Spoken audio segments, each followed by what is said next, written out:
When we're live! Hello, Hey, everybody! wonderful. Welcome to the Gamergate Open House, Shrekbane edition, which means the floor is a little bit stickier, the glasses aren't quite clean, and we have our bartender Steve here. Never, ever cleaned. I do think we wipe the puke off now and then. Just bring some plastic cups in and be done with it, dude. I cleaned all the glasses today, and you can tell because the bottom of my t-shirt's stained now. Well, that's your glass, and I think it's wise to bring your own. Yeah, I mean, I only cleaned my glass. Yeah, fuck you guys. I'm just going to drink it out of my hands. It's the only way to be hygienic. Yeah, as long as I keep wearing my black light, I'm fine. And what is that smell? That's me. Robin. That's just me. Sorry.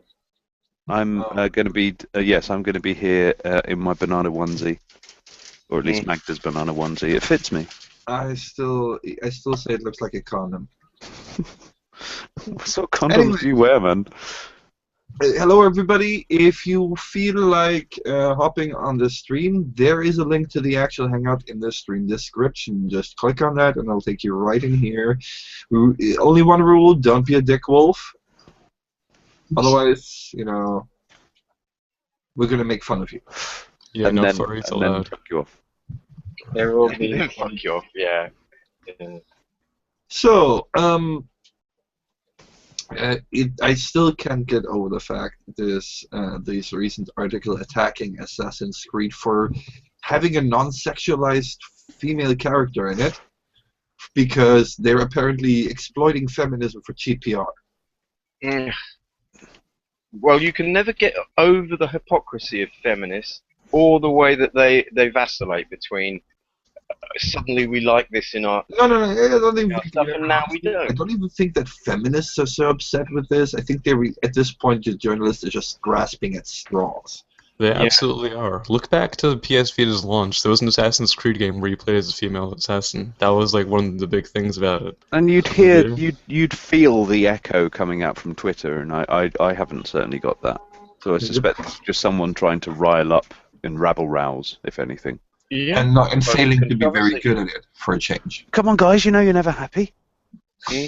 All this shit Sorry, is the recoil of last year when they said, like, oh, is there going to be any female playable assassins? And that had nothing to do with the interview at all. They asked that question. And they said, oh, no, we couldn't rig it properly, so we're not going to do it. So, this year they're saying, we could do it now, we're doing it. And they're saying, oh, those assholes are just using feminism. Fuck that. Well, it just shows that if you're desperately looking for something to be upset about, you can always find something to be upset about. The one thing I wonder, I think at this point the review process is no longer, okay, let's check out this game. No, it's let's see how we can find what is sexist about this game. Yes. They're trying to paint it like it's a big problem in the industry when it's just a fucking manufacturer issue they're making up themselves. Yep. The other thing is the ones that complain about sexism in the industry are usually people fresh out of college with no work experience, wishing they can't find a job. They call it critical theory, isn't it? Absolutely. And that's what businesses need, is people critiquing it all the time. I mean, I'd love somebody coming into a building where you're busy doing shit and kind of going, I'd do it differently. Well, I think we should do it like this and do it like that. It's like, well, you could just get on with your job. Wasn't there like a blog post or Tumblr post that somebody asked, like, hey, I did gender studies, can you help me find a job, Anita? And she was like, nope, no. Well, in all fairness, even Anita Sarkeesian agrees with you on this one. I believe there was somebody who asked her recently if she has a suggestion how to bring gender studies into business. Yeah, that's what I said. Sorry, nope. She didn't do gender studies, did she? She did media studies. That's why she's such a good propagandist. Yeah, it's a media degree. Have you read the what she did for a passing grade? Was on feminism, though. Yeah. Yeah, it was a wine. I did read it. I can't. I've read her final for her media class. That's about it, though. She's somewhat one-dimensional, isn't it, really? Well, at least at least she's found a niche to make money with. Great. Oh, yeah, she's Still- exploiting, a The cultural thing craze is, here. she still produces more content than most of these guys. She's confirmation bias as a sort of bedroom industry now. I've got no problem with her her useless criticism, because there's plenty of people out there making awful, appalling criticism of video games. Yep. From all sorts of perspectives, like from Christian, Islamic perspectives, even like people are doing that about video games, even though they probably don't like playing them full stop.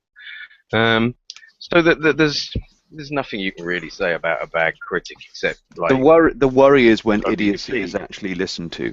The funny thing is, Exactly. I actually know of a particular reviewer who absolutely hates a specific type of game and almost exclusively reviews them just so he can shit on them. See, Yeah. And see, that guy's so cynical that he knows his bad reviews are going to get more interest than good reviews. But what's worse with I think the Anita Sarkeesian issue is that she's got this whole cottage industry behind her that foists her criticism above the rest of the madding crowd, so that hers does get this more weight, as Robin was saying, and that is the danger, and that's the problem, and that's what's so damn offensive to gamers, because they are being lied to and forcibly lied to by some rather worrying, shadowy background figures. I'll sort of made my point, I think. marketing outrage. Honestly, I think there's a lot more worrying, shadowy figures than we might think. Just this one is like staring us right in the eye. I always considered I consider this wedge issue marketing. That's how I've always sort of looked at a particular way of sort of operating in the world. It's essentially wedge issue marketing. I've never heard the term before. Well, no, that's I'm coining it right now. So get it fresh off the mint, mate.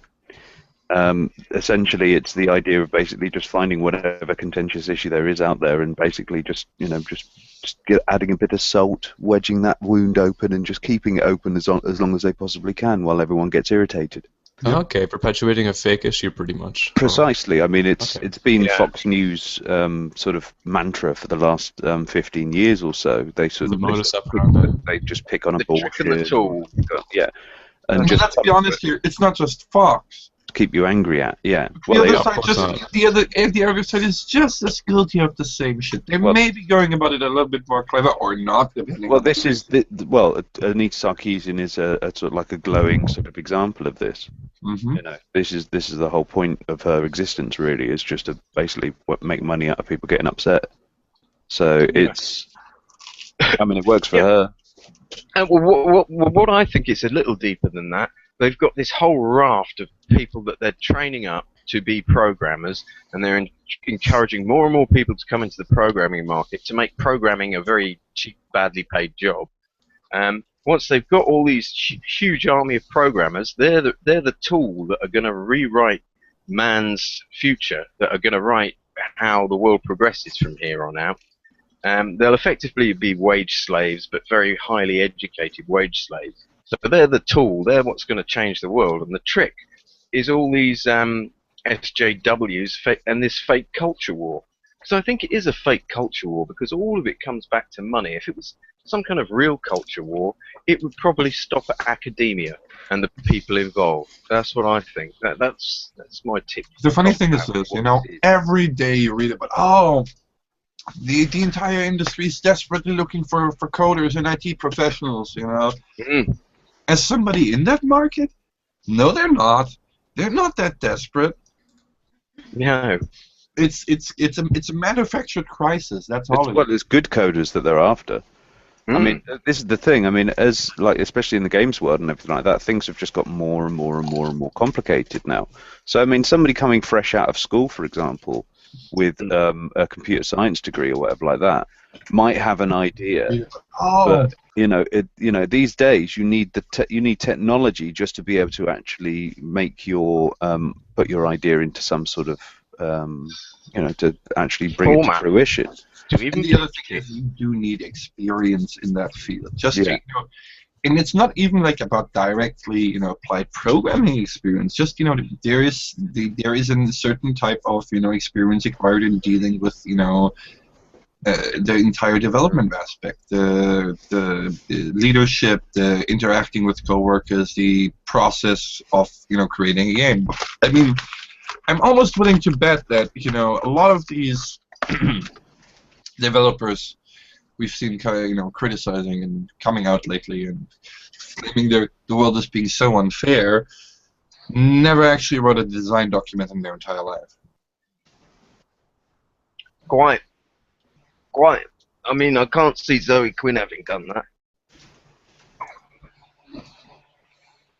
Or, Does anybody know where she actually learned how to, like...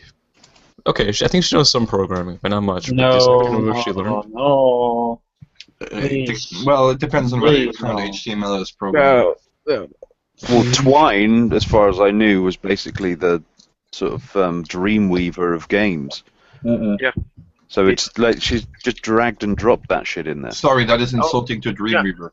And here's the thing about Twine: it can only make those little choose-your-own-adventure stories, and dating sims. That's all it can do. You can put pictures and text on there. There's no way to add any sort of gameplay other than choose which direction, which decision you're going to make, and see what it ends up as. That's all Twine games can do. That's, Unity. Get on Unity. Get on Unreal 4. And well, you know what? Hold on. There's nothing wrong with specialized game engines, okay? Like, I'm actually a strong fan of them. Like, for example,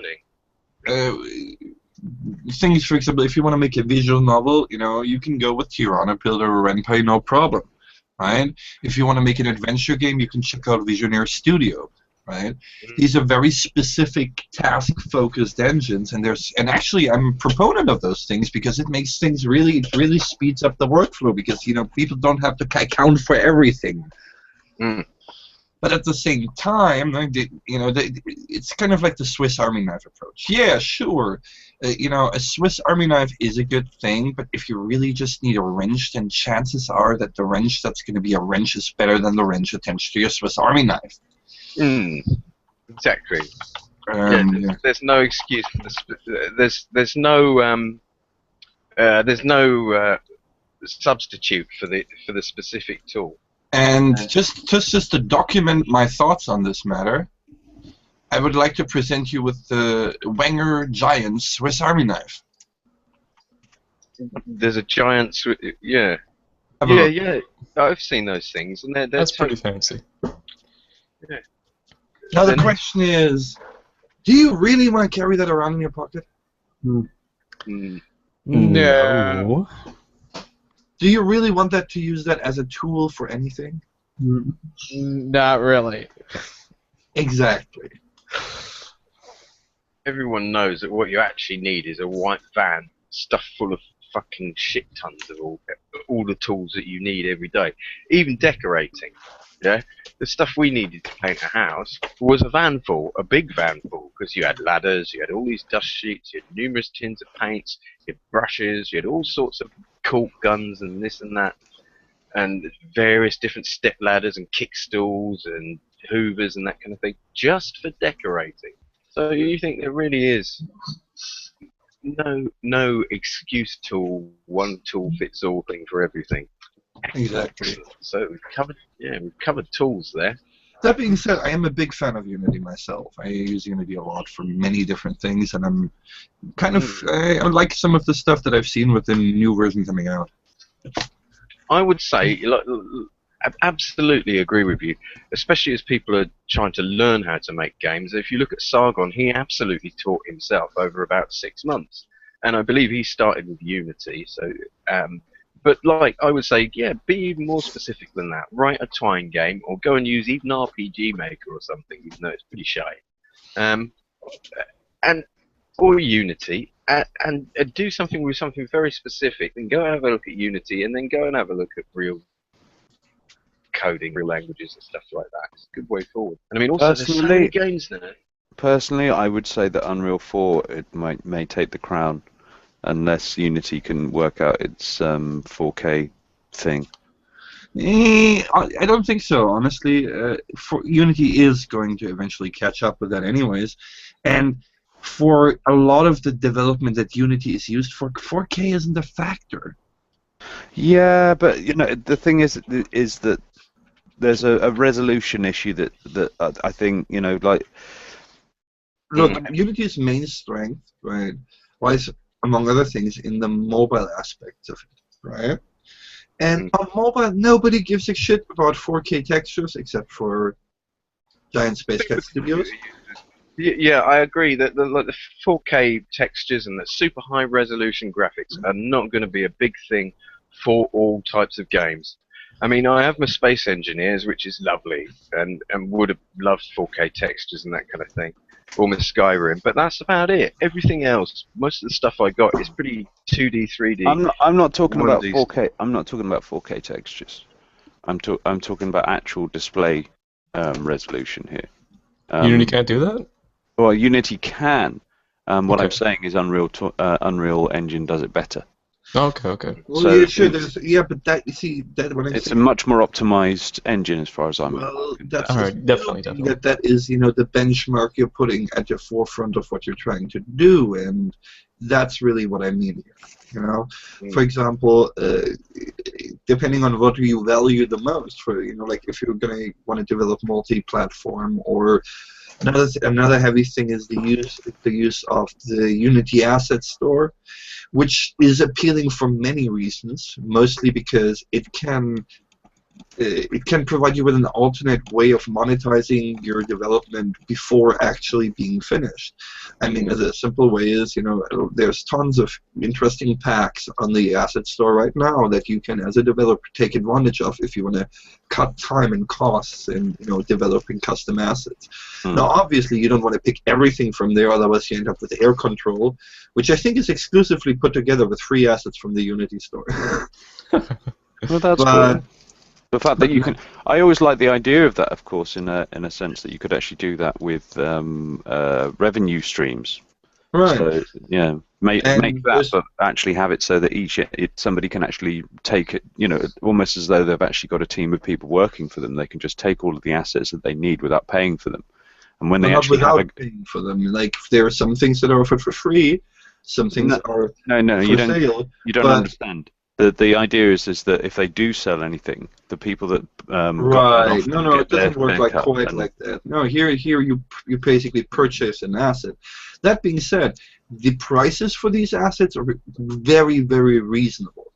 I mean, unless it's like something like Substance Designer or some high-grade software that you're purchasing through there, the prices tend to be really reasonable. Like, for example, a good, well-made nature pack that allows you to create, a complete, diverse set of forests and environments can run you as low as $30. Yeah, what I was talking about is the idea that I understand somebody with a grand idea but not a lot of cash, for example, can take everybody's stuff and produce something with it. And if they can sell that thing as this grand idea that they've actually got together, everyone takes it. And let me ask you then, how do you measure up how much each of these individual parts deserves of the final finished cost? Well, it would be a per dollar thing. Yeah, again, how do you determine how much, who's to say, like, oh, it's the art, or no, it's the code, or it's the controls, or it's the writing. That's the big problem you have with something like that is how do you differentiate how much value each individual part has? It has to be one of those executive decisions that's heavily discussed, hasn't it? Really, because you've all got to think, do we all want to work again together? And if you don't, then you might as well rip all your stuff off. Well, there's the idea of basically people sort of overpricing themselves out of the market, people not pricing themselves enough, for example. So people who don't really put a lot of money into it, they may get utilized a lot, but they won't make a lot of money out of it. And the vice versa comes in that. The idea of actually rating your own work and saying, this is how much I'd expect for this. Yes, but then again, that fails to address other things. For example, if your asset is one of 5 assets in the game, then you're going to get a much bigger cut than if then your asset is a lot more valuable in terms of the game. Precisely. Hold on. Then if you're talking about a large, expansive world with millions of assets in it. That's So right. how exactly do you do this? How do you value how much individual world has? This is an entirely subjective decision. Well, not necessarily. For example, if you use a buttload of, say, model textures, but you don't use any actual models rather than using their textures, so you're not actually paying for the texture or whatever like that. But the idea is that somebody who models isn't particularly good at texturing, for example. Somebody who textures can actually jump in there as well. And then if You're not addressing the point, though. Well, what I'm saying is that it really depends on how many and how and what. That then is then split in that fashion. If somebody uses hardly anything. Yeah, but how do you split it? Well, how do you determine which part by the number there? Contract. You do it beforehand with a contract. You sit down and you work out how much everyone really thinks they're worth. Then you come back with how much you think they're worth. Well, and you show them the breakdowns of how the project's going to go down. What we're talking about is doing it in a sort of like in a shop fashion, so that somebody could actually take those assets themselves. Basically, what he's thinking about is think of it like an asset store, right? In Unity, but except you don't pay for the asset up front. You pay a percentage of your sales. Which the giant problem here is, quite frankly, as I've pointed out, is to exactly how do you value each contribution. And that would be the sticking point for a lot of people. Texture artists, for example, you'd have to split them up. Everybody's going to claim that their contribution is going to be the most important. And it's all coming out of your end, yeah. Mm-hmm. That's the biggest incentive for you to get the best deal with these people that you can. So it is going to, it's a horrible process. It's going to mean all sorts of individual arguments. It would be complicated, certainly. But, you could have, with programming, you can caveat that. For example, if a texture is being used a lot rather than just being used a little. If you see what I mean. So if you're using in most cases, I would imagine anyone who's making up textures would be making up a lot of textures. So if it's coming out of that particular library, for example, that's going to be counted up as to how many times it actually gets used throughout a game, for example. That's not impossible to do. Yeah, I mean, there are probably mathematical ways to totally look at it and then say, well, look, everyone has to be happy because it's absolutely scrupulously fucking fair. Yeah. And obviously you'll have people that will try and game that in a way, but it's the idea of being able to have a modeler take somebody else's textures and use them, or somebody who's a texture artist who can take a model and texture that up. Vice versa, both have a chance of selling their model on and giving each other a cut along the way. So I suppose it could all end in lawsuits, couldn't it? Well, if you can imagine somebody who's a texture artist and somebody who's a modeler, they could both be selling the same item and giving each other an actual cut of each sale. So both people get to sell it from their own pool of people that they know or is aware of them, that sort of thing. But they both actually get a chunk of that together. And they've worked independently of each other as well, but also in combination with each other without even having to meet. But because the software's got that set up, it means that cut goes back to that person regardless. I suppose a lot of these people are going to be happy with $50 sent their way out of the blue anyway. You know what I mean? Hey, we used your texture in the game. Is that all right? Well, we sent a check for 50. Are you okay with that? Yeah, man. Well, like I said, the idea is actually setting it up so that nobody sort of runs away with the money, that sort of thing. If it's going through that system, then that's paying off everybody through that system too. I mean, it must be the same as when people are working on films or other sort of creative projects that require numerous people. And I suspect such contracts are, you can find out about those and see exactly, what they've picked up lawyer-wise, and take that into consideration. I mean, it's not uncomplicated. Let's say that. And I suspect that there'd always be teething troubles with something along that sort of lines. But at least it would be an avenue for artists to be able to produce stuff. And I mean, you could also do that in a paywall sort of a fashion as well, where somebody goes, "I'm selling the item itself," and then everybody underneath that gets their cut. It's up to them. So they could either do, you could do one or the other. It sounds like a wonderful job for a niche job for someone. Like if they learn what the legal side of it is and what the legal people will do and that kind of thing and who they are, and then they get in there with the gaming community and they can work with numerous companies on a consultation basis, telling them what kind of contracts they're going to need at different points or different areas of what they're doing in the game's development, whether it's working on who gets paid from all of the development to making sure that people are contractually obliged to finish what they set out imagine doing. saying that you're a well-funded games company and there's a list of assets that you'd like to buy. You can still obviously pay out of that, for example. So and everybody gets their cut that way. So you could do it both ways. And it just means that you can crowdsource a project, for example, quite easily. With all, various people not even knowing what the project's actually going to be at the end of the day. It sort of, it becomes, they just end up being in all kinds of different projects that they might not even know about. Sargon's game must be coming soon. Looking forward to that. I'm actually looking forward to Daniel Vavra's game, and that should be that looks. Oh, that wonderful looking open world medieval game. Yeah. I'm really interested in this. I've never seen swordplay done right yet. I don't know if aren't they doing like a chivalry kind of way. I don't remember. Not in the first person. In first person, chivalry, yeah. It It's a bit messy, isn't it? I couldn't stand chivalry's combat. I thought it was garbage. Yeah, See, I could understand. okay, I'm gonna have to weigh in here. As somebody who actually has done medieval reenactment for a while and is very familiar with actual fighting techniques, no, there is not a single game I've ever seen that does it right. I don't think it's a good idea per se to really try to be realistic like that. Like I feel games like. Well, the whole point of a game really is to give people a sense of being in that particular environment, if you see what I mean.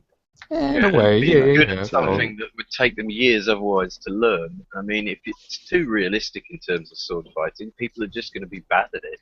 Well, yeah, but at the moment, so far, nobody's really got close to realistic, if you see what I mean. They've always basically, like, they've taken what you've said there and basically gone, fuck it. It's a bit like kind of going, there's no point reaching, striving for perfection here. And it's like, well, it's but you could. Procedurally generated universe, isn't it? Well, I'll believe that when I see it. Yeah, but beside the point, I mean, 90% of the sword fighting techniques that I see are techniques that would get you instantly killed on the battlefield. Sure. Yeah. I mean, let's take the traditional example. Yeah, the traditional Conan holding your sword with both hands over your head. That is something you never ever should do.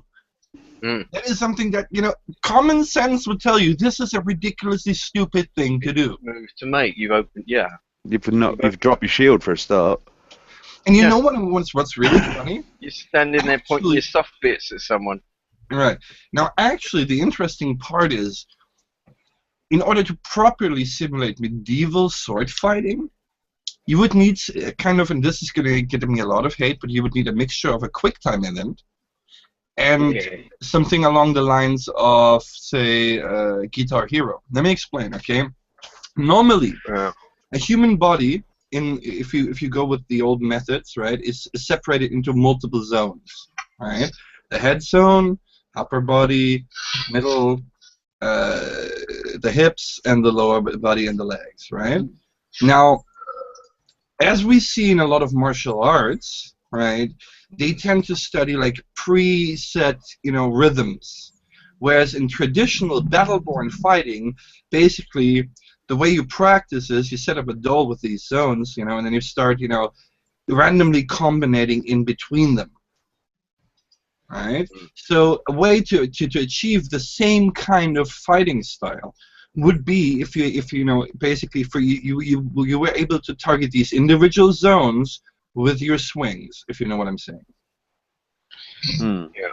I mean, actually, this would be actually an interesting challenge. Try to make a pure sword fighting simulator first, and then see. It comes down to the controller. You're going to need a special control system for that. Here's the problem. You only need 6 buttons.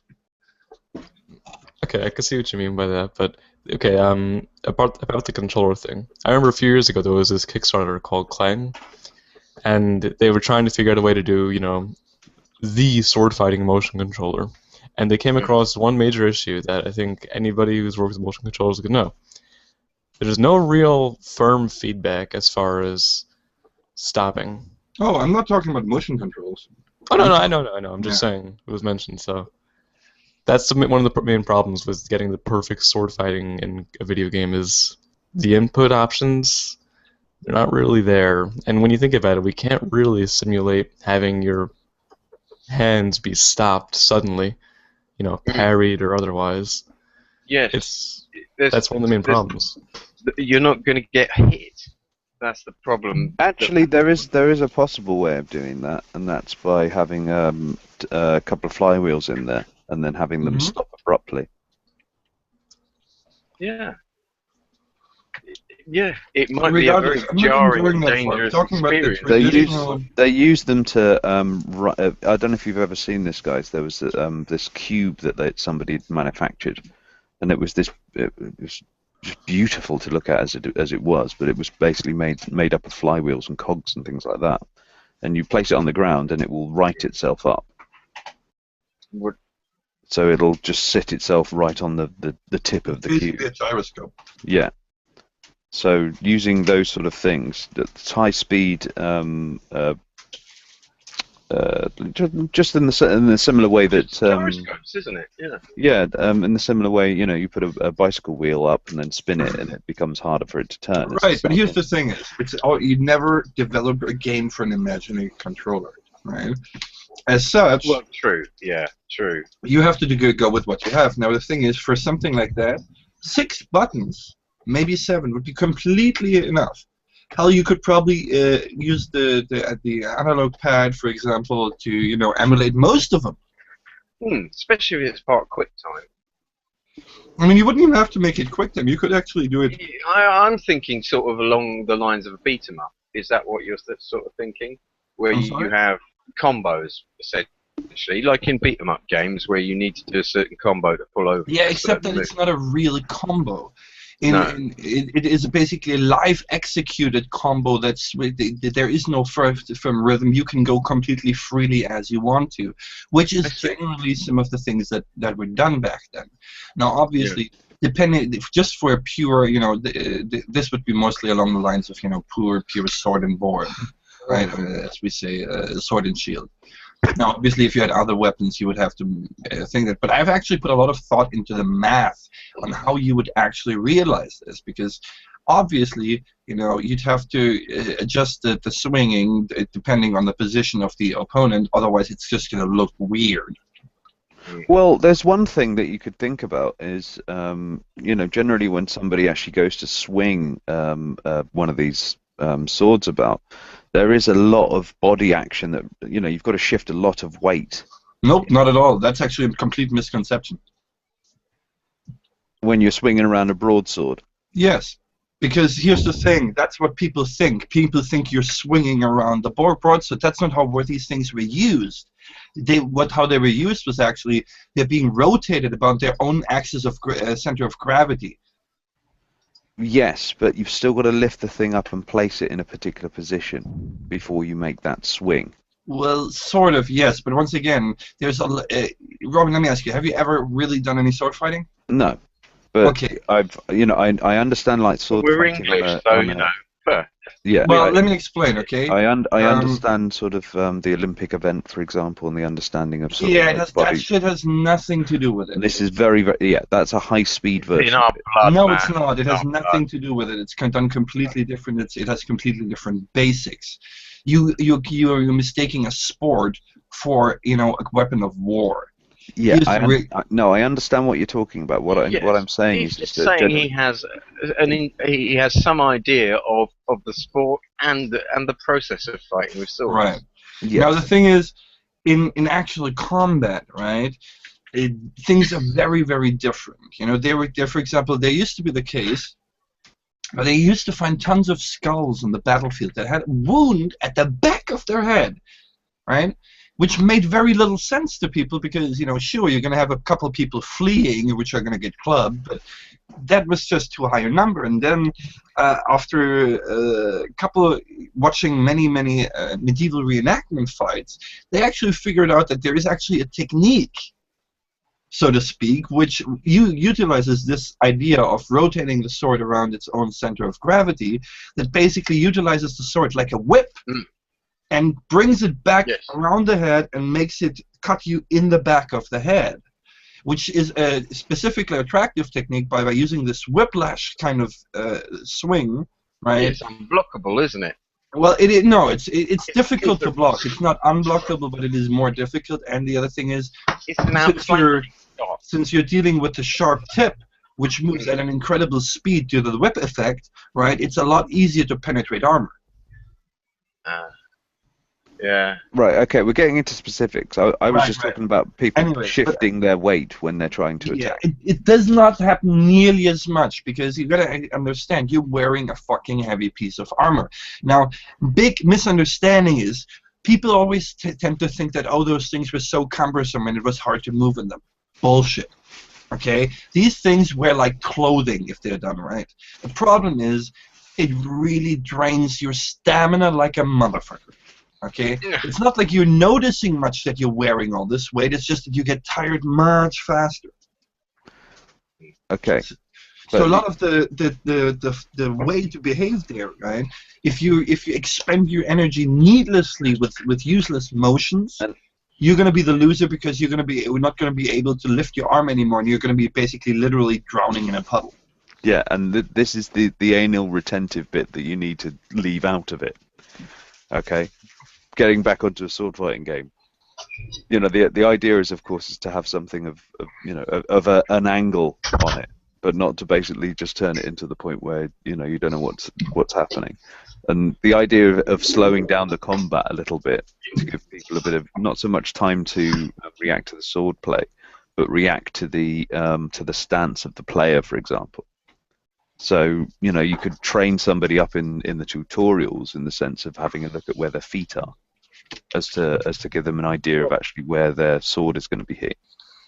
All I could say is only one game that makes that concept a little bit noticeable is Dark Souls, because of due to the factor how much stamina you're draining yourself out. Right. Well, all the Souls games have that system, really, but I find that I think it's a great system to have for them, and I'd be remiss to call it a faulty implementation, but I think it would be best if we focus on finding new ways. I mean, okay, sorry, let me clarify. There is this really nice sequel to a Half-Life 1 mod called Pirates, Vikings, and Knights 2. This is on the complete opposite end of the spectrum here, where it's very unrealistic and very just ridiculous. It's got like Quake physics, but it's all melee combat, and it's ridiculous. I find this is a system that works extremely well for a game, that they don't really try to, you know, be realistic or precise. It's more like having a very fun and kinetic system where you're constantly moving around, being flung around, or anything like that, and it works very well for itself. That's the kind of thing I think is very important to focus on in development, is find systems that work within the balances and ideas you have, the mechanics you have, and explore them like that. Don't say, okay, we're going to make the most realistic thing ever, because then you're going to run into a wall like people do with Chivalry, where it's like, That's okay, right. now we got a piece of trashy system that barely works, and for people to work with it right, they have to find exploits in mouse movement, and it's totally garbage. It does not work well at all. It's not fun of course, you have to, there always has to be. I'm not saying ultimate realism here.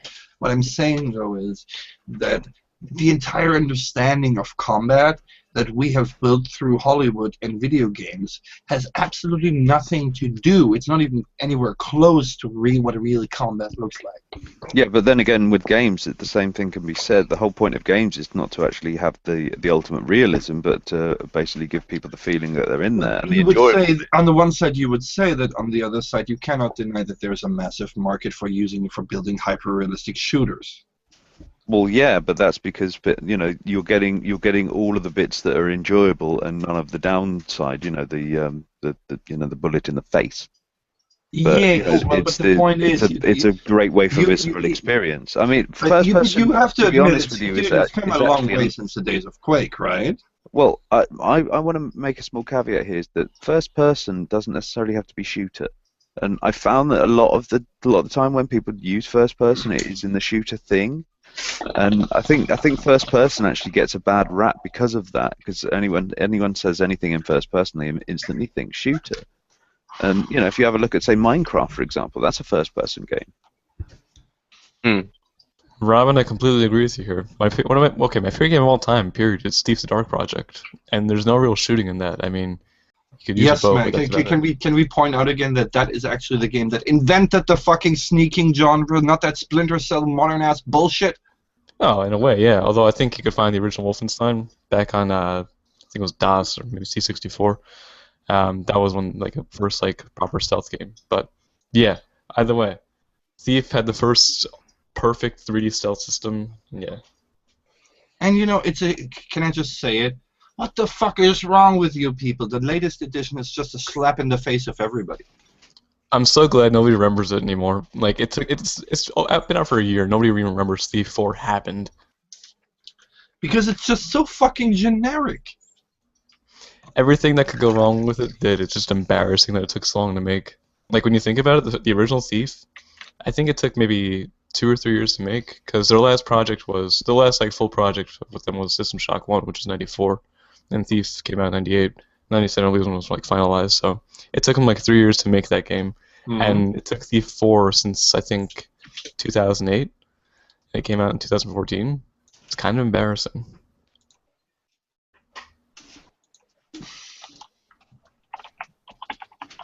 The main problem with that game though was the direction.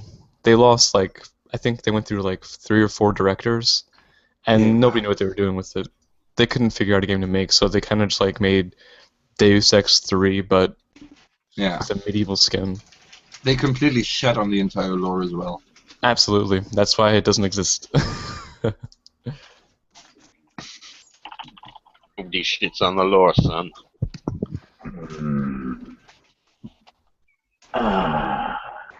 Yeah, okay. Hey, it's Caleb. Alright. Hey there. Greetings. Bring on the green. It's the man in groan. Oh hey, speaking of like not first-person shooters but first-person games, you ever play Witch Haven? I DOS did game. once, but it was very briefly. It's not a very good game, but it's a very interesting first-person melee kind of thing. It's a fantasy game, but it's pretty cool. It's on the build engine, same one Duke Nukem 3D uses. It's actually a bit older than Duke 3D. It's pretty cool though. It's pretty cool. Is it? I've seen it. It came out shortly after Doom, didn't it? The original Doom. I think it was just before Doom 2 came out, Witch Haven came out. Meanwhile, can I ask everybody kindly for a shilling on social media so we can get some people into this? Yeah, Oh, of course. I'll tweet right now. I was just actually doing that quietly in the background. So Maybe I'll I post it in the put it on. Gamergate thread. Actually, if I post in the Gamergate thread, we want to talk about like Gamergate shit and not game design shit. Gamergate and game design go hand in hand. Kinda. They do in a way. And you know what? You know, there's enough streams where people are bitching around non-stop about the SJWs. You know, having a little stream where we discuss actually game design sounds like a pleasant thing for a change. It Good does. point. All right, let me see if I can find Gamergate. We cannot live on meat alone, can we? You know, we must have some bread and veggies sometime. I'm not. I'm actually pretty certain that bread and veggies are the SJWs and the meat is the other stuff. We just tend to focus on the SJW stuff a lot for some reason. Yes, please stop that, everyone. Yeah, it really is playing to your opponent's strengths. I guarantee you, you know, in before somebody goes, "Ma PR." Well, yeah. My PR wasn't meant to be a excuse to be a Gamergate narrative caricature. Yeah. Oh, I do have something to mention actually. Okay, so the SPJ Airplay thing, that's exciting, right? Yeah. One of the guys that got selected for it, Mark Seb, he's actually a guy I write with. I was pretty happy to hear that. Mark's a fucking brilliant dude, and I think we can expect a lot from him when he goes to the No, was no, kind of Mark Seb. I was kind of disappointed when Sargon backed out. I can see why, but I'd like to I see him wasn't- go too. I was. Yeah, Did no, I know, I can Sargon see why, back but- out? I mean, Sargon backed out initially, didn't he? But then the next day he came back and he said, you know, if it really is important, I will obviously do it and that kind of thing. I don't mind doing it. And then Yeah. a lot of people came up and said, oh, no, Oliver Campbell's doing it now or something. And I thought, well, actually... And people were saying, oh, but you're not a journalist, you shouldn't turn up and that kind of thing. And I was thinking, well, actually, no, look, the vote, I've seen the vote. The vote has gone unanimously in favour of Sargon. Well- The only reason William Usher got all the big votes for it is because Sargon gave him his recommendation when he said, I'd rather you didn't vote for me. Well, I'll let be me- honest. let me- I well, recommend him as that's- well because he's very much on message. He is concentrating on what I consider to be the actual things behind it, rather than like I said, that concentrating on one's enemies isn't necessarily winning. Sometimes you've got to actually concentrate on what you're there to do. Yeah. And in this but particular I case, think, I think it is you know, that. there's 5 people that need to be there. 8 And actually. We have eight people in total. So, you know, people can't say, Yeah, oh, so no, from because the William entire Usher and list- Oliver hold on, Campbell from are the doing entire it. list of Sargon can't go. nominations? That's bullshit, isn't it? Yeah. I didn't hear I half of disagree that. there because honestly, out of the entire list of people that were listed there, most of them shouldn't be on there. Yeah, there's Really? a very... The there's only list? very- Well, Christina Hoff Summers, for example, apart from being far too busy for us, you know, she has very little to do with games. I know she's come to our aid and stuff like that, but if you can imagine, she's not a journalist and she's not No. really a gamer. It doesn't have to be journalists. I understand. The main thing they were talking about when the whole reason they started this is that they're fascinated that just consumers were so concerned about ethics in journalism. On top of that, guys, let's bear in mind The that this, fact that they're fascinated by that idea is actually rather sad, isn't it? Yeah. You know, the idea that a consumer base might want to actually know about the item that they're buying. and want to know the truth. That's the thing, though. It never happened before like that, where people were actually this concerned about this issue. Well, But, no, it's more like sick and fucking tired of it. Everybody's yeah. concerned about the issue. It's just that, you know, we're one of the only consumer Everyone's a bit bases that's blasé. prepared to turn up and kind of go, look, stop it, stop being fucking kids. Yeah, well, that's the thing, is that we're kind of the first. We're one of the first to do it. Okay, Sad Puppies predates us a little bit, but we're the ones that actually have gotten up. And made it work. Yeah. Sad Puppies is a little different in some ways, but it's got Yeah. similarities to it. I think you're really talking about the overlap between our you know, people that have decided to be a common enemy of everyone, you know, more than anything else. I would Something- say men's rights and the anti-SJW movement, which predates us, have also got to have a mention, an honourable mention, because they're all still working hard and winning. Sure, they haven't done as well as us, but you can't say they didn't get up there. And Well, they're start. not as obsessive as we are. Yeah, Gamergate was massive. Like, you can't deny that. It's gigantic. Exactly. I'm personally a men's rights activist myself, and I've been involved with people like the Honey Badgers for like 2 years now. This is something that... I know, right? Anyway, this is something that, like, a lovely. major opportunity where it's like, okay, these people are the clear opponents, and it's been this way for a while now. Everybody's been complaining about them, and all these disjointed groups have been under attack of the, you know, the typical divide and conquer techniques SJWs use, right? I apologize. I was laughing at you. I just find it amusing. Yeah? Since I'm being accused of being a part of a voice for men because I provide security services against denial. Oh, it's not like it matters. AVFM's fine. No. I just find it funny now because I provide security services for the Honey Badgers. Yeah. And, you know, for their web hosting. That automatically makes me an MRA, and obviously I'm affiliated with a voice for men. Obviously. I so wish that would stop being a dirty word. Like, it's like, oh no, an MRA. Oh shit, she published on AVFM. You know what that means? It's like being a neo-Nazi. It's like, dude, really? Well, honestly, I'm just going to say something in regards to that since you bring up the Nazi thing. I've told this story many times, but I will tell it again. Recently, there was a big demonstration over here in Germany. Mm-hmm. I mean, which had thousands and thousands, a total probably 40,000 people, but, you know, at one time, at a singular day, I think the record was 25,000. And this happened in Eastern Germany. Now, in all fairness, right, in Germany we do have some Nazis, you know, like especially in Eastern Germany because for some reason that area seems to attract Nazis a little bit more. They're just gonna be there. I mean, but even if you took the entirety of every Nazi in Germany together, you still wouldn't get that many people. Now, basically it was a demonstration because a couple of Christmas markets were cancelled because they were supposedly offensive to Muslims. And, of course, you know, the screams in the media were loud. Islamophobia, they're all Nazi sympathizers, right? Standard stuff. So that then got the German populace to say, like, guys, you're going a little bit far here. I'm pretty sure these aren't all Nazis. You know what the response was? You're Nazis.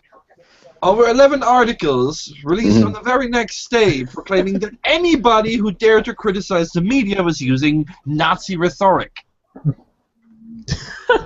Wow. This is the thing. That's a level of self-unawareness that I don't know I can actually measure. This is gamers are dead all over again. This is it. This is the big pushback. I mean, we're going to be seeing it more and more as time goes on. I'm sorry to interrupt you, Shrek. Yeah, but it's just funny. It's like they're all using the same fucking playbook. That's it. That's it. What we're going to be noticing, I think, clearly, is it's going to be happening time and time again. We're the first group. Gamergate's the first group to have this big pushback, but we've been seeing it creep in for years now. But there's going to be more and more times where I think somebody's posting about the automotive industry having its own minor Gamergate incident now. This is actually the self-driving cars thing. Right? And the part of the irony is this, right? Every other, you know, the reason why Red is completely so failed with us is we're gamers, okay? On a daily basis, you know, we're getting insulted, right? Yes. We're used to the shit-talking environment, right? Yeah.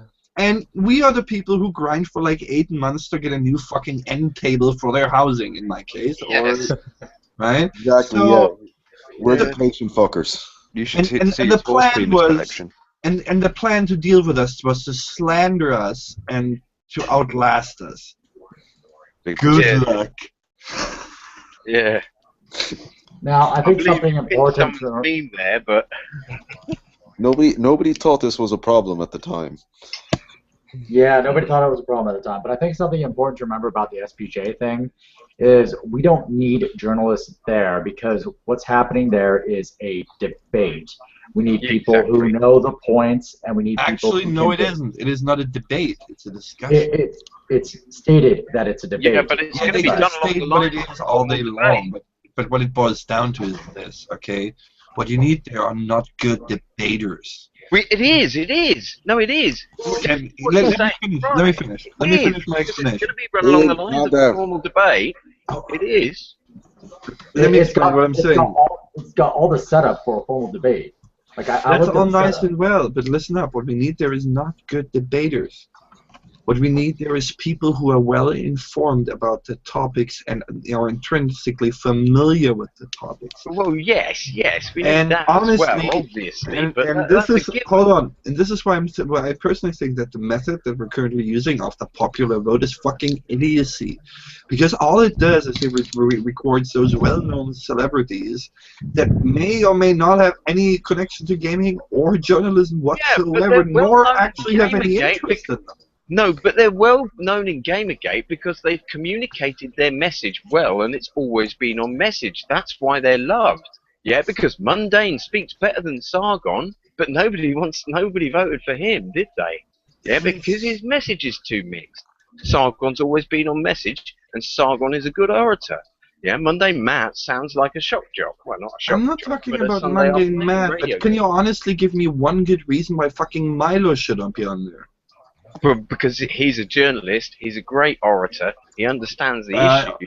He's an unethical journalist that breaks the SPJ ethics code on a weekly basis. He's got jack shit to do with gaming and has no idea about games. He just recently started playing a few. I'm afraid that needs some citation. How does he break the SPJ code? Well, okay, let's begin. He's threatening subjects, in trying to silence them with vague statements that he has information on them. Oh, yeah. How's that? Well, Milo does have his points of exposés where they're very like hostile. That's the thing, though. His brand of journalism is what we in England call rabble rousing. Right. Okay, and that's not really the message that, as far as the Gamergate thing is concerned. There is one small caveat there, is that can we stop with this bullshit of people trying to rabble rouse all the time, because he is essentially antithesis of these people. We gotta understand. He is also their equal and exact opposite. He is not a Gamergate. He is a culture warrior who happens to use Gamergate as a platform for his personal agenda. No, I don't think he is anymore. No, I think he's earned his stripes. How? How has he earned his stripes? Well, he turned up to the UK meetup, then he flew all the way over to America to turn up to the American meetup. He liaises and chats and talks and hangs around with Gamergaters all day long. He even bought a whole damn rig quite early on in the thing. Yeah, because not because he felt he needed to add his credentials, he already had a couple of consoles, because he just wanted to be one of these fucking computers. It just totally sold him on the idea. Have you seen the guy play Portal? Yes, I remember that. He played Portal 2 on stream. Yeah, and I'm sorry. He's fallen in love with gaming. The guy had problems with kind of even getting the character to turn around. He didn't have any stripes to begin with there. That was clearly his first steps into gaming. Well, maybe from Facebook. Well, look, we must say... Everyone has their first steps. Everyone spends at least some time where they don't have a fucking clue how to do it. It's about sticking with it and learning it. And but once again, this is, if you wish to understand sort of like the reasonings for him being there, he hasn't certainly mentioned Gamergate for in the sort of places that he's been to. He's been basically going anti-fem. That's his role. That's how he basically paints feminists against Gamergate. That's how he's looking at it. I disagree. Sometimes, it's the progressives against Gamergate. Yes, but that's the whole point. That's not why we're there for. Do you honestly think the SPJ wants to hear anything about feminists or progressives? They don't give a shit about that. Of course not. They care about the ethical concerns, and that is one topic that Milo is entirely unqualified to speak on in any way, shape, or form. And has not been in ways true. In ways true. I completely agree with that, Shrek. But here's the thing, right? Okay, so Milo, he knows all the Gamergate's talking points. He's researched. No, he doesn't. He does. He knows all these aspects of it. He may not be an ethical journalist himself, but he knows the points that Gamergate is concerned with. I've seen him personally. He would argue he is an ethical journalist because he writes a opinion editorial. I've personally seen him get shit wrong on a repeated basis because all his expertise, all his, people think he's the best informed person about Gamergate because he writes a book about it. You know what? I can write a book about it too. That doesn't make me informed. All he has is like some third-hand stuff that people tell him. If you wrote a book about the Tudors, you would be informed on the fucking Tudors. No, I wouldn't. I could just write some random drivel in there. Best, but it would certainly make you not the worst, wouldn't it? It would make you reasonably informed about the Tudors. No, it just means that I'm writing a book. I can write a book about rocket science. That doesn't mean I actually know rocket science. You mean a fiction? Ian, may I ask That's you? what I'm trying to say. May I Nobody's ask? Well, you should have expressed it like that. If you said if you wrote a book about the Tudors, not if you wrote a fiction based on the Tudors. Ian, can we get back on point? Can I just ask you? Do you think this is a left or right thing going on here? No, I mean it's very much the authoritarian left. Okay, so in other words, you've got the left as your enemy here. Yeah, but this we is the do problem. not have the right. But this is the problem here, dude. You see, Gamergate wasn't about a left or right thing, and this wasn't about encroachment from these people either. The right on our side. Yeah, but what I'm seeing is the same. So it's a confirmation bias. You see, we all end up sort of attracting ourselves to certain things that are against our particular confirmation on this sort of front. Again, what this has always Gamergate lefty just 2-3 years ago. Well, yeah. Here's the trick, though. Yeah, we don't swing the pendulum, though. What the real crack of this more than anything else is that for decades before these people even were even stopped sucking their thumbs, this has been a problem. about corrupt journalism in gaming. This precedes these people. Yeah, I'd say this happened as far as the early 90s, really. There was an old PC magazine that had this commentary about it. It was pretty great. There's a wonderful like 2-page spread about corrupt journalistic practices. I remember reading that like a long time ago. I actually had a copy of it.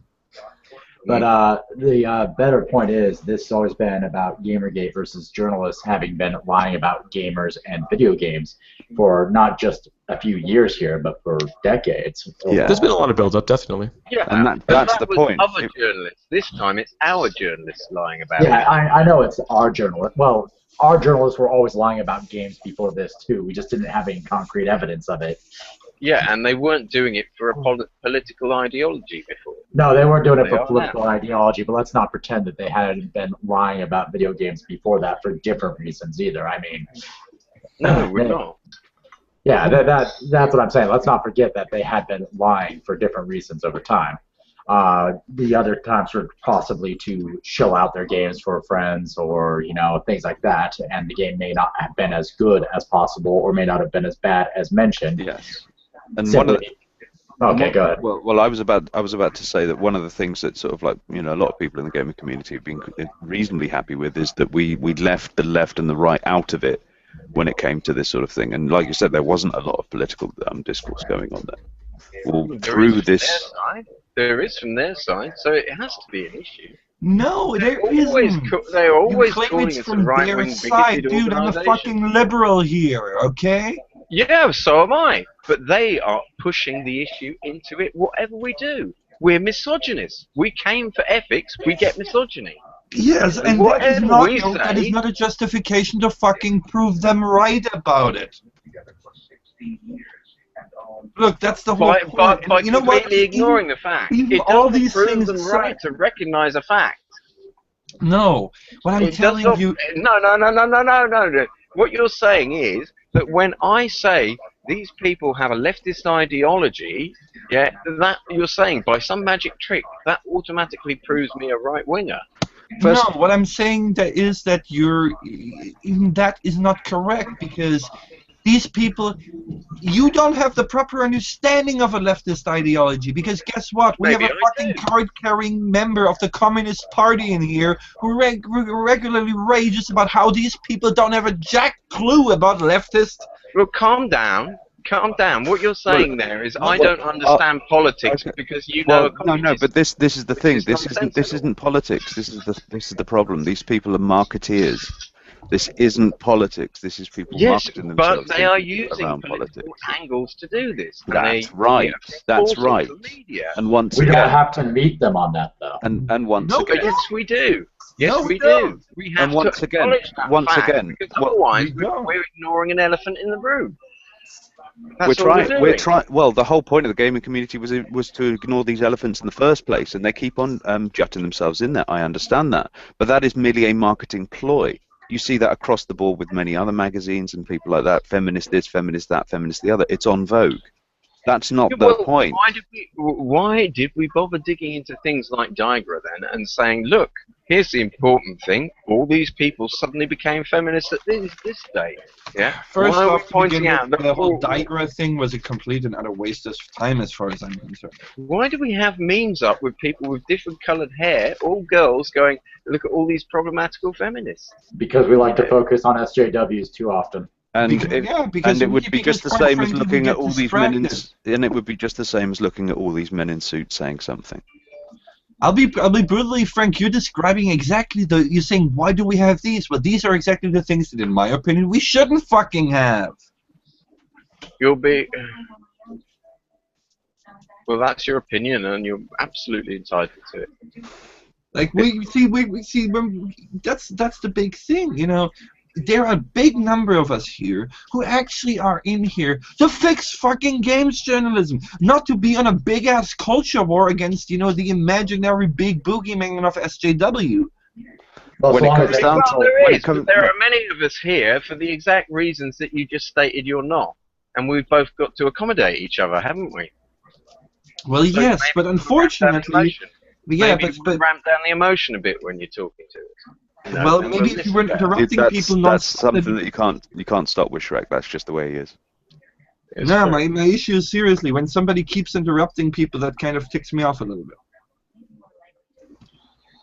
Anyway, what the point I was trying to make more than anything else is that if people start to bring in the political ideology into this sort of thing, it's not going to go anywhere. First of all, because generally, especially with political ideologies, you've basically just got two dogs barking at each other across a fence. Okay. Yeah, the right and the left haven't come to grips with each other, and they've been trying to destroy each other for far longer than we've been trying to work on gaming journalism. And really, we need someone who represents Gamergate to go, could you please hold your proxy war somewhere else? Thanks. This is our place. We're here to just have fun with our friends and play games and shit. Be unable to fight the culture war if you don't understand your opponent. It's so Sun Tzu. We don't want to fight the culture war. That's what you're not getting here. But you're in a culture war. And that's right. And we'd like that out, please. Yeah, we would like that out. And you're kind of going up, well, that, we're in a culture war, so let's fight it right here as big as humanly possible. The rest of us are going, please, guys, can you get the fuck out? This is actually what I was saying at the very beginning of Gamergate, because we had a lot of people coming in here and said, look, these people have chosen us as their enemies. That's right, and they're your enemies too. But the enemy of my enemy is not necessarily my friend here. I'm going to quote the rules for highly effective mercenaries. The enemy of your enemy is your enemy's enemy. Nothing more, nothing less. Yeah, as far as I'm concerned, I understand that. Would you have a problem letting people finish their sentence? Thank you. As far as I see it, right? These are people. There's a lot of people who have latched onto Gamergate to fight their own personal culture war bullshit. And right? Milo would be included in that particular definitely circle. I see where you're coming from. Absolutely, you're right. You're right. Now that said, there's nothing wrong with having a wanted culture war, but the goal here in Gamergate is to fix the gaming journalism problem. And the other thing here as well is that in order for us to actually win some get to some sort of win state here as well, doesn't necessarily require that, and that's the most important thing. The idea of the middle actually winning here is actually quite important. Exactly. Here's the thing. Milo, he does not want this to end. He wants to perpetuate this as long as possible because it gives him a platform to continue to fight his culture war, which itself will never end. Therefore, I don't necessarily agree. He has zero interest in actually solving Gamergate. No, he just wants a platform that he, more outrage so he can continue with his stuff. That is not the person we want to be speaking on our behalf. I think it's being truly unfair about Milo there. I think these are unproven, unfounded accusations that you've made about him. And I'm sorry if you unfounded accusations have I made? Okay, I can back that back if you'd like, mate, because I've had some interactions with him as well. Well, that he doesn't care. I think that's the one that I really don't agree with. Bear with me, mate. Bear with me, mate. Bear with me, mate. Robin, mate. I'm sorry. Yeah, bear with me, because I have had some interactions with him, and personally. Yeah, as well as being with people who have been in close interaction with him for quite some time. And when it comes down to it, if you have a look at, I've said this before, and people just sort of kind of go, well, boil it down for me. But you've probably listened to Radio Nero, yes? Absolutely. Okay, you've heard Radio Nero in London. No, you've heard Radio Nero, yes?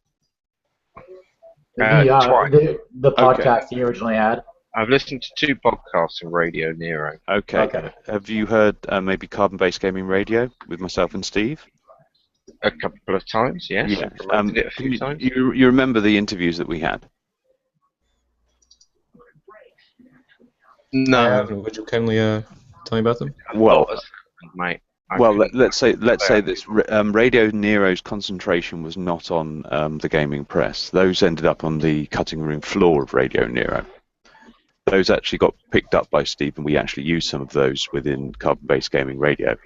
And those were the ones with sort of like Sean Allen who used to be community manager at IGN. Quite an important chap. Okay. But obviously that didn't fit into the whole culture war narrative, so it was cut out. Calling for calm and chill. from both sides. Yeah. That's the sort of balanced argument that we were actually trying to push out there. Calm and chill is probably the best way But to since put it those is discussion personal points. cultural war narrative, it ended up on the cutting room floor. And that's the entire point here. The guy lives off of outrage. On the other side of outrage, I don't he is necessarily. exactly the kind of clickbait, unethical journalist. Like I said, he is the antithesis of these people, but he is also their equal and opposite action and reaction. It's like from the mirror universe. He's exactly the same, just on the other side. Now, I don't necessarily believe that he doesn't want this whole thing to end with us succeeding, but I can't say that one way or the other for sure either way. In my opinion, he does want it to end. I do see him trying to make efforts to try and see it end, but that's just my perspective and my opinion on it. That doesn't necessarily mean that what your conclusion is wrong, though, but I think that he is trying to see it end. I've been working on a list of people from anti-Gamergate who can represent the anti-Gamergate argument and will be able to show up to this event. I've been working with some very highly opinionated but very well-versed neutrals in Gamergate, and a few specific who are opposed to Gamergate, who are willing to discuss their points of view against Gamergate, as in our points about games journalism having these particular ethical issues is incorrect, and this is why, and this is how they're going to try and demonstrate it and prove it, and, you know, be on topic. So I am working on getting a team of anti-Gamergate people who will discuss the issues. Well done, mate. I suspect that, you know, for as long as you're able to sort of like hold your composure, it can be quite troublesome and difficult, I would imagine. Yeah, well, it's actually been a lot smoother than I was anticipating. I mean, luckily, I've got some ins on finding the more rational people opposed to Gamergate than I was originally expecting, so I'm having some pretty decent luck with it. Yeah, we're going to work on it and get a list put together, and I think, considering that I am probably one of the more outspoken pro voices that isn't really famous for anything, but still recognized as, you know, something that is definitely pro and nothing else, helping putting together this list of people who will be able to debate it would be a good show of faith for Gamergate's angle as well. Well done, mate. It's difficult, isn't it, mate? Gamergate is always happy to look for people to lead. We all see what happens. We've all tasted what happens when they don't agree with how you decide to lead. It can suddenly become a very scary place to be. So I think that's the whole problem. Is we shouldn't be having people lead. Now, one of the we need representatives. We don't need leaders. Yes, and that's the thing that really I want to address, since that's something that I've read multiple times during the voting process on Reddit. There's a bunch of people who are literally choosing the speaker based on who would piss off the opposing side the most. This is the worst possible political motivation you could ever have in your life. And let me just tell you, to any of you who's decided to go on that path, that is fucking idiotic, and that will only serve them to prove them right. Unfortunately, this is one of the things I'm worried about with the speakers chosen for our side overall, is that I may end up choosing a list of more qualified debaters on topic. I don't know for sure, but I'm going to choose the best representatives from Anti-Gamergate that I can. I intend to find the best representatives possible, and hopefully they will deliver their debate properly and fairly. And my only hope is that the speakers that are chosen for pro-Gamergate are in fact the best possible choices for delivering our message. This is a wonderful topic for a conversation that we should get into this. Well, I would ask. Antis be? Well, you also probably would require some sort of counter to you here, Mr. Green. You know, of course, just basically to, you know, as a show of good faith, really. The two people specifically involved at the moment is me and Grass Gremlin on Twitter. He's been outspoken. You're never going to be able to pick who the anti sent, but you can Well, suggest people he can ask. Yeah, if I end up finding people that are actually the only ones willing to go, I might as well have chosen the list as well. I mean, let's face it, the antis haven't been in any rush to pick a list for themselves, and if I can find a list of people who actually represent them well and represent them fairly, that's the important thing. I wouldn't be choosing people that make them look like fools. And convincingly. Yes, Convincingly. I would. We want them to have the best shot possible. Yeah, I want to be fair and honest and give them the best chance possible, and that means picking the best representatives from their point of view.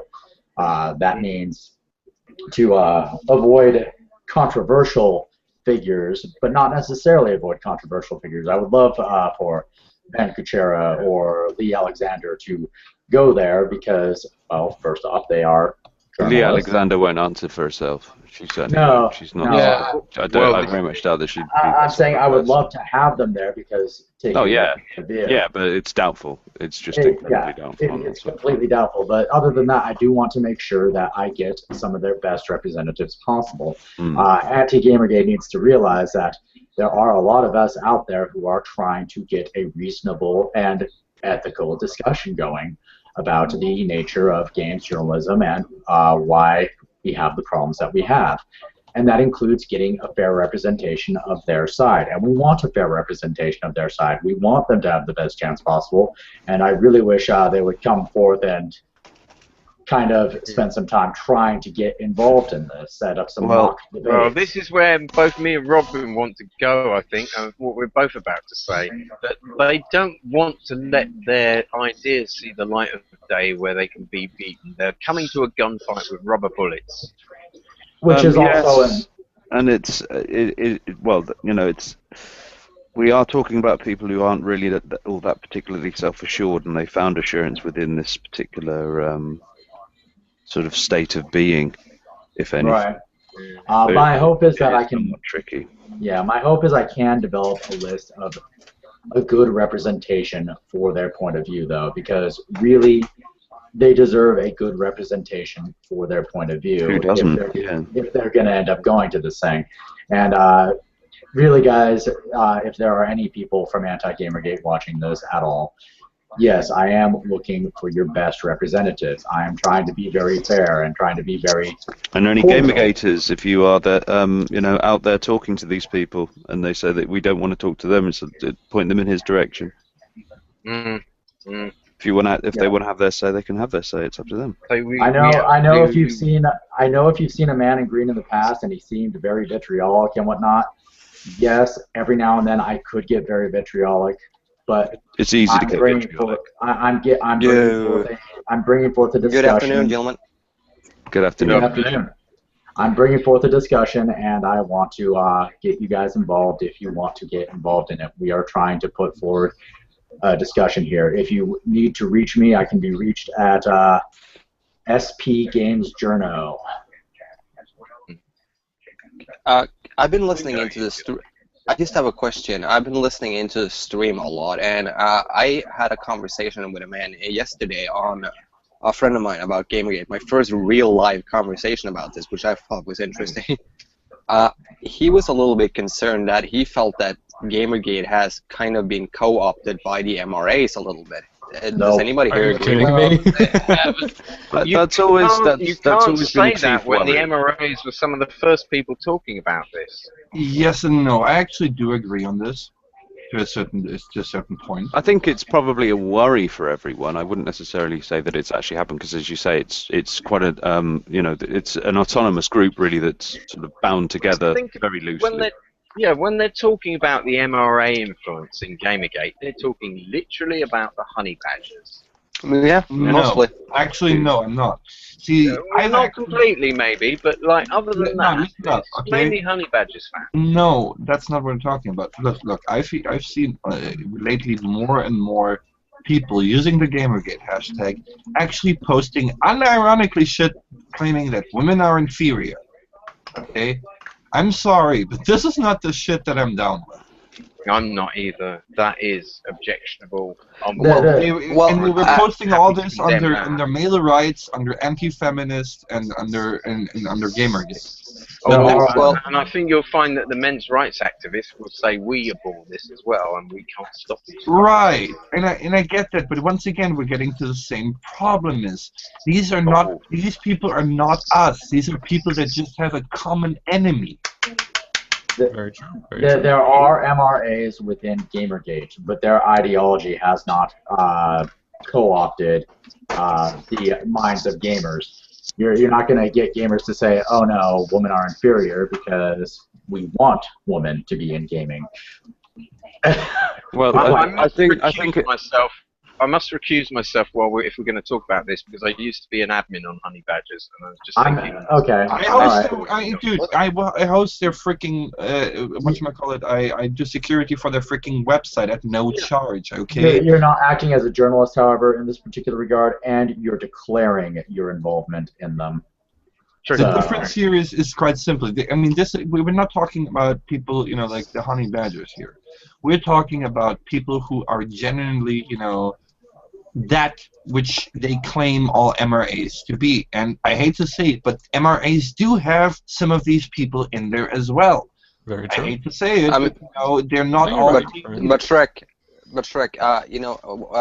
when I also wanted to stress this point that when my friend said MRAs, he didn't specifically mean Honey Badger, because to be fair to Honey Badger, Karen has been really on point with a lot of her statements, and I think they are just speaking their minds on it. Yep. And Anna, I personally think all of these groups are basically a symptom of disaffected youth, but there you go. Well, I think they're all a little older than that, though, aren't they? Well, I'm talking about her statements. It's a symptom of all these disaffected millennials. Yeah, it's a bloody symptom of that. I'm talking about her statements. I'm talking about her statements regarding Gamergate specific issues. That where she didn't actually use any MRA logic whatsoever. She basically just talked about the issues, and that concerns Gamergate directly. That is where I feel I agree with her a lot of her points. But speaking on the when we talk about MRAs, my friend was specifically referring to the people who really are way out there when it comes to their statements. People who not even Honey Badger or even other MRAs would associate with, but they call themselves MRA and they have co-opted gamers. Aaron Clarion Rouge? Are you talking about Aaron Clarion Rouge? I have no idea who that is. Rouge V is the writer for the owner, the creator of Return of Kings, or is it Realm of Kings? Oh yeah, the guy who wrote the Mad Max thing. No, that's Aaron Clary. Rouge has written pieces in the past. I think one was one that advocated sardonically, that if a woman came into your house, she was under your laws and your rules, and so if she got raped, it kind of wasn't a crime.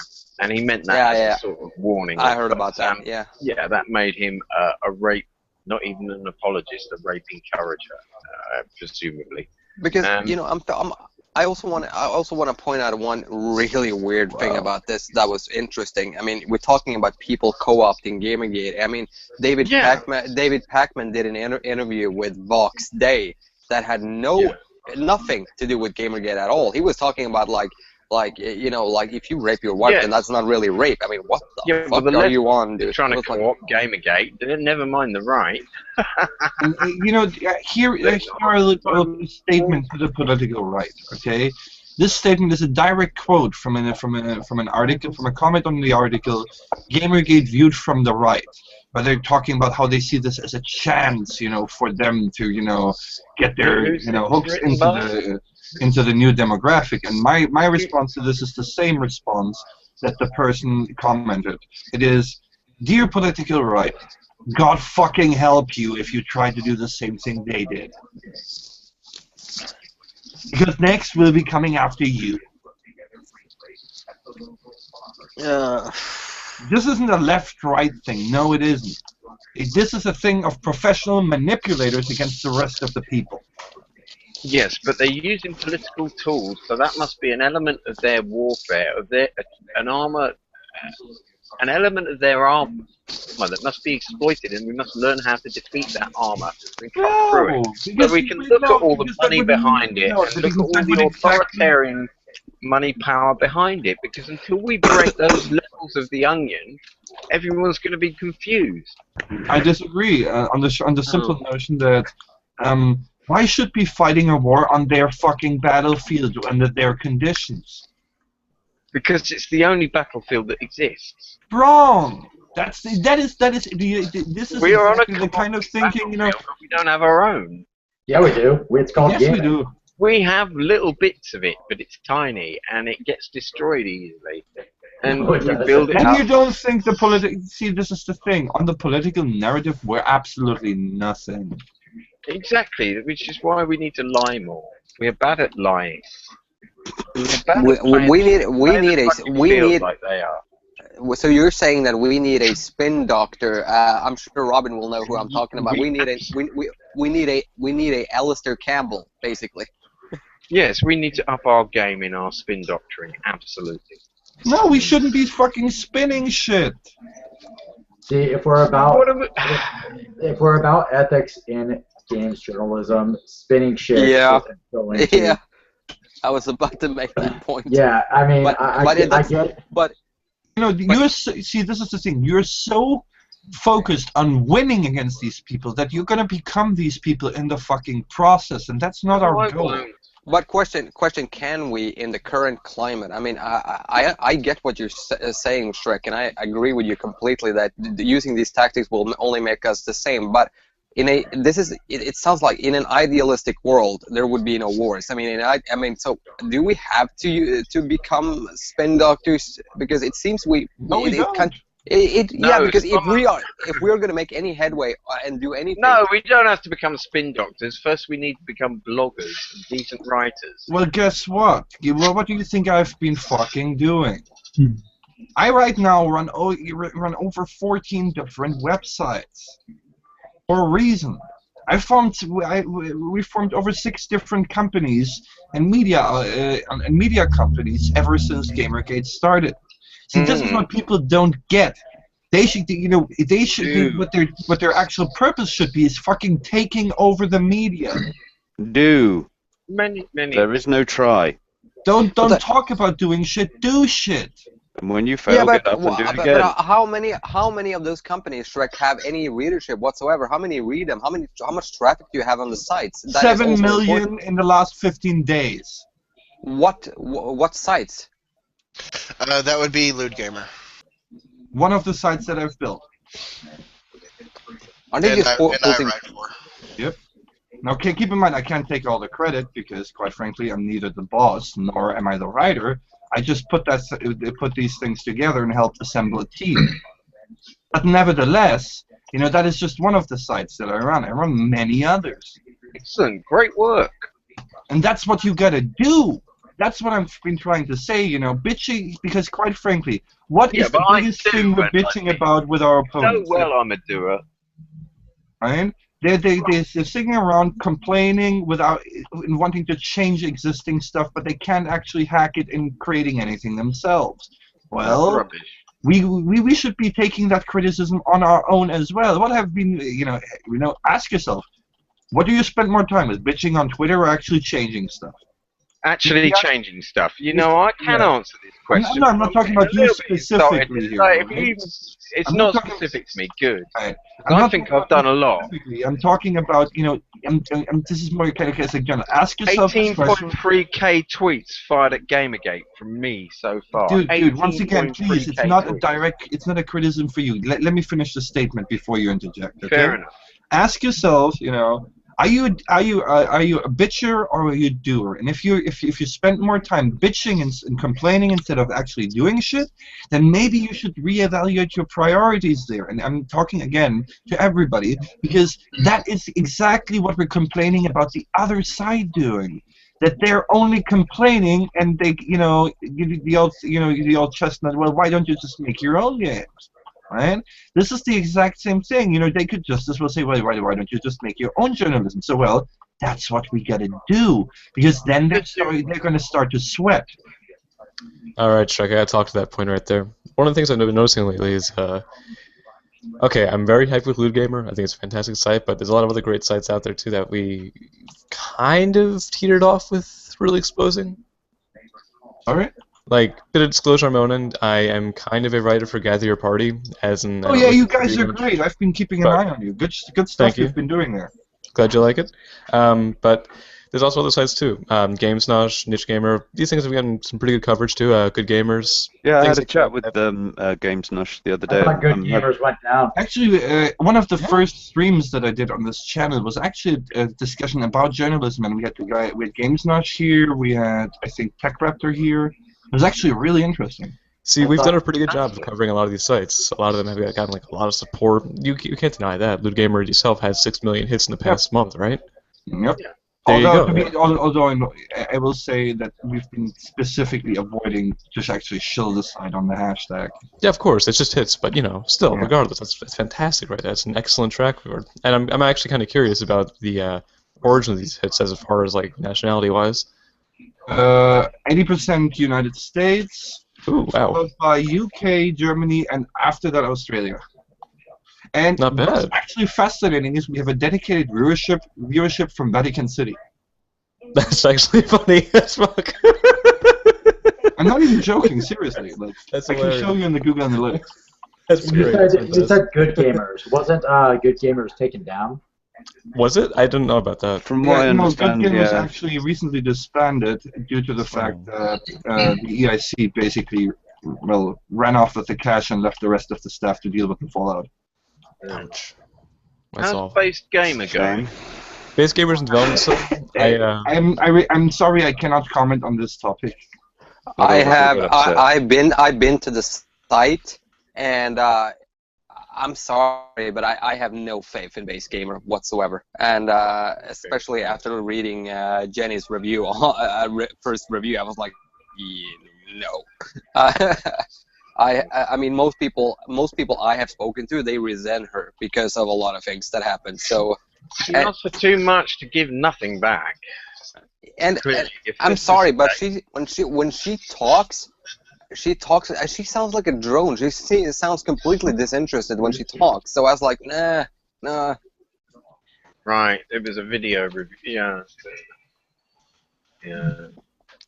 I'm sorry, but I have no faith in that. I have no faith in that side whatsoever. She basically took the money and ran. That is what she did. And well, no, if she ran, she'd be doing unique Sarkeesian right now, where she'd be making one thing a month, a year. That's about it. But I'd say, okay. I think Base Gamer is a work in progress for now. I have some faith in it. I'm looking forward to seeing the completed product. I did help make it. $20. Yeah, I was totally just asking because I hadn't seen it in my newsfeed for a while, and I knew I joined the Facebook group related to it. I get notifications on my email format because I help back it. Well, I generally remind. I'm going to say this as neutral as I possibly can. There are two ways to start a website. One is to approach it like a corporate endeavor and have yourself be paid for every meeting, every planning session, everything you do. And the other is to start it like a startup and just put in hard work. Well, both things can end up at the same goal. One is going to cost you $32. The other one is going to cost you $50,000. Yeah. Another thing. What happened to I'm forgetting now. This Sarkeesian Effect movie with Jordan Owen and Davis. That I recall fell out very quickly. Apparently, from what I've heard, their partnership broke up, and the fate of the finished product is. I thought it'd have put together again. It's still showing. They're still going. I've heard I've seen both of them podcasting. Okay. So my information is a little out of date. I've heard some really questionable things about them. But then again, I haven't really been following that issue too closely. Honestly, and these people, I'm going to be brutal. These two people are a prime example of leeches that have desperately tried to attach themselves to GG. Very true. Yeah, I mean, it's possibly. like but Shrek. I agree, Shrek. I mean, it really was like that. I remember when Gamergate first started out. I mean, it was like crazy. If you said one bad thing about Anita, then hell, you were in the club, And it's still like that to a certain point. I disagree. Well, the other day, look at the No. stuff that Ian Miles Chong has been saying. I've seen many people saying, I like the cut of his jib. I like what he's saying these days. Oh, That kind of thing. right, And I'm right, like, right. well, what do you do? Want to marry him off to your sister or something? You used to be a Negro. What are you Here's the thinking? thing. Here's the thing about Chung. He's been recently making some sense, but honestly, you can't put anything on him. He's such a fucking flip-flopper. Look back to his fucking neo-Nazi days back in RPG Yeah, Codex. can we? Yeah, I wanted to address that. He said he's an Asian white supremacist. How the hell does that work? He's hopping on. I can gonna make explain him how that interesting. works. In his own words, I'm like a banana, yellow on the inside and yellow on the outside and white on the inside. Right. See, what he's doing, right? Because back in RPG Codex, I can guarantee you, he was the kind of edgy teenager that browsed B and thought he was a badass. So he's I'm a neo-Nazi kind of thing. Now, I will say this. I regret joining Gamergate for one reason, and that is that before Gamergate, I lived in ignorance bliss, and I'd never heard of any of these fucking people before this thing started. Hold on, and this brings me to a very interesting point, which I call the true mission of Gamergate. See, here's the thing. Even if we fail to, we may be failing the media narrative. We may fail, all of these things granted, but the real purpose of Gamergate is not to get these journalists fired. It is not to break down a company. What its real mission is and should be is to raise awareness so we can spot this shit when it's like the story about Germany that I told you, right? You start seeing these patterns then, and you start to recognize the bullshit playbook things that they do, and that is much more dangerous to them than any firings or any small wins on a short scale can be, because the result is going to be as a ripple effect. It's going to spread out. More and more people will realize it, and it's going to get to the point where at some point this shit is going to happen in politics too, and people will say, hey, we know this shit from GG, get the fuck out of here. That's one thing I'm so grateful for. But one interesting thing that Total Biscuit pointed out about, take Polygon for instance. I mean, you take a look at their reviews. It's not. I mean, the Witcher 3 review. It wasn't really a review. It was more of an opinion piece with a lot of the reviewers' politics injected into it, and people basically criticized it for what it was. It was not a review. It was a political opinion about content that is in the game. It wasn't exactly a review of the game, and people catch on now. It's crazy how people are starting to catch on. But one thing that I have noticed is how more critical younger people have gotten to big companies. I mean, especially AAA developers, for bad decisions that they make. And that really pleases me. I'm happy when I hear people say, I don't want to pre-order that game because I want to see how it turns out before. I love that. Do not pre-order games. It's a bad culture to pre-order games. And don't get into this early access bullshit either, Don't, unless you actually understand what early access means, and you are able to see the game and in the perspective of this is actually not a finished product. From the ground up. To talk about early access, I think early really access positive is about it. No, One I of think my it's major good. issues with the market, the way things have gone in the past years, is the DLC trend that we've gotten into, where some games have like over $100 worth of DLC. Oh, come on! And people, $100? Are we really gonna keep talking about stuff that everybody else is doing on podcasts, like DLC, like early access, like yes, absolutely. Nobody wants to hear They're all this. issues that affect the industry. They're all issues that Well, affect. here's the problem. Maybe we should. I mean, this is I'm not directing this towards you guys because you have been pretty on point with it. But maybe instead of talking about SJWs, instead of talking about Ian Miles Chung's latest comment or Anita's latest tweet or Brianna's latest tweet, let's talk about issues affecting the industry. Yes, there are season passes. There are half-finished games coming out. Other people are talking about it. That doesn't mean you shouldn't. May I suggest something here? Because this is something that I've tried recently and made an attempt at it. See, I've noticed that there was a shit ton of shit posting and just, the typical anti-feminism, anti-SJW shit going on. And then I just said, okay. So I started to put together a whole bunch of, short, 140 character, simplified statements. Like, for example, if you have financial ties with a developer, you should not be reporting on their game, or at the very least disclose it. Right? And such, like, simple, generalized, not targeting an individual, just talking about the issues at hand. And then I posted these during the course of the day, and I actually got a shit ton of positive feedback for it. Now I would like to invite you all, do the same thing. Prepare yourself a document with like 50 points or whatever that you can easily copy paste, right? Of the issues, of the actual issues, not talking about individuals, not talking about specific persons, but really this is the shit that we don't want to see, right? Shit posts the ethical If you want to make some infographics too, it doesn't matter, but the point is simple statements, that actually highlight our concerns and not just the latest bullshit some anti-Gamergate critic has come up with lately. And then just But I think in frequent succession on the hashtag. And let me tell you, that will convert people to our side. That will get people to listen. But Shrek, keep in mind that one thing that I also heard from a lot of people. I mean, there is a lot of people out there who are concerned with the ethics issue, but there was one guy who basically told me I rarely use the Gamergate hashtag when I really start talking to people who work in the industry, and I rarely even mention the hashtag at all. And the reason is that I found it's a lot easier to deal with people and talk to people about these issues if you don't present yourself as a Gamergater. A lot of people are discussing these issues. But the reason for this is because when people look at the hashtag, what do they see? They see 90%, oh, look what Ian Miles Chong did. Oh, look at the latest stupid thing Anita Sarkeesian did.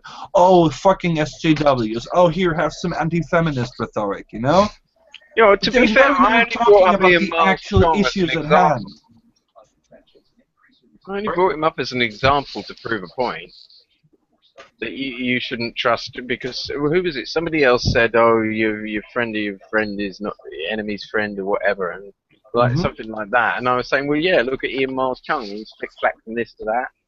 Well, you make a good point. Well, right. I'm not. Once again, keep in mind, my statements are not directed at anybody in this particular conversation. I'm talking. This is a suggestion I'm making of things that we could do to make the hashtag more informative, as opposed to just pure shit flinging and entertainment, which it is pretty much. That's what it's devolved. But Shrek, wouldn't you? So I'm sorry, but when you talk about the ethics issue, and if you have ethical concerns regarding a certain website or a developer, or even a developer, this could be a developer as well. Let's not forget that. And that's where you make a mistake.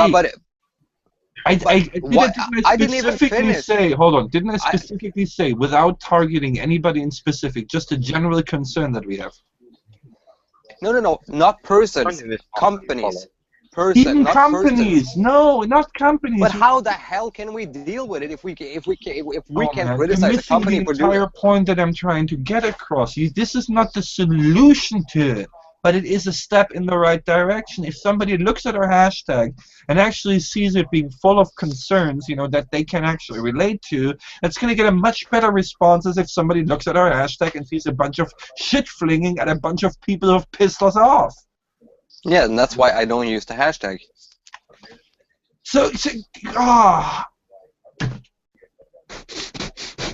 You're missing the point entirely. That's like saying, somebody shit in my living room, but instead of cleaning that shit up, I'm just gonna live in the bathroom from now on. Yeah, pretty much. I mean, I agree. I understand. When I talk about the ethical issues, I don't use the hashtag because I don't want the hashtag to have the actual issues. That precisely. What?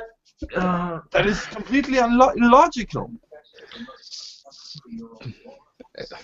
If I may speak, the issue that it may seem with the hashtag is that everyone, who comes in, so it seems like a dog pile. Even then, with it, so a delayed news effect.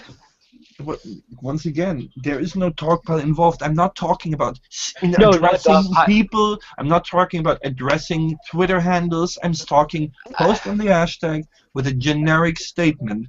Like, for example, look, I can read you even some quotes, so maybe you can get a little bit better understanding, right, from what I'm trying to say.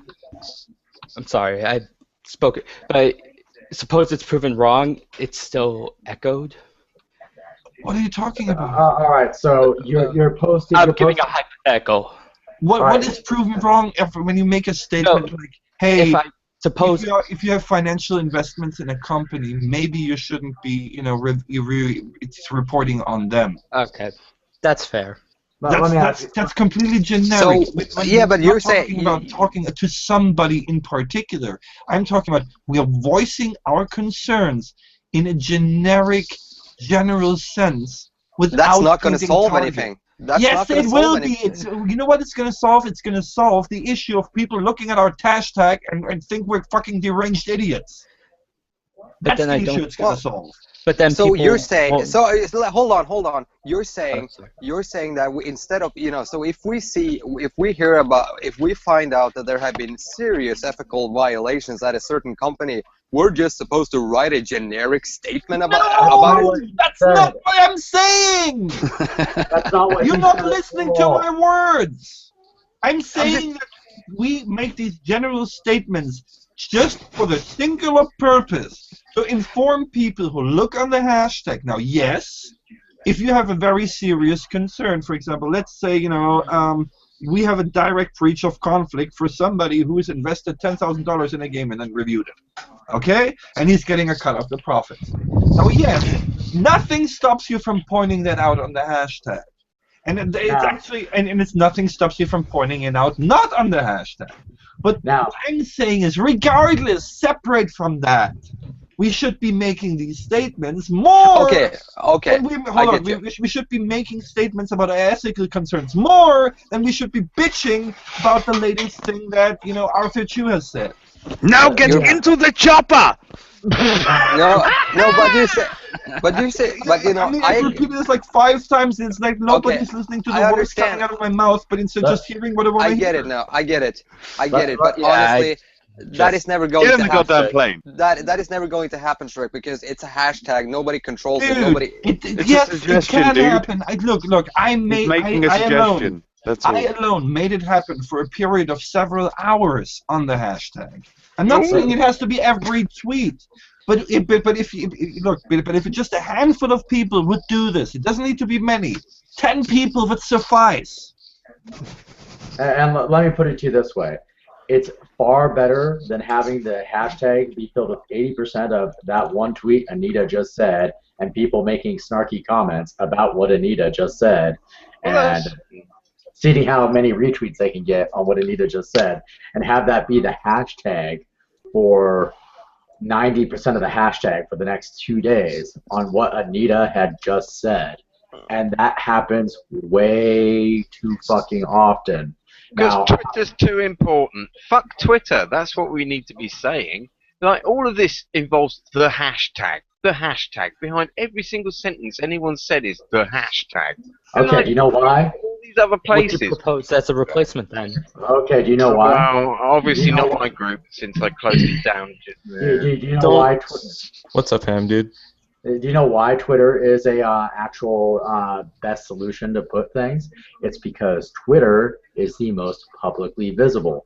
For whatever reason, every single media outlet, every single news outlet, every single whatever thing they can take things out of context. That's why they like Twitter. No. What I'm saying to find controversy. Look, you listen up. No, that's your own fault for not putting stuff in, for example, It's Twitter. not my fault. I'm not the sole core of what the media think. Listen up. If you make a proper multi-tweet or put it in a tweet longer, then they can't easily take it out of context. That's number one. Number two, here is the thing. Look, you can go to all you want to your HN containment board or your containment subreddit, but the fact of the matter is the only people that are going to read there are people that already either have their opinion formed in one way or the other. The purpose of Twitter is not to preach to the fucking choir. Twitter reaches people. Twitter reaches new eyes. Twitter reaches eyes that otherwise would not have seen it. The reason Twitter is so important. Facebook is less. Facebook is far more limited. The reason I'm that sorry. the reason people don't like to use Facebook is quite simple, because it lacks anonymity. And considering Yeah. some of those tactics of our opponents, it is actually a reasonable stance to take that, you know, and then sometimes this lack of anonymity is not in our favor. There are a number of Facebook groups for Gamergate. I'm actually part of one, but it's actually not a Gamergate one in name. The thing is, you can't really like you said, Shrek. Facebook lacks anonymity, so Twitter is good for that because you can be yourself without being yourself. Thankfully.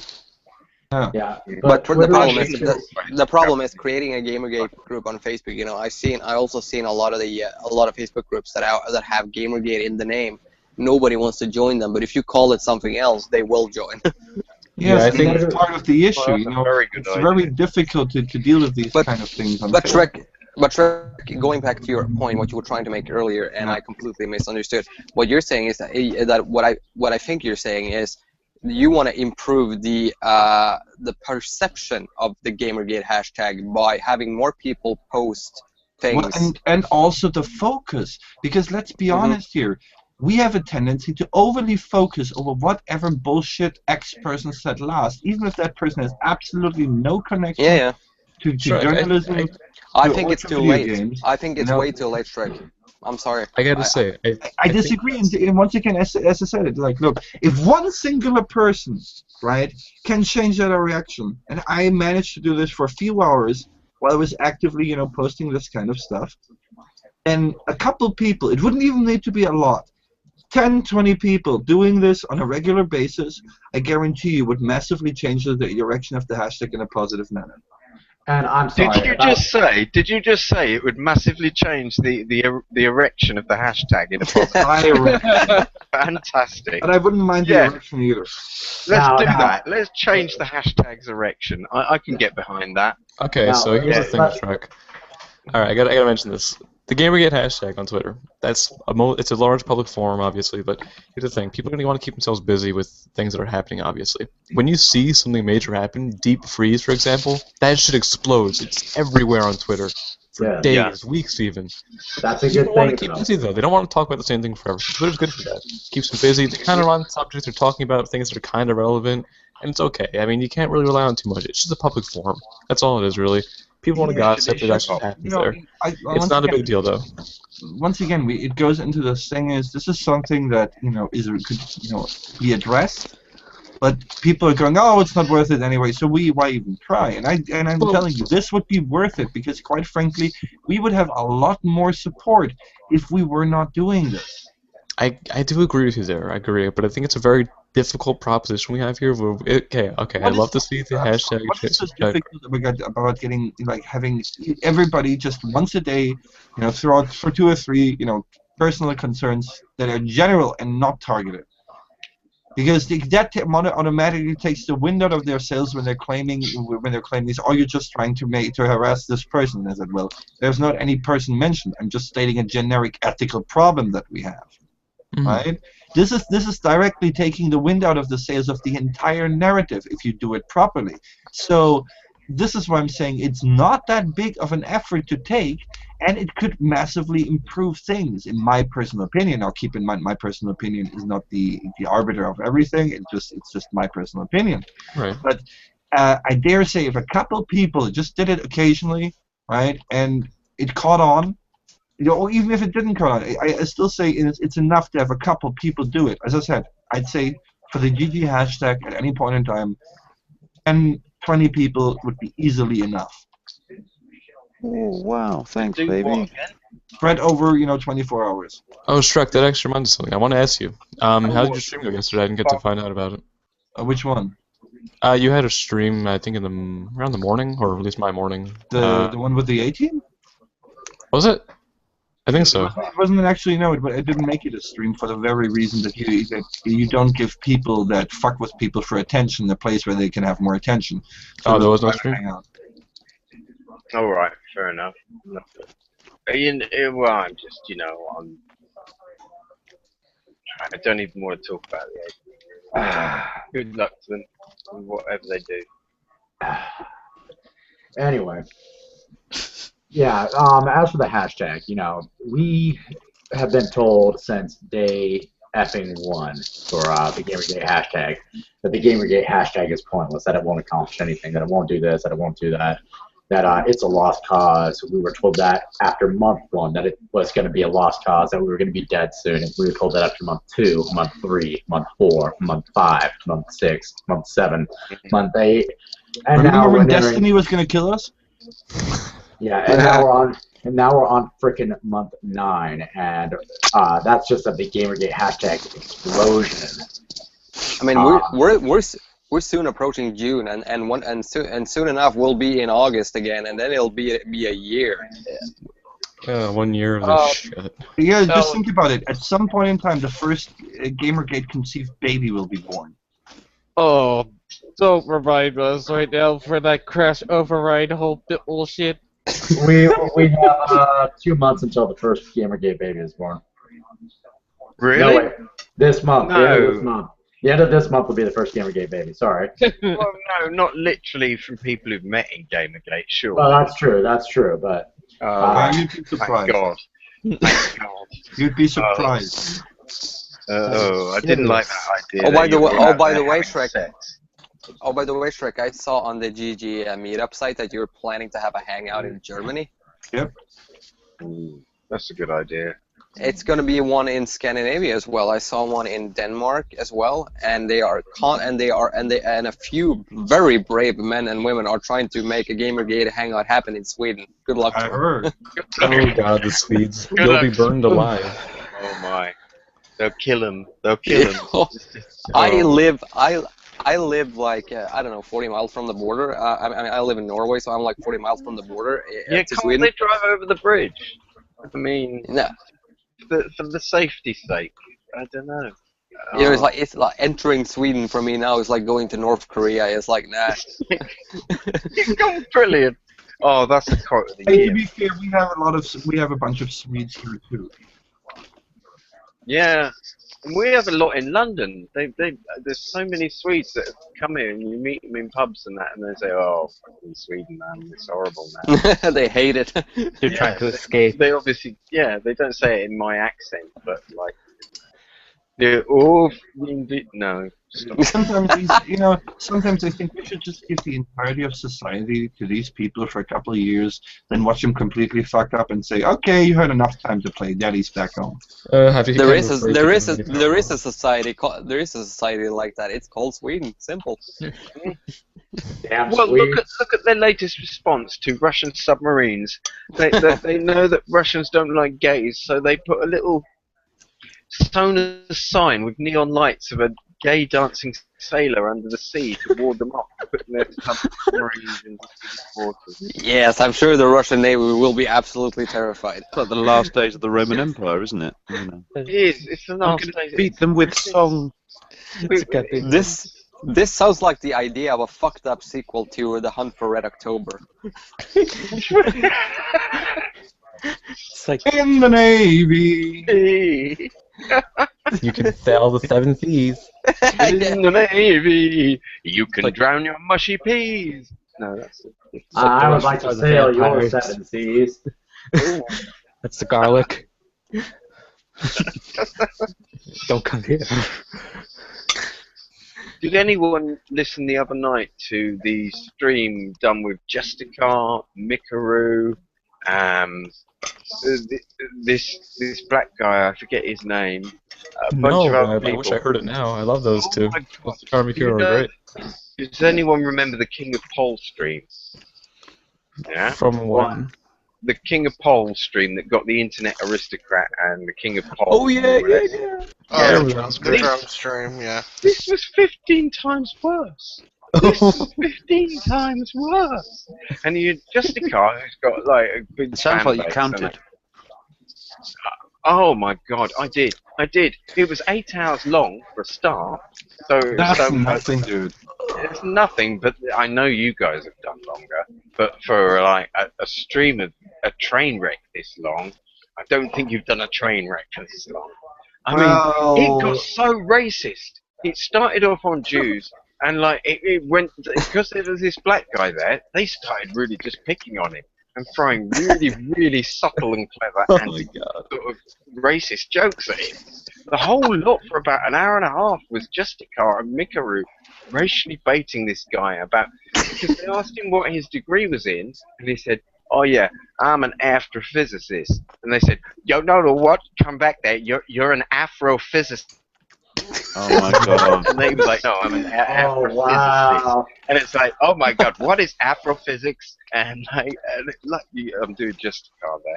And then Mikaru started chipping in and saying, "So when you're behind the telescope, do they make you hold it sideways like the other black people? And do they make you sit at the back of the telescope?" And these really subtle racist gags that you don't really get initially, and then like, "Oh my god, that's so bad." Have you ever heard the Justicar speakers before or Mikera? They're both very like they're fucking funny as hell, but they are raunchy in the best way possible. Yeah. They'll pick on everything they should, and it's wonderful. I've been following them for years. Oh my god! But if you get a chance, I'll drop a link in the chat in a second, our chat, and then I'll put it on Twitter on my own tweet at Ian Davis 0 for people in the chat who want to watch it. But or watch it later. No, I'll do it later after this stream. Otherwise, We'll do it live. Stream. Fuck it. Well, I'll pop it in the chat. You guys that run the Hangout can see if you want to do it live.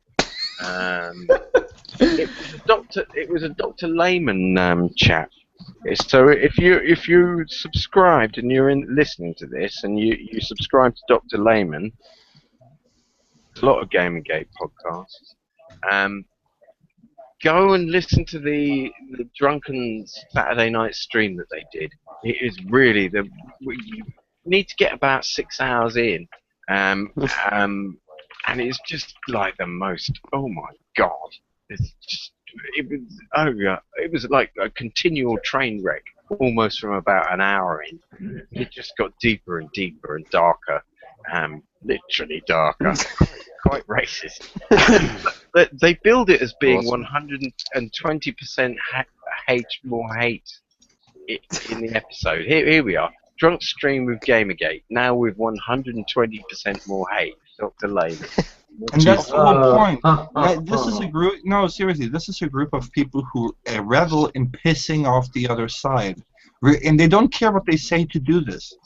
They don't care who they hit in the process either. And that's part of the problem here.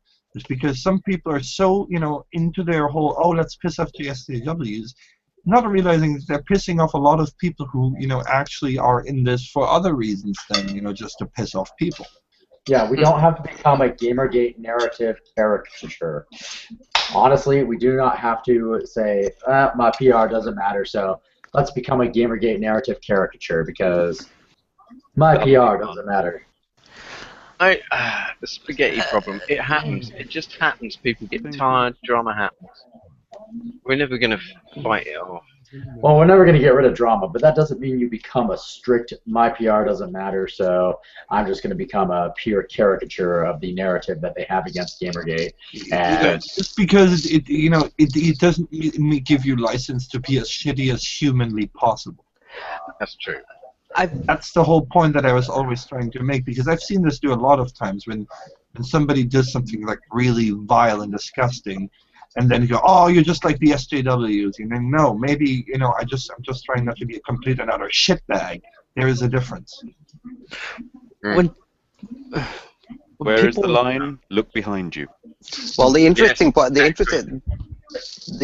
point here is when people have tried to point out that Trek, keep the conversation for more focus. Don't shitpost about it, SJWs, and keep the conversation to the point. But the problem is when people try to do that and people try to say to other people who are attacking SJWs, they get accused of tone policing. See, here's the thing, okay? That's exactly the whole point that I'm trying to make. You don't have to tell other people you're doing it wrong. You can just lead with a good example. That shit actually does work, believe it or not. To be what the narrative describes you as on Twitter, in the articles just because you're like, well, fuck my PR, so I'm just gonna be whatever the hell I want to be. You're not only not adding to the discussion, you're not adding dissent. You're just being a shit for brains. You're being a shithead. You're being an asshole. And you shouldn't be trying to hurt. Stay off our side, please. That's what I'm saying. Sorry, If you're going to be a douchebag, stay off our side.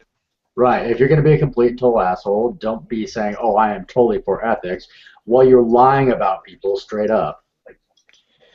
The whole my PR thing, like that was perpetuated, like brought up, it came about like when I asked about it.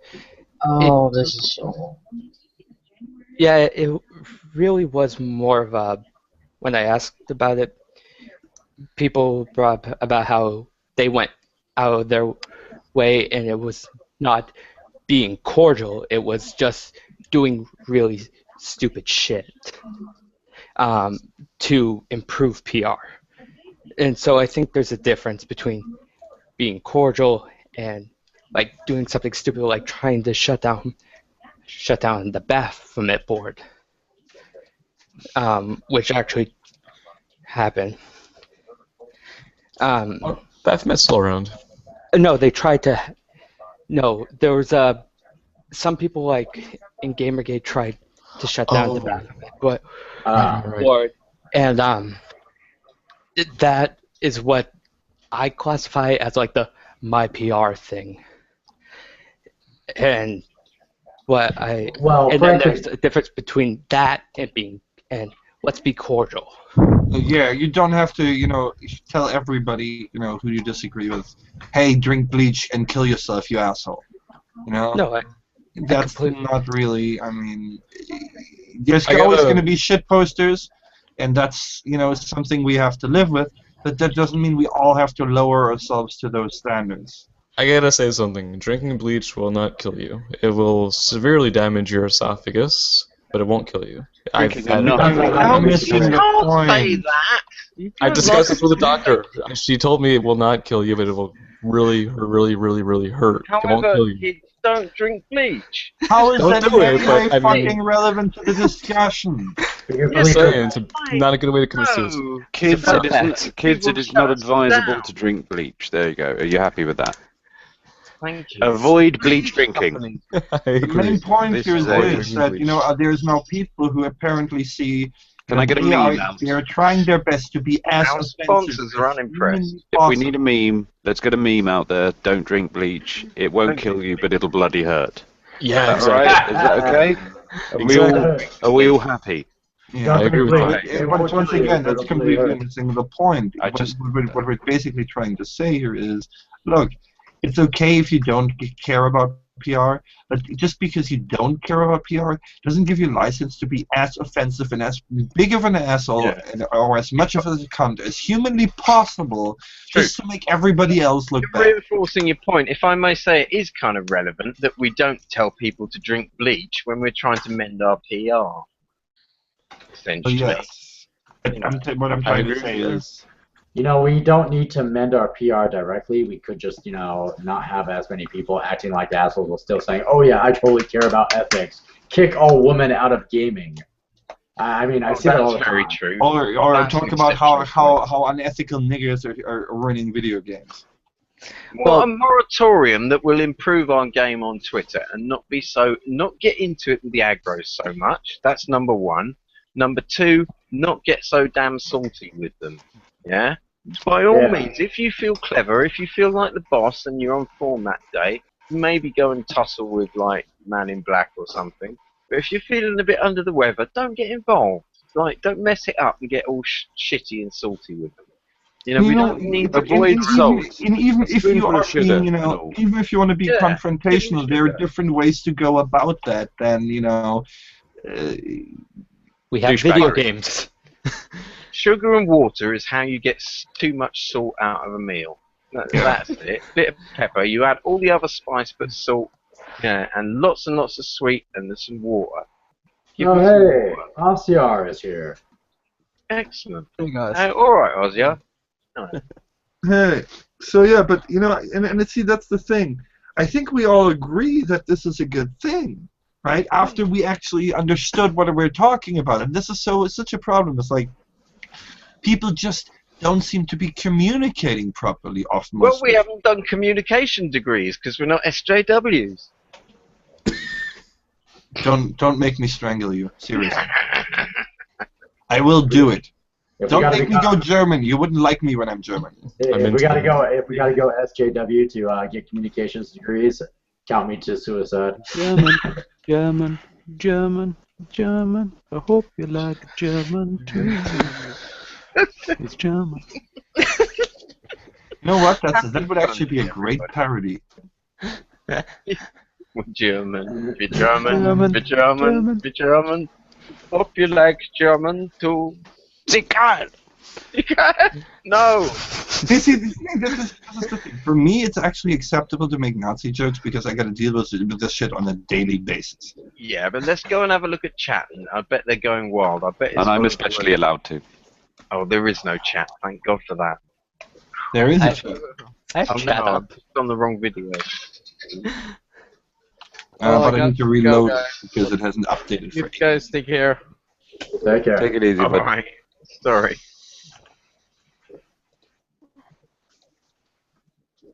Anyone have a bleach cocktail recipe? Yes. Yes. One that doesn't kill you or make it bloody hurt. Here's the thing, like, if there's tiny bits of bleach added to everything you drink, because that's part of the settling process. If you think so you're saying you got to develop an immunity over it. Yeah, sometimes people use hydrogen peroxide and things like that in brewing and stuff to just kill the fact that there's all that bacteria that's made the booze in the first place. It's a fascinating world of booze, isn't it? Modern booze, chemical booze. Fuck chemical booze, seriously. Yeah. On that note, I do want to desperately at some point try that beer that has over 50% alcohol by volume. No. Back on topic, though. A beard that has what? Beard, yeah.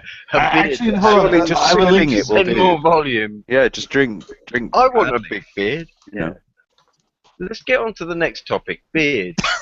Voluminous. I have a drinking problem. My beard is 100% alcohol proof. Yeah. And actually, it's 55% alcohol per volume, and the bottle is inside of a squirrel wearing a suit. Robin, I've seen you on webcam. You have no beard. I can't do the beard thing. I can do design a stubble nicely, but yeah. Mm. I'm not super beard, but sometimes in the past I've had issues of dripping with my moustache when I drink. It's beard talk on the Sunday afternoon. Yeah. Welcome everyone. Big shout out to all you truckers out there. See, I trim my my mustache regularly to avoid this kind of drippage. Massaging a beard is also important. We're going to be discussing drippage tonight, folks. Drippage? Stay tuned. Massages. Yeah. Find something warm to put over your legs. What part of the body are we going to talk about drippage on? Both? I just want to red pill this and say Hitler. He did suffer from a lot of drippage, and that is probably contributing. Hitler suffered from drippage. That was. No, actually, the reason for his mustache lie in the fact that, The reasons for his mustache. Yeah. Hitler, the reason for his mustache. It was because you might be joking about this, but we actually had like a documentary. I absolutely am joking about this. There's no much about it. Wait, they had a documentary about his mustache. I'm not. But I am not kidding about kidding. We actually had like a television documentary about this. I told you, like, if it has to do with Hitler, About his it'll be on mustache. TV at some point. Yes. Was he a fan of Charlie Chaplin? To quote an American author, you're shitting me. Yeah. No, I'm not. Seriously, I'm actually for real. Well, shit, I've learned something. Come on then. Red pill us. Spill the beans. It's gonna fans happen. were fucked. It has something to do with that this small form of mustache could easily fit under a gas mask. Just left it that way. Yeah, I can see that. So he did that for gas mask wearing. Well, he had a lovely outlook on life. Yeah, it arose after going through some mustard gas attacks in the trenches of World War One. He was really looking for the win-win scenario there. How about you let the most informed person here, which is ironically not me but Ray's here, speak? Yeah, like I said, it's a style he adopted after surviving mustard gas attacks in the trenches of World War One. He couldn't get the gas mask to seal around his face because he had a longer mustache, and so after that he trimmed it up so where it could actually seal. It's nice of you to tell us whilst wearing one. I mean, I think that's an extra touch of realism. Is my audio bad all of a sudden? No. Oh right, you're not wearing a gas mask. Yeah, mine's always bad. Yeah, you're Robotroning. It's predictably bad. I'm not Robotronic. You were. Was he Robotroning everyone? Yes, he was. Yeah, see? Was it me? Yeah, yes, Robotroning. You were Robotroning all along. And that damn little dog. Because I was hearing your mate as Robotronic. Well, that's the point. You're Robotroning. It's you. You're the problem. Lying. I think you're lying. I know. Overreception. And I've got it coming through the speakers. So, like, I didn't sound Robotronic. Nah. You're opaque. Your snout is covering the gas mask too well to make it so it doesn't seal properly. This is it. Because of the snout, I always sound slightly Robotronic. You're right. Robotronic. So, mate, let me ask you. You're a developer too, right? Who are you asking? You. Me? No. Yes. I used to write about games. I'm a developer. Oh, cool. What are you working on? I'm working on Quake levels. Quake levels. Awesome. Isn't it? Excellent. Have you ever used Trench Broom? Back in the days. No, it's a new editor, Trench Broom. I swear to God, there was something like that called Back in the Days. Here, let me Because it clearly rings a bell, and I haven't done any of that shit in years. Let me show you what it's like real fast. Do you remember how a project called, God, what was it, Tenebrae? Of course. I was actually one of the very first testers of that. Because I was hanging out with the developer at that time. That shit was amazing back then. I personally still suspect that it was basically the alpha test of the Doom 3 engine. It's a very interesting lighting engine they have for it. Although I have seen the Doom 3 style lighting done like as far back as I think 2001. So I can't really say for certain, but I will say they did a very nice job of doing in the Quake engine. Although Tenebrae is pretty outdated now. And to be fair, the developer was involved with Doom 3. Oh, okay. That might explain a lot. I know a lot about the Doom 3 and Quake 3 development, though. It was actually very interesting. I've read some of the source code, too. A lot of the comments are pretty funny when I look back at them. Hey, have you considered writing? Me? Yeah, see, I'm actually in the process of starting a new outlet that is covering specifically the modding scene. Mod tools, moddable games, mod development, Yeah. That's kind of what I do at Gather Your Party, but at the same time, I haven't published a single article yet because of various number of issues, but I finished like 4 of them. Regardless, I would be interested.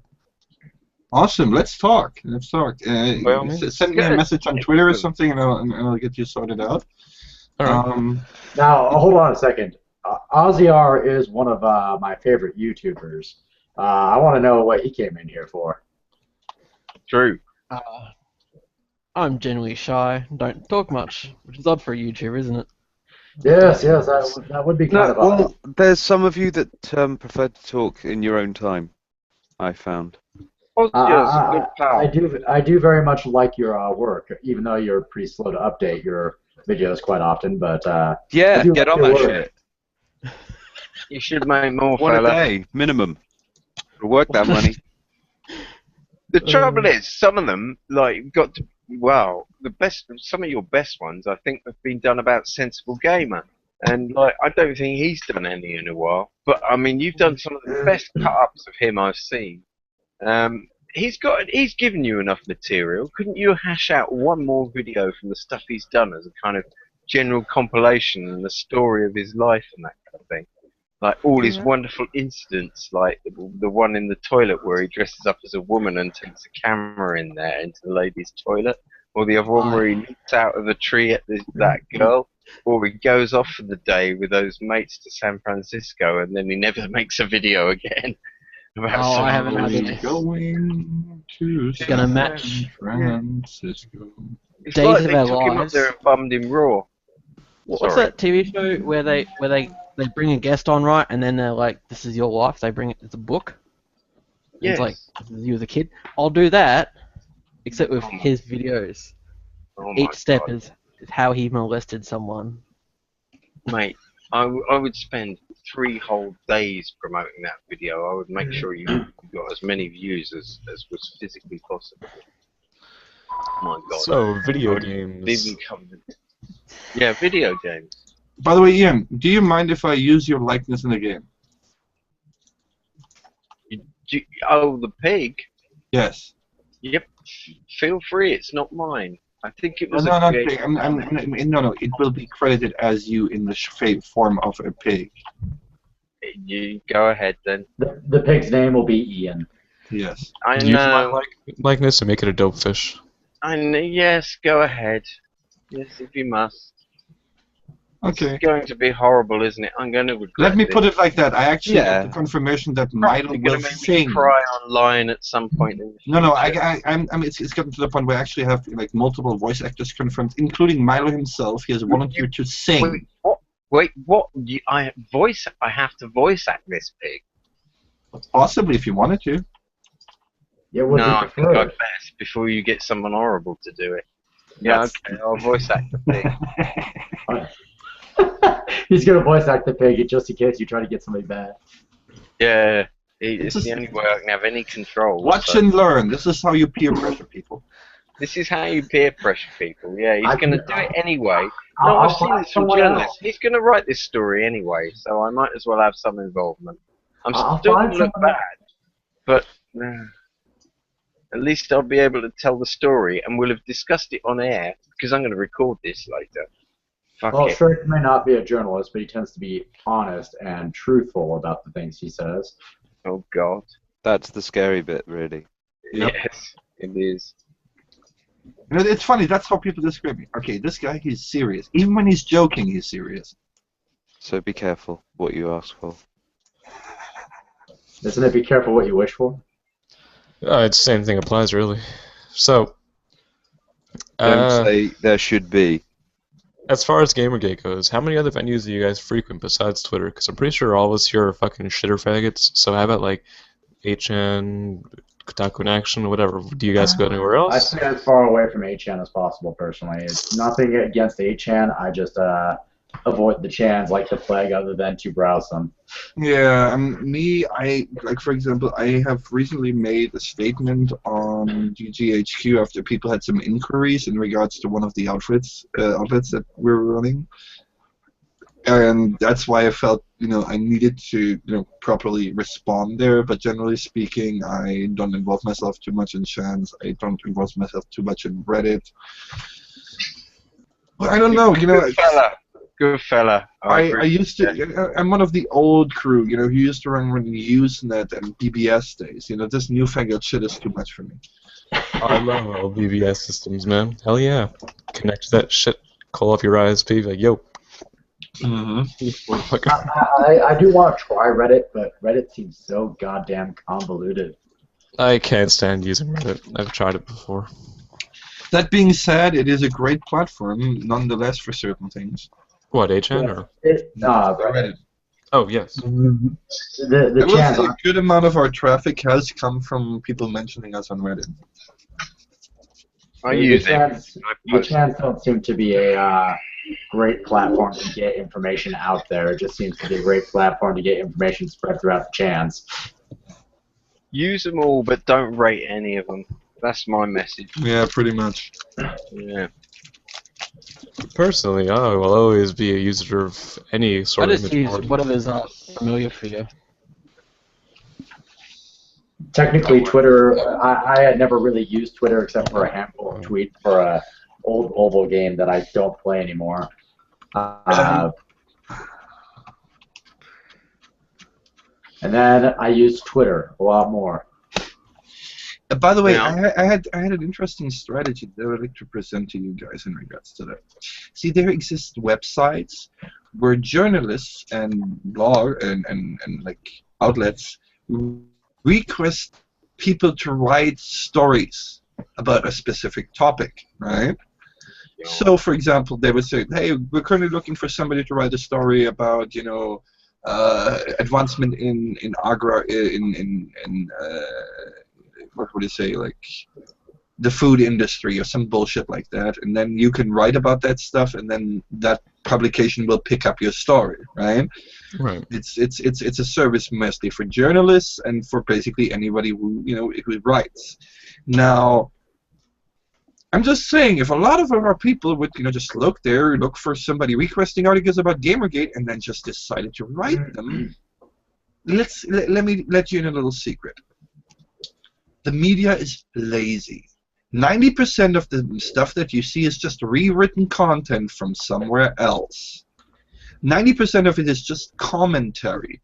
There's very little original content that's out there about, like that's why, for example, you see so many, you saw those, 11 articles, for example, you see shit like that happen so often, even if it's not direct collusion. Sometimes it just, appears naturally because, so one person reads the article, okay, I have half an hour to get an article, let me just reword this shit and push it out again, right? Now, if we actually insert ourselves into this chain and create basically a man-in-the-middle attack, we simply do exactly what these outlets want. We give them content to publish, but it's going to be our content based on what they're requesting. And I'm going to be telling you that is how you could actually get a major media swing in our favor. I wasn't aware there were so many sites that did things like that. Oh, let me put it like this. Now that I've actually got some experience in running these outlets, I can definitely tell you it's one of these things, once you know how the sausage is being made, right? Yeah. I can guarantee you, good 80 to 90% of the articles that are floating about are just fucking rewrites. There are thousands of blogs out there that don't even actually produce any content. All that they do is they input somebody else's content through an RSS, run it through a Yahoo pipe, which contains an automatic rewriter that simply exchanges some words for synonyms, so it's considered unique content, and republish it. Okay, so it wouldn't be registered as something you created per se, but it would be your article. Yes. Similarly, a lot of these big blogs, they're not going to do research on something. They're just going to look around what somebody else has written, put a little bit their own personal take on it, and that's about it. I would love to be able to say what I know about all this. Unfortunately, it was part of somebody else's private dig, and they haven't released the information that we dug up. But I know so much about this, and it is quite horrible. It's sort of Am I correct in my native assessment? advertising and shit like that. Am I isn't correct it? in And my assessment? Yeah, you're absolutely right. You're absolutely right. And Yeah, this is how and this is why I'm saying this is a great attack vector for us, actually. Yeah, we should be using this too. Yeah, I will have a think about this and try and get out there. Unfortunately, a lot of this involves actual programs that have been written, and I don't see how we can copy these. No, there doesn't even, because as I said, there's services for this. There's another thing, for example, you want to get some spread for the message. Well, either you could pay to have your tweets promoted, like some people want to do it, or there's actually a free service to promote content. See, the way it works is, imagine it like a database. Tons of authors have their articles in there. Now, they say, if you retweet this article or tweet this article out, that gives you X amount of points, right? Yeah. And then these accumulate. So in the end, after doing it, depending on how many followers you have, you get a different amount of points. Let's say you get 1,000 points. Now you can put out basically a reward for redistributing content that you want, so that other people can earn these points by retweeting your article using these 1,000 points you earned before. This gives you an ability to spread way beyond the existing platform, right? Yeah. And they've gamified the natural action of journalists to borrow each other's stories. precisely, and this method already exists. These sites already do exist. We just got to utilize them to our advantage. We do, but like they can shut us down very quickly because that's a network they can control. No, they We can't. might pay our money. That's not a network they control. That's the beauty of it. Because this is not an individual thing. This is not sure. Polygon could put out $10,000 and buy points there and have people tweet out their content. Sure. We can't afford this advertising, surely. Yeah, but we don't have to pay for it. All we have to do is look for other articles that we find, okay, this is something I would tweet out anyways. Okay, I'm going to tweet that out, and I'm going to put it on Facebook, and let's do it on Tumblr. Oh, whoa, I got 90 points. Do that anyway. I do that anyway. So right, you want but everyone to the copy point what that I'm I'm making doing. is you do that anyway, so you might as well earn points for it that then allow you to market your own message. I see. Okay. Right? Because after you've got 10,000 points, you put out your own article in there and say, okay, for every retweet of this article or for every Facebook message of this article, I'm giving out 3 points a pop. Bam! That's 300 people that retweet your message, and that's people completely outside of our circles. That's the important part. See, right now we have a situation where most GGers are single-purpose accounts that mostly follow GGers.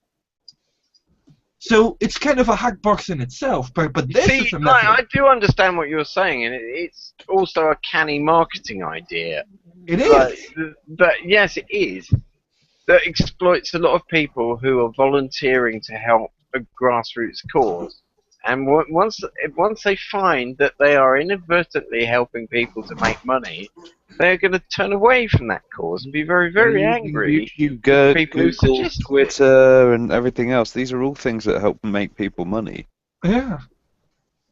See, this is the thing. It's Yes, not like we're making true. Polygon money. We're making an advertisement. Look at what the aggros would make of that. What would the aggros make of that? The whole lot of it.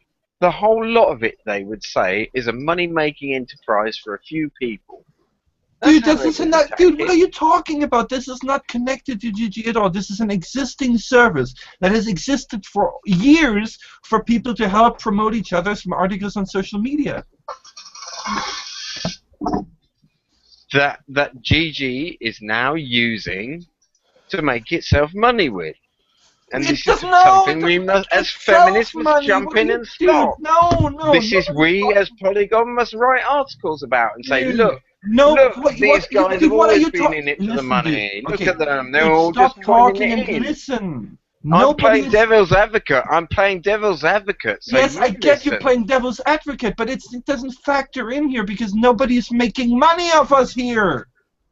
No, I must ask these questions, and you mustn't answer them so passionately. Look, I'm just telling you. I'm not trying to sell anything here, am I?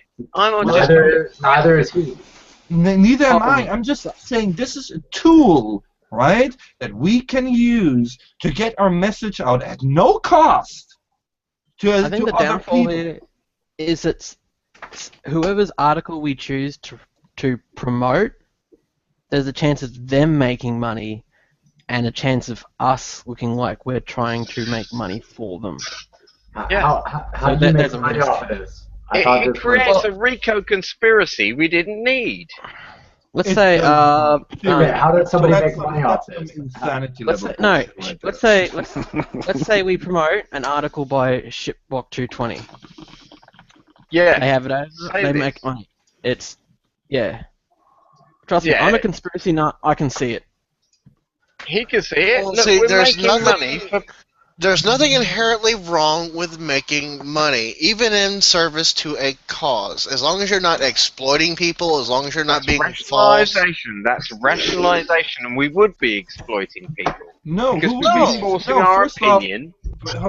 We'd be falsely advertising people for free in a free advertising network. Other people were making money on. Yeah, that we would then get the dirt from. Dude, you're not listening. Nobody is forcing anybody to do anything. I'm not even talking about organizing this in a big way that all of GG works together to get as many points as possible, then it all puts it on one article. That's idiocy. No! I'm talking about literally just looking over the articles that they have on offer there. If you find one that you agree with that you would normally tweet out anyways, tweet it out this way. It's not going to look in any way, shape, or form different, right? And then when you maybe write an article or somebody that you like writes an article, then you can use your few points, like your 90 or 100 points or whatever you've gotten, and use it to advertise that article, which gets maybe 5 to 10 other people who've never heard of Gamergate to share the story and maybe read it themselves. That's what I'm talking about. It's not some big conspiracy thing. You're desperately trying to find a fault. No, I'm not saying your side of it is in any way a conspiracy. What I'm saying is they will play it as a big conspiracy. They can play it as a conspiracy. They're using the services themselves. How are they going to prove that you're making money off of this specifically when you're just writing the article? They will only have had to have listened to this podcast, and they will go away and say, "Look, GG is planning." They will go away to like Ghazi. Oh, they were saying, "Oh, GG is planning to use the same things that we've used for the last decade." Yes, they will exactly do that. We could just expose them for it too. It's a completely legitimate marketing tool. It is in no way, shape, or form insidious. No, I'm not saying any company could buy this, and you could buy points there and advertise. And I guarantee you, Polygon and some of their ilk, or even some of just of their. What you're doing is monetizing Gamergate. You're monetizing a lot of volunteers that come here in good faith. Who is monetizing? Nobody is monetizing anything. Where does this money go? Where are you getting? You always have to shout at us. Where are you getting this money from? Because you're talking about things that nobody ever said and stating them as a fact. You're accusing us of making money off. I'm asking questions. No, you're accusing us of making money off of this. You're not asking questions. No. It's not that you or anyone else will make money off it, right? It's that the people who have wrote the articles, right, that we promote, right, the people that are writing the articles, we will be seeing everyone in GG. Then make it a medium piece without advertising or a twit longer. It doesn't matter. I'm not saying to send people to Loot Game or saying to send people to Tech Raptor. I'm saying to write your own statement if you want on Medium or on Twitlonger and link it to them. Share your own personal experience, for crying out. Start a fucking WordPress blog for free. You see what I'm trying to say? It has nothing to do. You constantly keep thinking in big outlets, but that's not what it's about. It's just about spreading a message. Yeah, this isn't about making money, man. You're saying that we're directly trying to make money off of this, but no, this is about spreading a message. I'm not. I'm really not. I was asking. Except yes, you really were. You're automatically, jumping to the conclusion like, oh, somebody, there must be somebody making money, so it's automatically unethical. I asked the question, who makes money off this? No, you made an accusation. I'm not allowed to ask who makes money off. Obviously, the people who run the service make some money for their service. No, I don't know, obviously. What am I, fucking psychic? Dude, do you think why are you so angry if this is such a fucking good idea? Why can't you explain it if this is such I am explaining it if you wouldn't if you wouldn't constantly shout over what I'm saying, dude. But you've been shouting over me. That's the only way I can get a word in edgeways. Because I explained it 3 times and you keep asking the same question. Alright, let's everybody take it down a little bit here. I'm taking it down. I'm calm. I'm chill. Look, dude, here. I'm easy with Twitter makes money, correct? So no, let's not raise the tension. If you have something to say it, and don't engage me in it as a... No, I'm not a lawyer. For fuck's sake. I'm not a lawyer. I'm not the guy on trial. You say what you want to say. Let me know when you're done talking to everyone. Remember, there's an audience behind us. Yes. Now, listen up. Twitter makes money. Yes or no? I'm not on trial. You're talking to your audience. And I'm asking. I'm trying to make you understand. So answer the question. Don't shout at me. Calm down. Be nice to me. Why? Because you made direct accusations against people and said that that was okay?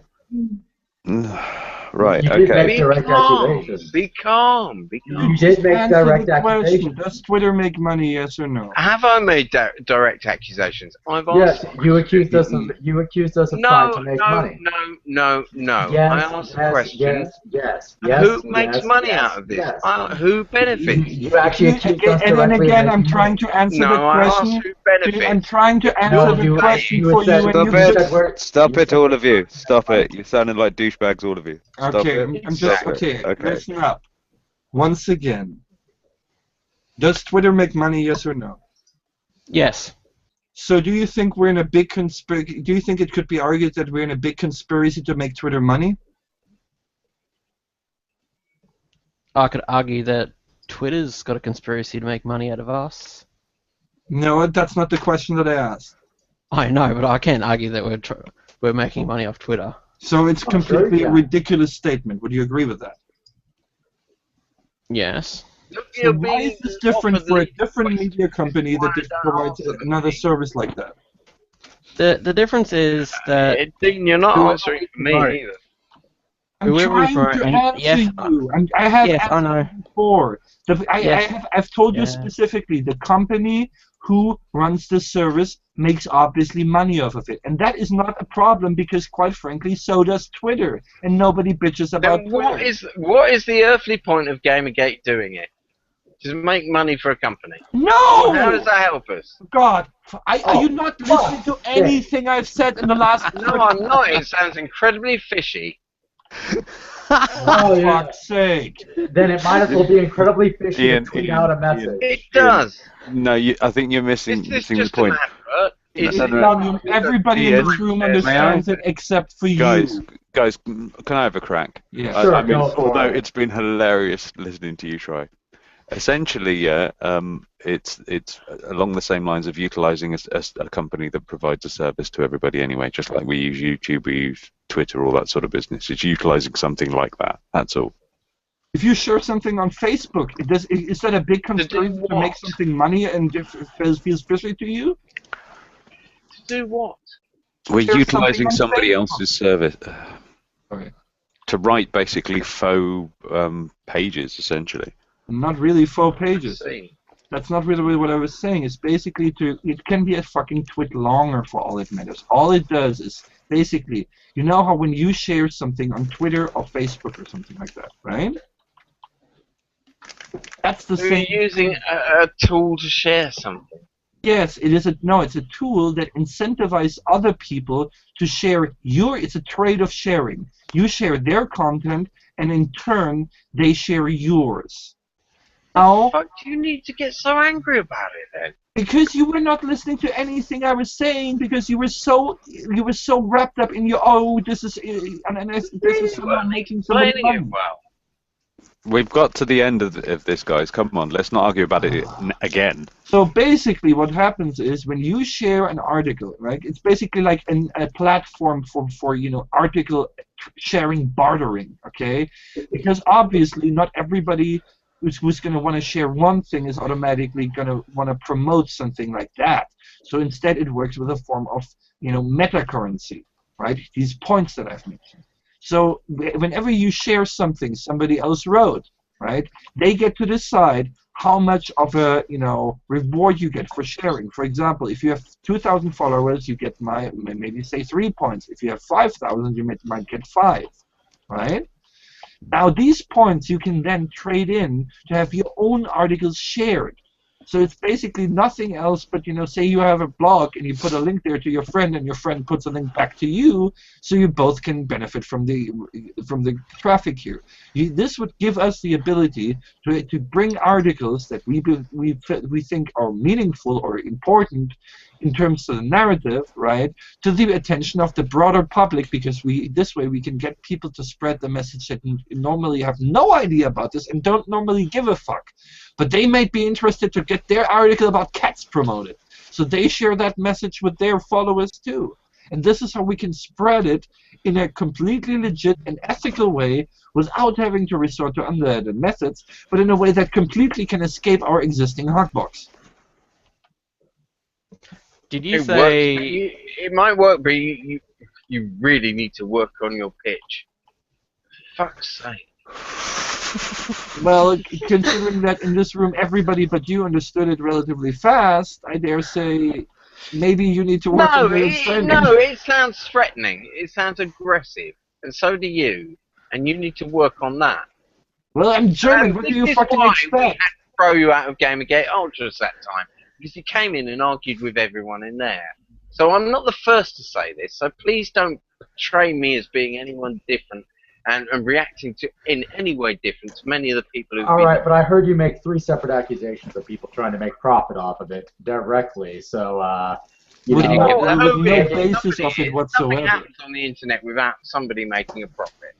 yeah, the whole way it goes. Okay, so all this Gamergate time we've been trying to make a profit off of our tweets individually. Is that what you're trying to say? That's what you're trying to say? Everybody in Gamergate's trying to make a profit. So that can be recorded. Are you trying to qualify me in something I haven't said? This is somewhat of an unproductive Are you trying to qualify me in something I haven't said? It is, and I'm not rising to any. Don't make me stream gay porn here because I will do it.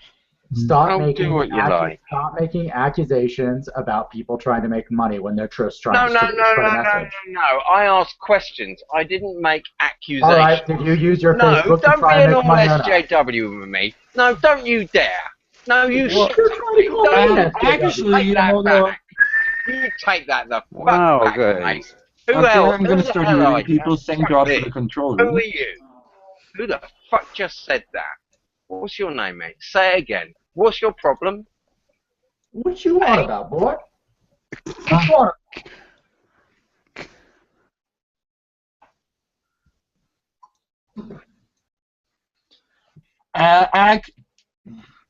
Ahem! You're still here in my fucking stream, so shut the fuck up! What the hell? What is wrong with this? People? Now listen up, Ian. It's this I'm gonna have to tell you. Yes, you asked questions, but no, you're not relaxed. You're being belligerent. Now I will address your question. Yes, you have asked question, and then right after the question said because ... and you've made statements. So don't try to pretend you've only been asking questions. That was not the case. Second off, from the beginning, this was brought up.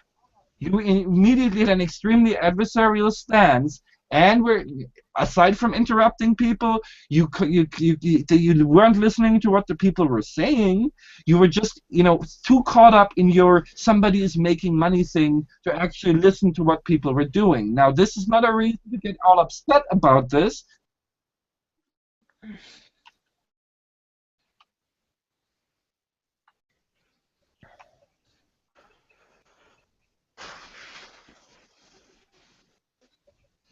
Dude, no, because quite frankly, I don't have articles I need to promote. You know what? Fuck it. Fuck this. I have no horse in this race, and you keep making accusations that some people have some ulterior motivations for shit. That, quite frankly, grinds my gears. Okay, this is why I'm with that. This is why people are beside me are also. I was invited here in good faith. This was not put on the cards to me as something we would discuss. I've taken it just at face value, and you cannot really blame me for what I've said as I've seen it as it's presented to me. I mean, how can I be blamed for taking it badly when you're trying to present an idea to me that I haven't heard of before? So you're saying we can't confront your accusations badly that you've never heard of before. Must I take it on board initially? Can I not be skeptical? You can be skeptical. So you're saying you can make accusations and we can't counter them. Listening to the explanations instead of people interrupting people while they're trying to explain it to you. By asking more questions, you were not just asking questions. You were interrupting people as they were explaining it to you, claiming that. Well, look. It's not me that really needs explaining to, is it? It's the audience. Yes, and guess what? It doesn't look like the audience misunderstood. I've asked enough questions. I'll shut up.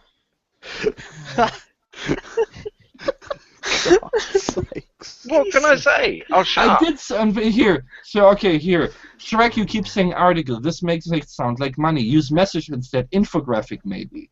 Look, I used the word message and I used the word tweet longer. I used the word medium. I don't know how much more I would have possibly should have done to make this any clearer.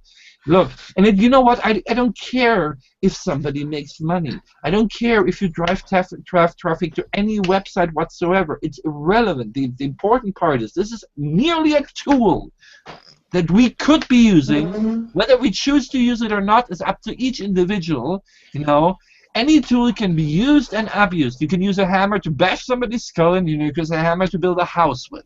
The point here is, it would be stupid to shut our eyes to new tools that we can use to our potential. Another good example for this is, for example, a tool called IFTTT. Stands for if this, then that. Right? The idea, this is an automation tool that allows you, for example, to make it so that your posts to one social media platform or blog can be automatically cross-posted to others. You can set it to use specific triggers. You can use it to assemble data. For example, you can set it to record every tweet an individual makes or a hashtag makes onto a Google spreadsheet, similar stuff like that. You can use it. It basically allows you to, with a very simple, easy interface, to do a lot of very complex tasks on social media and online in general. This is definitely a tool that I think Gamergate should look into, right? Yeah, you can set it for triggers, exactly. Now, similar speaking, TweetDeck is also a tool that we should be considering using because it makes interaction with Twitter much, much better. It's just a tool. I'm not advocating, I'm not telling anybody to use it for anything. I'm just saying here, it's a tool. It's there. We can use this to reach people that we normally could not reach, right? And yes, it makes somebody money. Any service on the internet makes somebody money. Twitter makes somebody money. Facebook makes somebody money. 8chan makes somebody money. That hasn't stopped us from using any of these things so far, and it hasn't made any of us in any way look like a shiller or an ethical.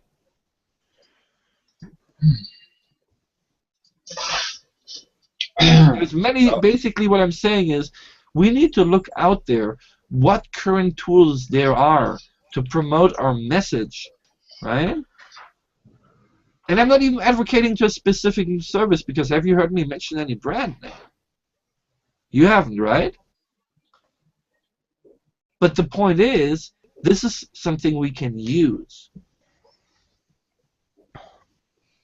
Sure. I think if we do use it, as long as we don't op it up to focus all traffic towards one person, there shouldn't be an issue. Precisely. Well, even if you focus it towards one person, it doesn't necessarily make that person money. It makes the website that the article was posted on money. It doesn't sound like the person who actually wrote the article makes any money whatsoever from the sounds of it. It sounds like it's given credit to whoever chooses to put it up on the site. If it sends to like a medium, then yes, it's medium making money. We don't care about that. I just mean don't just big up one of our favorite GG websites. Quite frankly, I would advocate against doing any kind of organized effort saying we should all put these articles up or something like that. No, what I'm saying is what we should say is, guys, this is a tool. Consider using it. If you have a tweet longer, if you have a Medium piece that you wrote, or any of that shit, this is one of the ways you can get that more attention among people who would normally never, go into these circles. Yes, this actually reaches people outside of Gamergate circles, is right. What ends up happening. I'm advocating against an organized campaign, but more for an individual tool. Once again, a big topic in GG is individuality, as we all know, correct? Did you say that you essentially choose which articles or things to promote out of that website to get the points? No, so you choose which one, or is it just you just think of it like think of it like an eBay system, right? There's hundreds of articles by different people who are in the system. Each person that posts their article there can now assign a certain reward for that, be that 1 point, 2 points, and so forth. This can differentiate per social media. For example, some things have thresholds. That means for 2,000 followers on Twitter, if you do tweet it out, you get so many points. If you have more than 5,000, you get more points because you have a wider reach, right? Now, obviously, it doesn't do this automatically. You get to pick and choose from these things. And obviously, you know, maybe you don't want to do that Stormfront article, but maybe you want to find this one interested in my gaming. Say, oh, yeah, I can see sharing that. Okay, cool. And the only difference is this gives you this currency, right, with these points. Now, once you've accumulated enough of these points, you obviously might want to spend them on something. And in this case, you can spend these points to promote an article of your choosing for a reward of your choosing. So, let's say you find either you've written yourself a Medium piece, or you know you have your own website, or God knows what, right? And you pick the article that you think conveys the message the best to a neutral, or somebody who's never heard of it before, right? And or could even be a YouTube video, for example, right? And then you say, okay, for everybody who shares this on Twitter, they can have 2 of my points. And obviously, once your 1,000 points are used up, then that ceases to exist, right? But at that point, you've already reached then 500 people out there who would have never shared this otherwise. So that's the idea behind it. It basically, you're giving people an incentive to share your shit, right?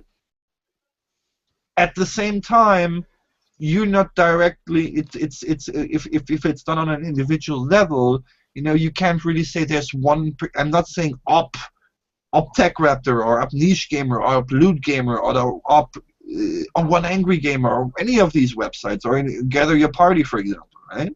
Although you guys could use the same thing too if you wanted, right? All right, I don't see any more issues with it. Right. Just a question about, not an issue with it. Mm-hmm. What is there like a verification process to like obtain the points? Like, what's not stopping someone from just retweeting it, then deleting it? I imagine you have to sign up for something. I can't imagine. You sign up. Well, it authorizes using the Twitter API, and yes, technically speaking, somebody could delete the tweet afterwards. But most people, you gotta remember, for most people, they only share stuff they would normally share anyways. All right. And so it's more of a thing that, you know, these are bloggers themselves. So, you know, obviously the same thing that could be done, you know, that they would be doing could also obviously be done to them. You know, obviously, you know, there's only a limit to what Twitter allows you to do, and I guess, you know, it's not built into Twitter, so yes, technically it might be possible to delete your tweet, but in the end, as long as there's a couple of tweets going out there, those might then once again get retweeted by others, and once again, you know, this is a way to get people who have never heard about this whole thing, right, to actually listen to the story and maybe recognize a couple harmful trends in this media narrative. All right. That was just because I'm thinking that, like, some people from, like, some people would, like, if there's, like, a set limit of points per an article, would some people use it for less than noble purposes? Well, the thing is, you can only do that once per account, and actually making Twitter sock accounts en masse is more difficult than it seems. No, I mean, like, like a group of people. Right, but even then, you know, like, how big is this group going to be? In order to organize that effort, especially since it's not just one person. You see, this is why I'm saying. That's a fair point. Right. This is what I'm saying. If it was one person doing an organized campaign, it would be a lot more vulnerable. But if everybody does it on their individual level, and they have like what 90 points, 100 points to spend, right? Then what they're going to do? They can organize their big group to spend these 100 points, and there's still 500 people who also have their own little articles up that they might not even know about. And let's be honest, huh? Sorry, I was just. Like, no, I get it. It's a valid concern, you know. since you have not seen that system and I kind of know how it works, basically I stumbled across a lot of these methods. I was doing research on SEO and how to direct traffic to your blog with legit methods. Right? I've been lurking on the Black Hat SEO forums for a long time, just looking, because they also have a white hat section where there are legit methods of getting traffic are explained. And that was one of the things that were mentioned in the white hat section, was that there are specific services like this which allow you to basically trade your traffic for somebody else's traffic. You're giving them traffic, and in turn they are giving you traffic. And this is a sort of social media based way of doing this. It's like the sharing of Twitter, only with people outside of your circles. Yep. Essentially. And yes, there are people who will use it for less than noble goals, but let's face it, there are people who have been on Twitter that have been using their account for less than noble goals as well. So it's not like this is a huge stretch anyway. There are going to be people. Yeah, think of the thing Reef just recently pulled. He used the Twitter tweet promotion service to tweet out racist shit, right, and get that promoted, specifically targeting feminists.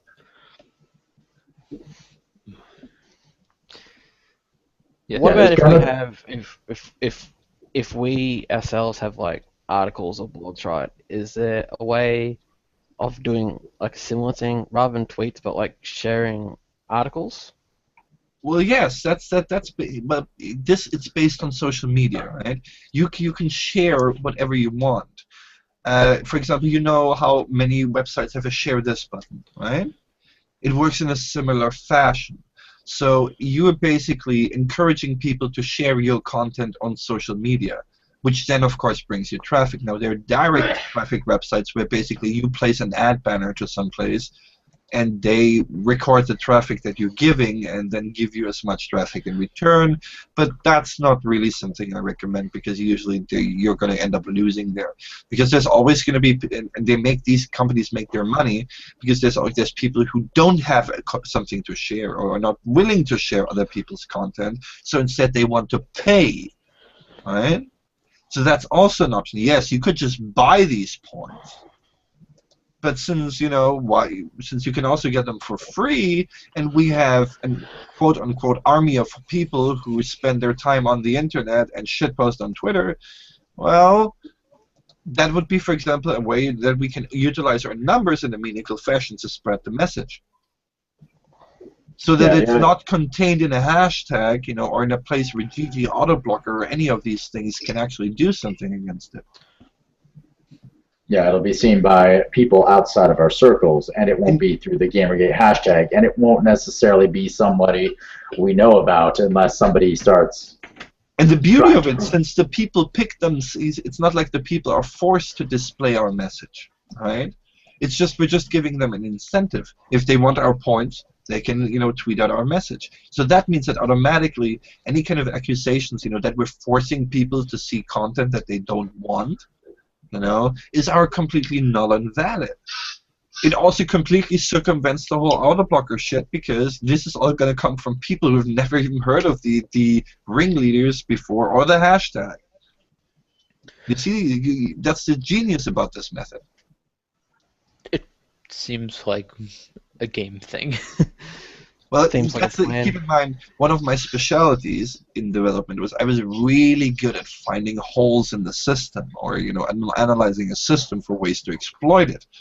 Well, this is a system that I wouldn't call it exploiting, because we're using it for its intended purpose, right?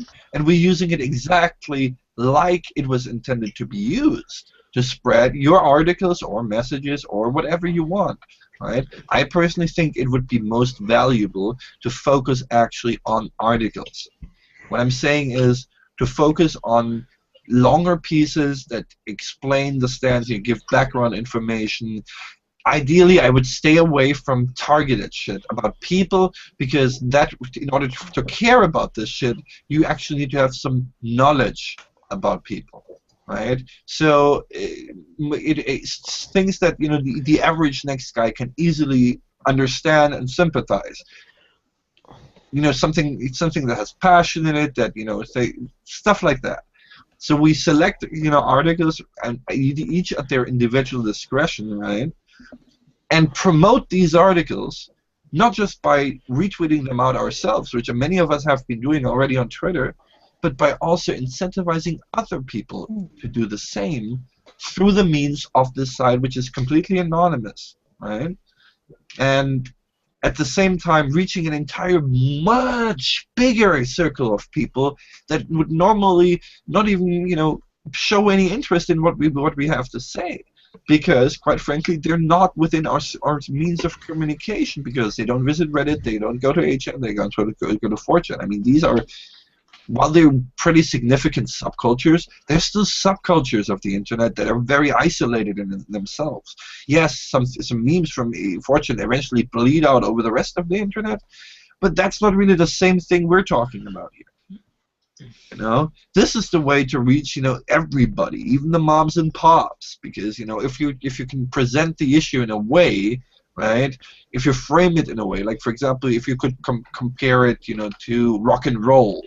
How rock and roll was the devil back in the days. On before that, Dungeons and Dragons was satanistic, right? And now they found a new boogeyman. There's a lot of good stories to be told there, and I'm sure there have been articles written on the subject already by many of the good writers we have, right? So whether you want to compose something yourself. No, I've seen the rock and roll comparison like many times. Right. So this is something that is easily understandable to even the average layperson that has no interest in video games, because that's shit they know.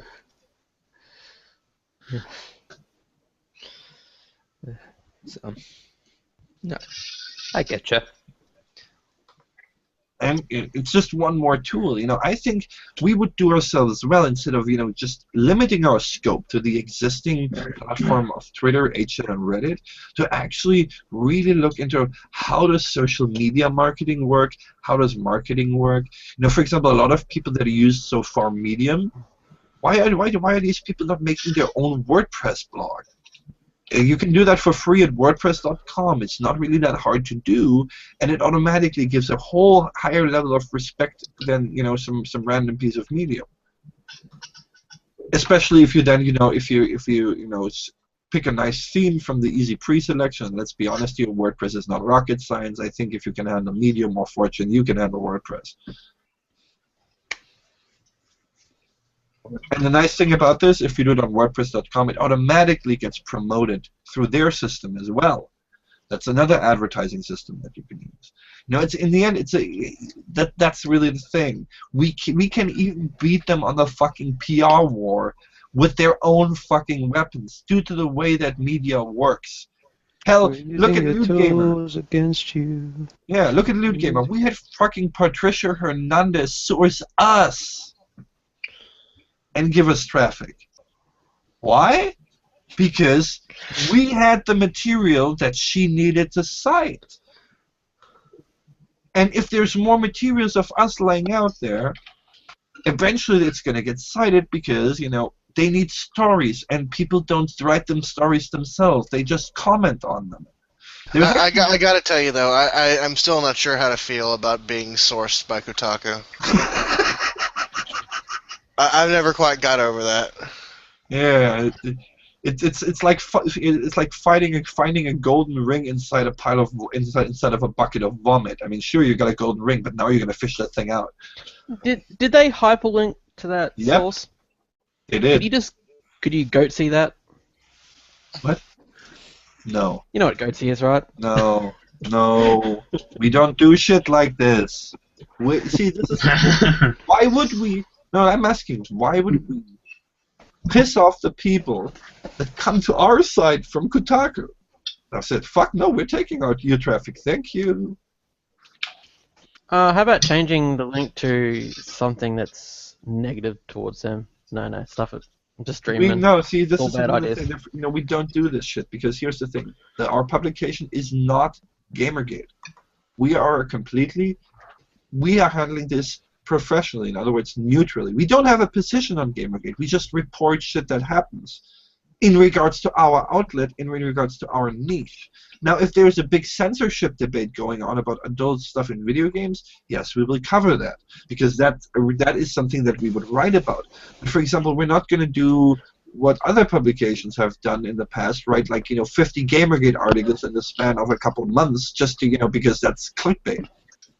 Because you see, that's another thing, like that was very important to us from the beginning, and maybe that answers a couple of questions people have been having. So, we were taking the whole professionalism thing a little bit serious here, okay?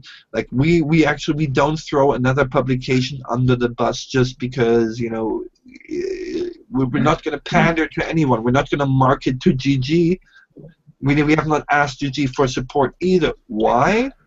Because we are of the opinion that if an outlet cannot stand on its own merits and needs GG to survive, then that outlet is kind of doomed to failure to begin with. So we want to be standing on our own merits. We're not begging GG for attention. We're not begging GG for support. If you find our content good, if you find what we do good, then by all means support us, right? Turn off your ad blocker if you like. That would really help us out. But we're not going to be asking anybody in specific for support. We are also not taking donations for our trip to E3 or PAX, right? We're not asking for donations in the same sense, because we think, hey, getting there is our responsibility.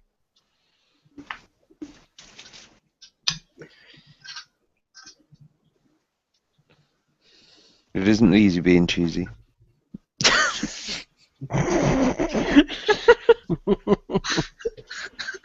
Yeah, we love it because we love the irony that we have such, we're very stringent in our ethical standards and in ethics concerns, and we're a fucking porn site.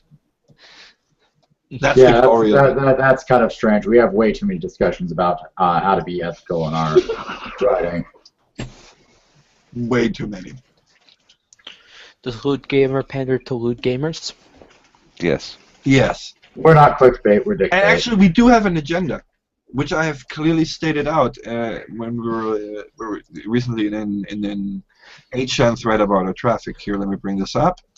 Here, we do have an agenda in what we do. We try to raise the bar and improve the adult video game scene whenever possible.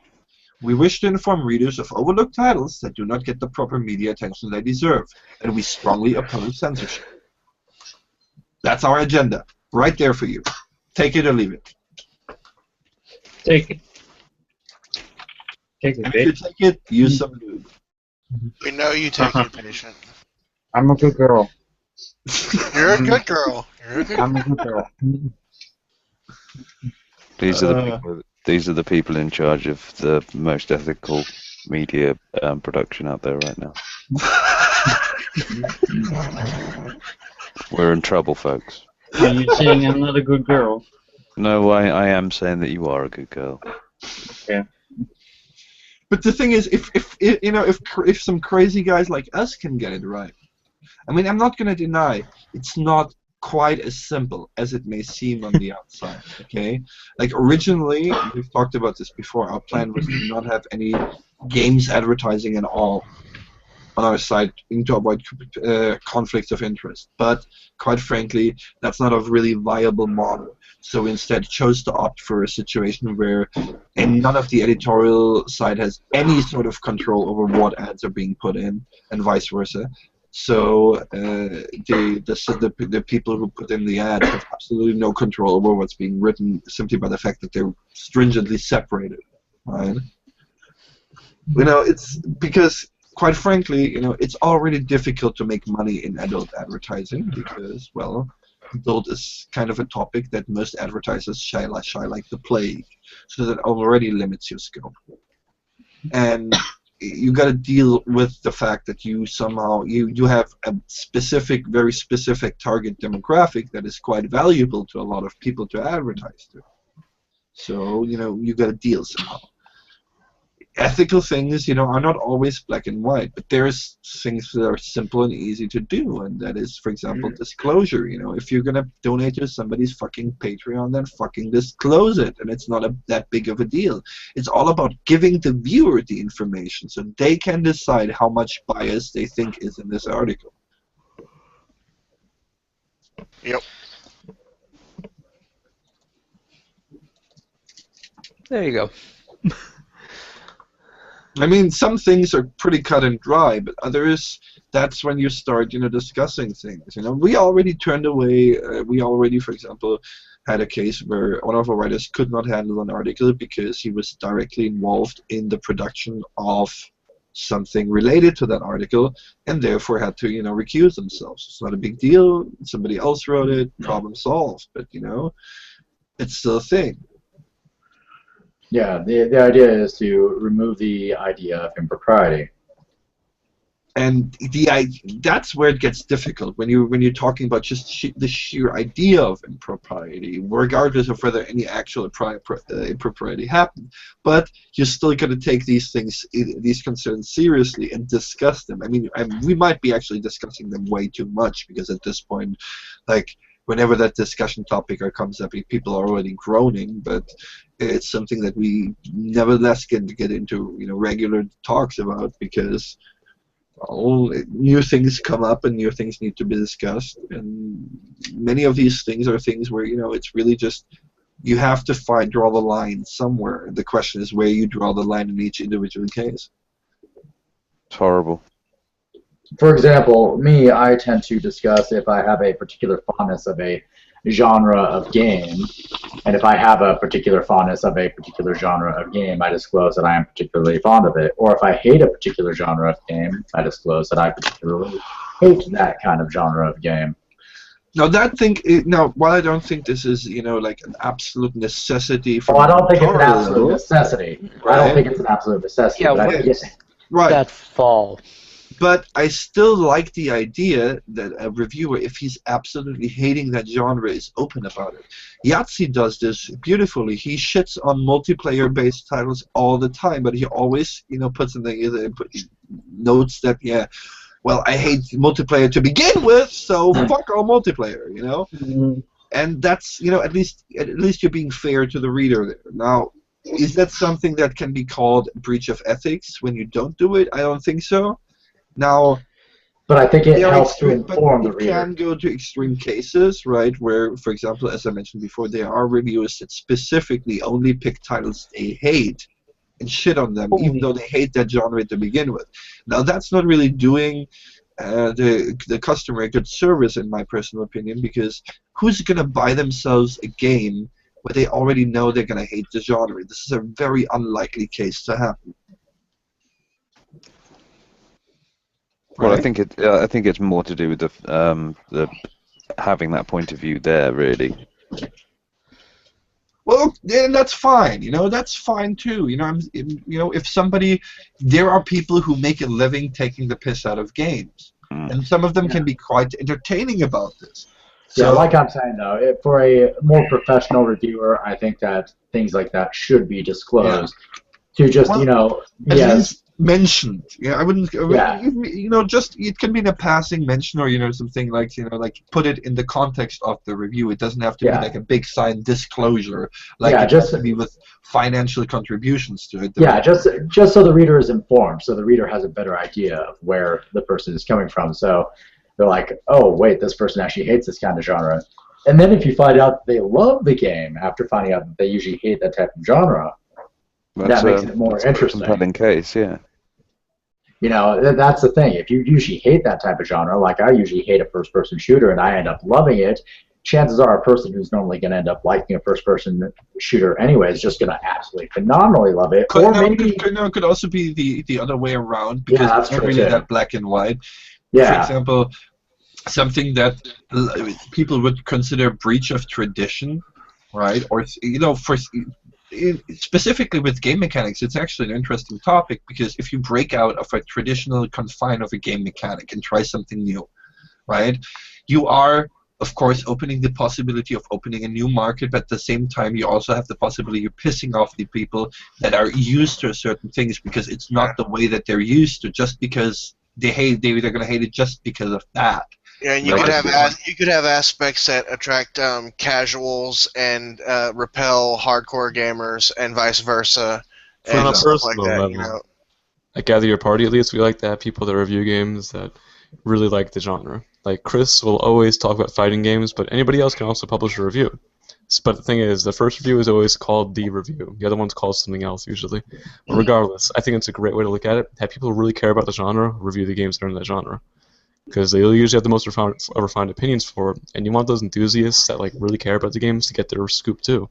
Because otherwise, they don't really get it from anywhere. Because most reviews, you probably notice, are like, they're for everyone. Can you talk a little bit slower? Sorry. Okay, at Gather Your Party, we have people who review games that they really care about the genre, right? Right. Chris will always be the guy who's about fighting games, but anybody can review same game over and over again. Like, we could have like 6 reviews for one game, but the first one's always called the review. The rest are just second opinions and stuff like that. But now, I think it's a great thing, because otherwise, nobody really focuses on the enthusiasts, and we have a lot of enthusiasts there. Oh, absolutely. There's nothing to be said against that. Now, can I ask you, like, for us, we've decided to go along with it like this. Any person can basically post their own review in the comments, right? Right. We have a pro and con section even included in the comments, as well as complete user ratings, which are then displayed next to the actual rating. So you're always going to see the reviewer's rating and anybody's rating next to each other. What do you think of this solution? At Loot Gamer, I think it's a very useful solution. See, at Gather Your Party, we don't really focus on so much the skinny, because we like to have really in-depth reviews that people read fully.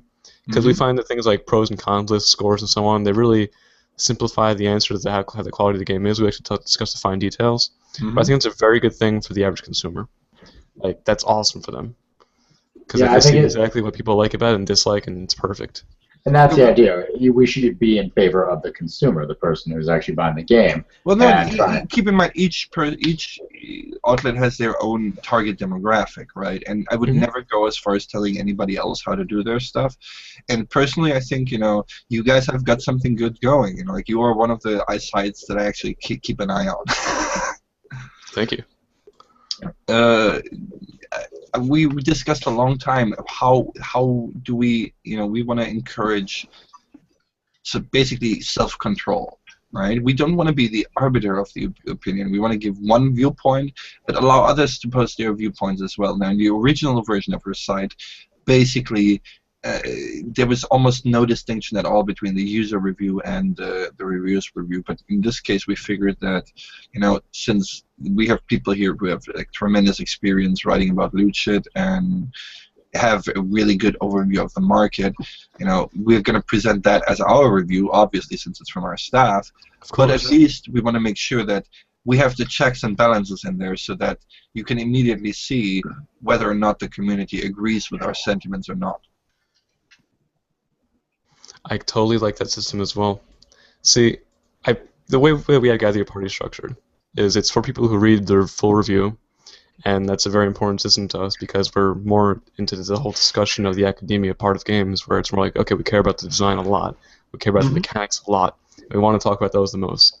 Those are like our big points, really. We'll talk about smaller details like technical aspects, and mostly mention them, especially if they're important, but at the same time, that's not like the big key thing for us. Like, we don't really care so much about that. We care about the game above all. Right. Like, that's not totally pro-consumer, but that's pro certain kinds of consumers that really care about that kind of stuff. Yeah, obviously differing demographics. Yeah, we want to cater to that demographic, not so much the everyman who's like, hey, I wonder if this game's any good. Let's check out this review over here. We're like, okay, I want us to Gather Your Party opinion on this shit, That's exactly what we want to have going for us. It's more along the lines of an analysis, so to speak. Yeah, and we want to like focus on those folks who are just like this. Damn, we want to get the fucking meat and potatoes of this shit. We want to find out the core of the whole thing. We don't want to feel like it's a good game for people who like good graphics. No, we're more like, yo, this is a game for people who like hardcore mechanics. It's very firm tweeting on the action. It's like, oh yeah, that's sweet mechanics. That's kinesthetics are so tight. That's the kind of stuff we want to get going on over here. Not so much, this is a game for people who like multiplayer shooters. This is more of a game for people who like quick style shooters with crazy, arena maps, stuff like that. Just to be, Of course. brief about it. But yeah. I mean, we kind of aim to inform, give this information as well, but at the same time, we're trying for a little bit broader. We also want to, like, the people who really want to get, just to get the gist of it, right? Or, Right. that after reading the article, it also serves as a reminder, okay, what are the key points here, right? Of course. Now, we did avoid going with a singular score because we don't really figure a singular score as alone can reflect it properly. So we decided to do it like you remember from back in the old days in many of the gaming magazines where there's individual scores. Oh, right. They do like graphics, fun factor, shit like that, yeah. Yeah, so we have individual scores for different aspects of the game, like artwork, graphics. Yeah. Even in 2D stuff, right? Sound, music, gameplay, writing, all these kind of things factor in differently, right? And I actually found it really interesting how much disagreement there is at times between these certain things. And then you see, because you see as more and more people read it, you see the user score move around, right? And that's and the kind of movements here are kind of surprising at times. I was like really shocked. For example, there was one thing that we really thought was really, really bad, but there were people who generally liked certain parts of it really well that we weren't so impressed by. Right. See, I completely agree with that system there too. I think you got a very good idea worked out. And as far as, especially in allowing the community to have their open discourse about it, that's so important. Because from what I could hear, from what I've seen too on your site, you guys have like a really fair, opportunity for the readers to engage with the person who wrote the review. And that's perfect. I think it's important for the readers to be able to engage the reviewer in general, because how do you know how good a job you're doing if your audience can't inform you of how good a job you're doing? I mean, yeah, right. For a games journalism site, yes, you can get hits, you can get views and whatnot, but if it's... So when you release a movie, for example, and you're the movie creator and part of the movie crew and whatnot, you get to see how well you do based off how many sales you get for that movie and how much perpetual repeated sales you get. But for a game reviewer, you don't necessarily always see who goes to your particular article and what they have to say about your particular article, and that's kind of an important thing to see what people have to say about how you reviewed it. You always need some checks and balances on your own ego, so to speak. Yeah, you need checks and balances, and you need to be able to gather that information so you can better do your job to, kind of, get a better feel for your audience and what they may or may not want to see, and it gives you some insight. Actually, we've actually managed to get a lot of traffic or basically return customers that have commented on the fact that they like it because we're actually, it's more than just this was released, this exists. Right? They're sure they do sites. There are other sites there, that in basically, the usual press release, republish factories, right? There are a couple of those, but actually going in depth, even with a subject such as this, which is something that most people don't touch, that and actually giving it a lot of attention and doing proper research and giving it an in-depth look does attract the demographic. People are interested in this shit, and actually people are willing to pay. This is the really crazy thing. Despite everything that I've said in regards to, we want to make this run on ourselves, we actually got criticized for not asking for money or for not having a Patreon or a PayPal to donate to. And I was like, what the Because I don't understand this. I get that completely. I understand that totally. Like, as people see something they really like and they want to support us as well as they can. And that's awesome, I think. I think it's awesome too, and it does give me a lot of hope because we constantly see these accusations from our opposition that you need to make it you need to do these things to survive, and these people are not willing to pay for anything. You know what? If people are willing to pay for porn, that tells me that they're, if you produce good content, you can make money with it. End of story. You give people what they want. They're gonna want to get it somehow. Yeah. That's the thing. Like with Make it Loot easy Gamer for them to pay, give them what they want, and the problem is solved. Now, we're still trying to convince that we can make this thing work without any kind of donation systems at this point. Yeah. Right? And we will continue to strive for that. Whether that model is long-term financially viable, we are convinced it is. We may be wrong about this, but if somebody wants to help, turn off your ad blocker when you're going there. We might not have ads on it right now, but we will at some point in the future. Mm-hmm. Yeah, basically, what this group is a group of dedicated people who want to give the best thing possible and are striving to give the best thing possible. Basically, people who are focused on the quality as opposed to focused on making the buck. When you're focused on making the buck, then you're not as interested in doing quality work. You're interested in doing whatever gets the most amount of hits, the most amount of outrage, whatever have you. Right. Now, keep in mind, everybody needs to eat, and right. It's not like we're, completely opposed to cash. No. It's just that, it is not the prime number one motivator in doing this. It's more about, like we saw something that we foiled, because a lot of us, hell, I've done adult game development too, right? There's many artists that have done adult work, and you would be surprised in the game development scene how many people involved in game development have a history of doing certain Rule 34 stuff. I mean, we actually have an article about that in the works that you might find entertaining. Yeah, the thing I like about Loot Gamer is there's a love for what they're doing, as opposed to. Let's not toot our own horn too much. I don't want to turn this into a complete Loot Gamer show. Well, that's true. That's true. I'm getting a little bit self-aware right now. I was starting to realize we've been talking about this all this time, and it's easy to fall into this. That's a good point. That's a good point. So I do apologize to anybody watching. I'm sorry if it sounded a little bit too self-congratulatory there. Yeah, guys, let's jerk yourselves off a little bit less. Yeah, let's do a little less circle jerking here. No, but it is still interesting, because once you get into the nitty-gritty of things, right, you do start on the one side seeing how easy certain things can be, right? But on the other side, you also notice that in some other areas it's not quite as easy as you might think to be always on the up and up, and even have the appearance of something fishy going on completely void. The world is black and white.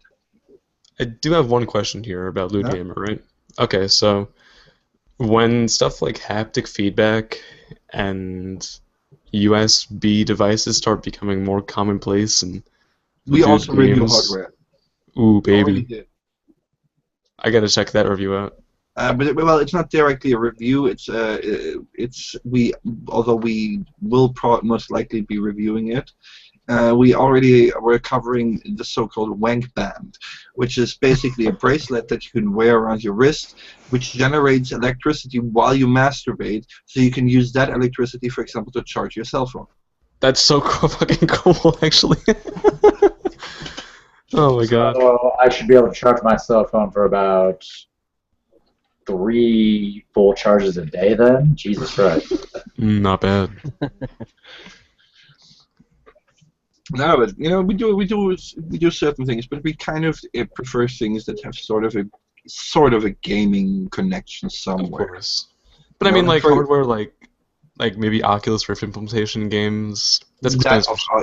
That absolutely. For example, also, hey, if there's something that turns a Wiimote into a dildo or vibrator, that would be also something that still has enough gaming aspect for us. No, we just need a machine that we can just put down on that particular phallic object, and it does some work for us while we're playing a particular game of some sort. Yes. But the interesting thing is now, if you look at the Asian market, and a lot of the stuff we cover originates from the Asian market too, there's, for example, many branded deals going on. Like, for example, you can actually purchase sex toys branded with certain game characters. Now that is something we do cover in a way. Like, if there's, a new body pillow out or a new owner hole that is, modeled after a game character, that does kind of qualify.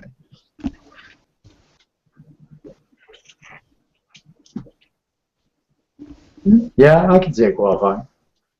Does it answer your question? It would be interesting. Kasumi on a hole. I mean, that would be interesting.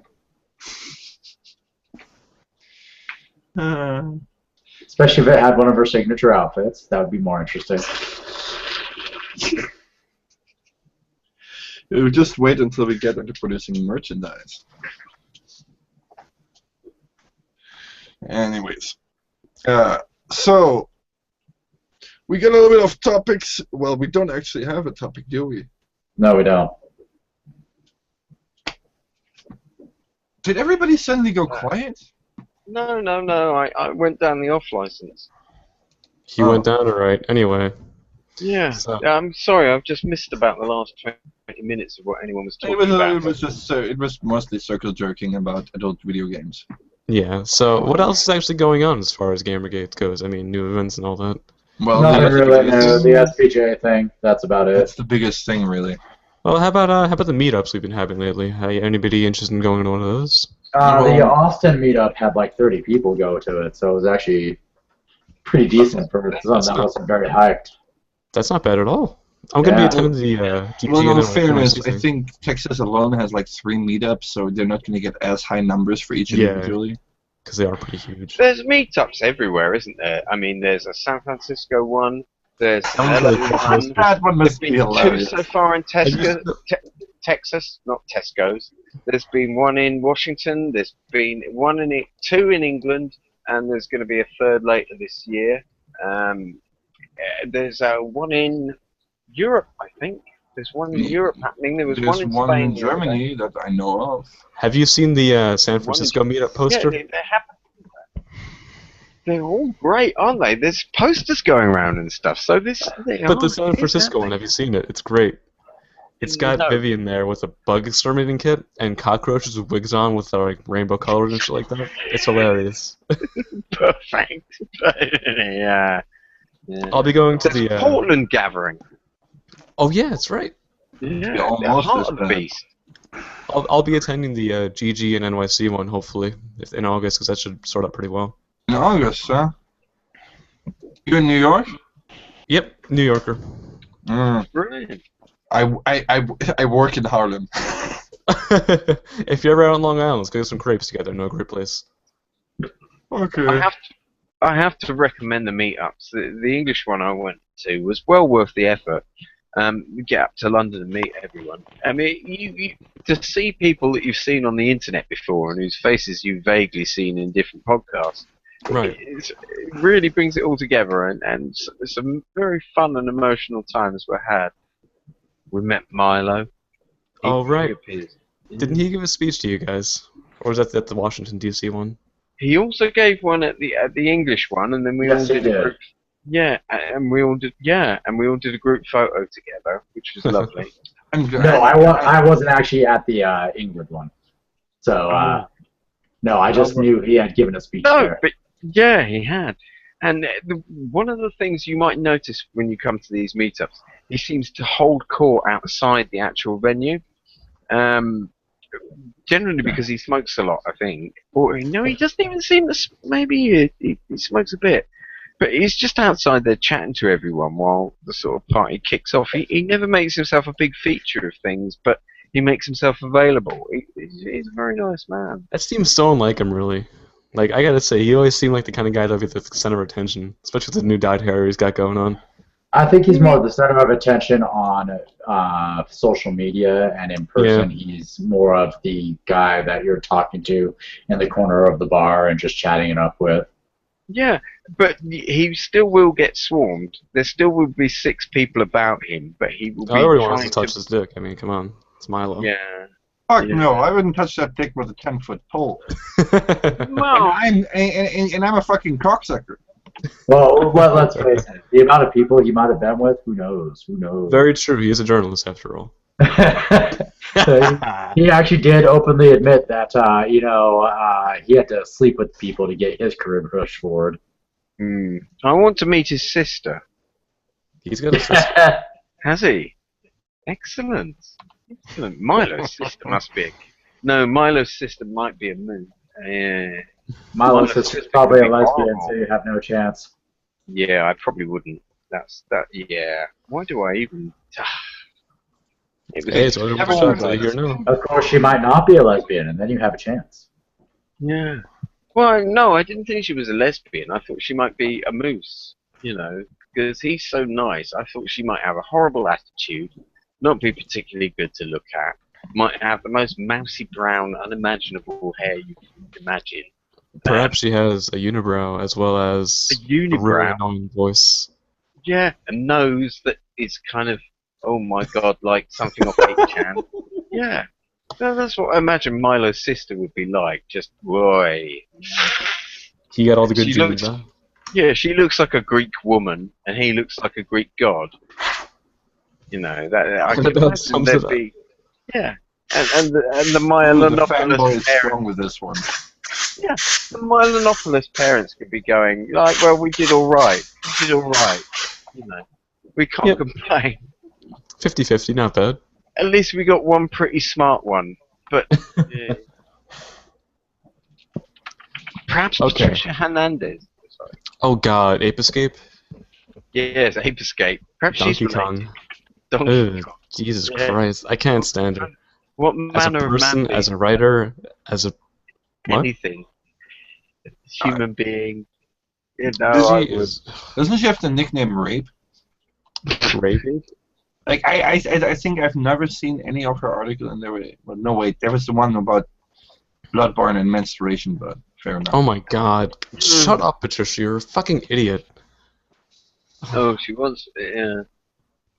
Bring up your cereal every time you read Kotaku. Yeah. I can't. It's too painful. We've ruined this.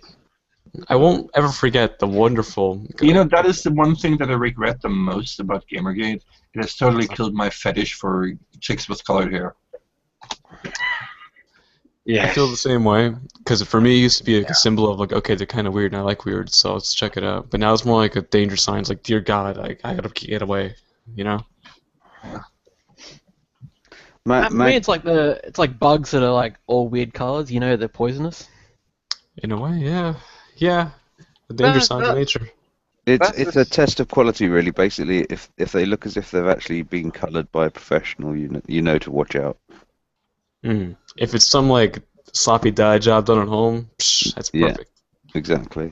That's still good to go. I don't feel very interested. The worth a try. Yeah, I'm gonna make my hair change color. Then I'll be interesting. Yeah, personally, works every time. The way it kills it for me is it ruins the feel of the hair if you dye it too much. My sister's like this. Her hair is so nappy now. I feel so bad for her. But like my girlfriend, she tells me like, I want to dye my hair. I'm like, listen, you got such perfectly soft hair, you'd ruin it. It'd get tarnished from having it just be filled with chemicals and other garbage. Ain't worth it, man. Ain't worth it at all. Quickly does become very denaturalized and dry and strawy. It's like a... Yeah, you can only bleach it a few times and your hair is kind of pretty fucked. Pretty much. You kind of need to keep adding color or it will just collapse. We need more people in here, guys. I used to actually regularly color my hair and then and then you went bald. No, it does horrible things to your hair overall. It really does. It makes it hard in places it's not supposed to be hard. It feels grainy and like sandpaper almost, but hair. Yeah, my mom used to do that with my hair when I was younger. She two-toned my hair with blonde because it was popular at the time. And I think she did that mostly because of the amount of bullying I was receiving in school to try and, kind of offset it. How did that work out for you? I honestly have no comparison to draw for myself, so I wouldn't know if I would have done better or worse without it. But let's just say bullying was harsh in school. Yep. I know that feel, brother. But Regardless. yeah, my hair got better after I stopped having it dyed and whatnot. And actually, I have really, really nice hair, and professionals who want to actually work on my hair because of it. So I get the same thing too. Because I have this beautiful long hair that you may have seen on Twitter. That I show off all the time. I seriously flaunt it. Yeah. Yeah, we have. We've all seen your hair on Twitter. I mean, we were going to start a hashtag about it because it's one of people change greatest their assets. profile pictures to your hair. Ozzyar's hair. We must see it. Ozzyar's we hair. must touch it. We must feel it. We're all gay for Ozzyar's hair. It's about ethics and Ozzyar's hair, but mainly his hair. Look at it, the hair. Sorry, I won't. By the way, what do you think about the whole Mars thing? I mean, I think it's pretty ridiculous. Our space program. Gamergate is on Mars. Yeah, I mean, that our was space funny. program has not even reached the moon yet. Look, if we're going to colonize Mars, can we do it at least in the next year or so? Because god damn it, that would be a lot of fun. We need to get a base on the moon before we do that. Yeah, seriously. First orbit, then the moon, then Mars. That's how you do things. Yeah, you need to perfect the habitat technology in a local orbit before you try to just go to a whole. No, we're not going. We're offering free rides to feminists. Yeah, before all this ship that we're going to build, we're going to have to build it in space. We're going to have to build it in zero gravity. So we're going to need, before a moon base, which is going to get us materials at an expense we can afford, we're going to also need to build an interplanetary or floating 3D printer. Don't worry. A floating 3D printer. we just need practice at it. That's all. We just need practice. Just utilize their technology. We just need 3D practice. print spaceships. Wait, was that Dragon Quest 8? No. We'll still need to get some. No, the first step, I believe, we'll need is some kind of moon base. No, the first step is my personal opinion. Now, you might disagree with me on that, but I think the first step has to be an interplanetary satellite network. Mm. That's where it's at. But we have that. Not from GG yet, but we're working on it. Oh, not this again. The CubeSats. Still doing this, bitches.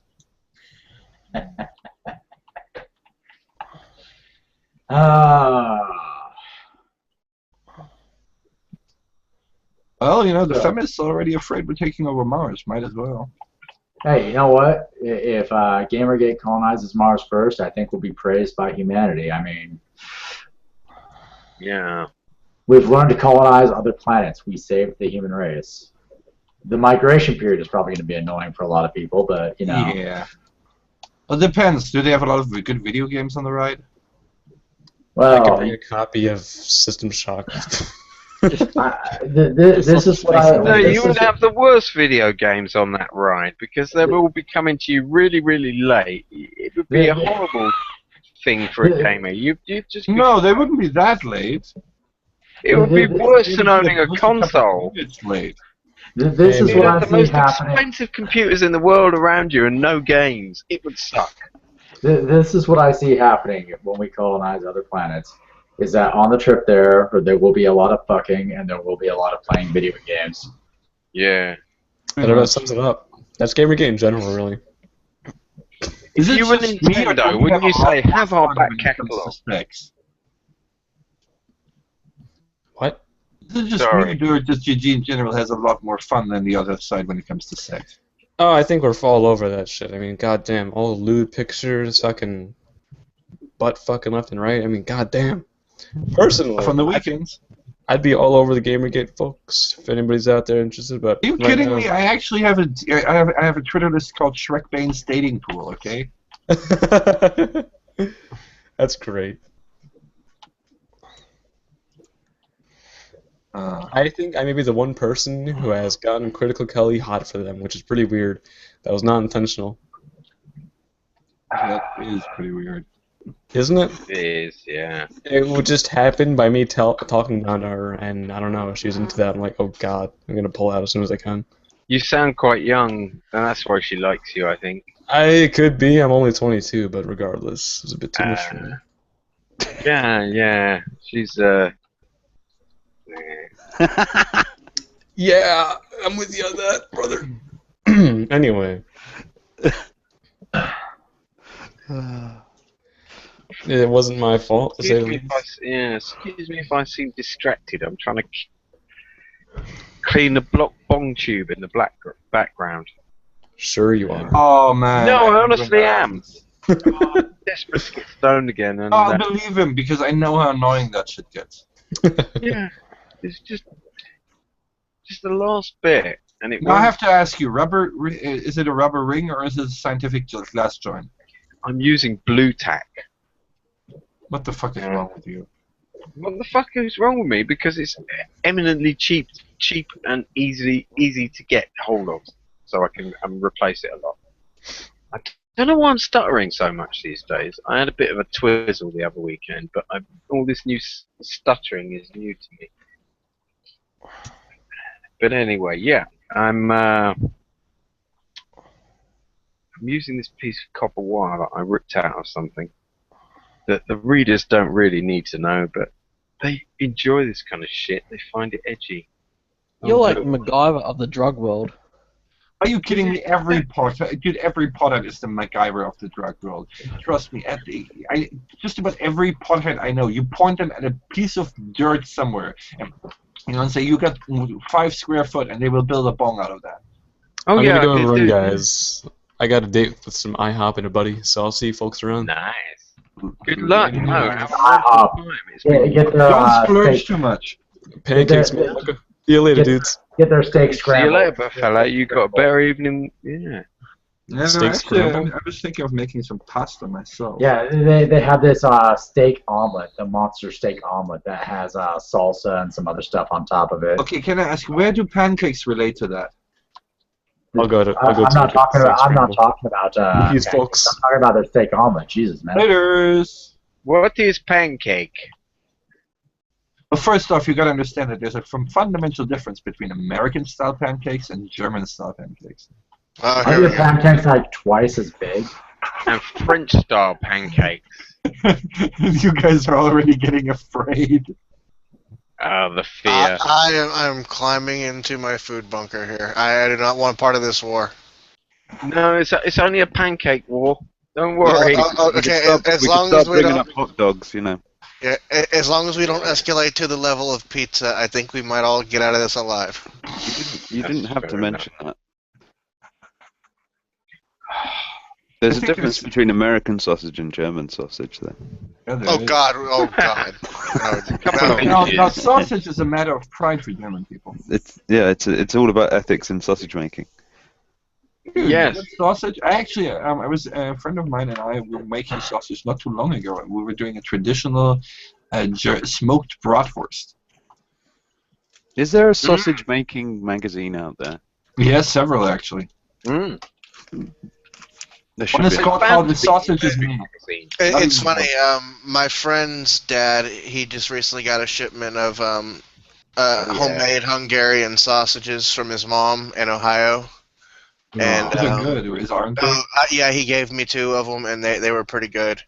It's hard to even describe the flavor, really. I don't know, kind of useless on this, but I'm sure we all know our European holidays and how much when people truck around in Europe, they run into everyone else's delicacies, and it's almost always the sausages you remember, which are always like, oh my God, that was so good. That was just. I don't know. It's just there's just something about sausage, you know, like unidentified pig parts in his own guts. It's such a European white man thing, isn't it? Yeah, but it's so fucking great. Yes. Are we talking about penises here? No, we're talking about sausage, literal made sausage. I'm not even joking, really.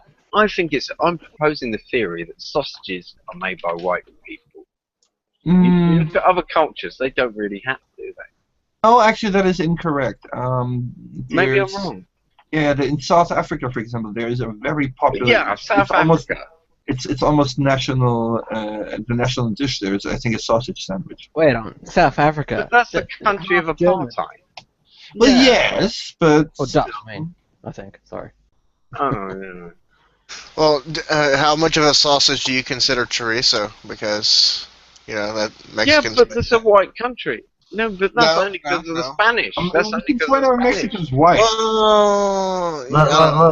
Let's be honest here. Let's be honest here. The white man Bratwurst gave are you the most sausage. amazing sausages out there. Bratwurst.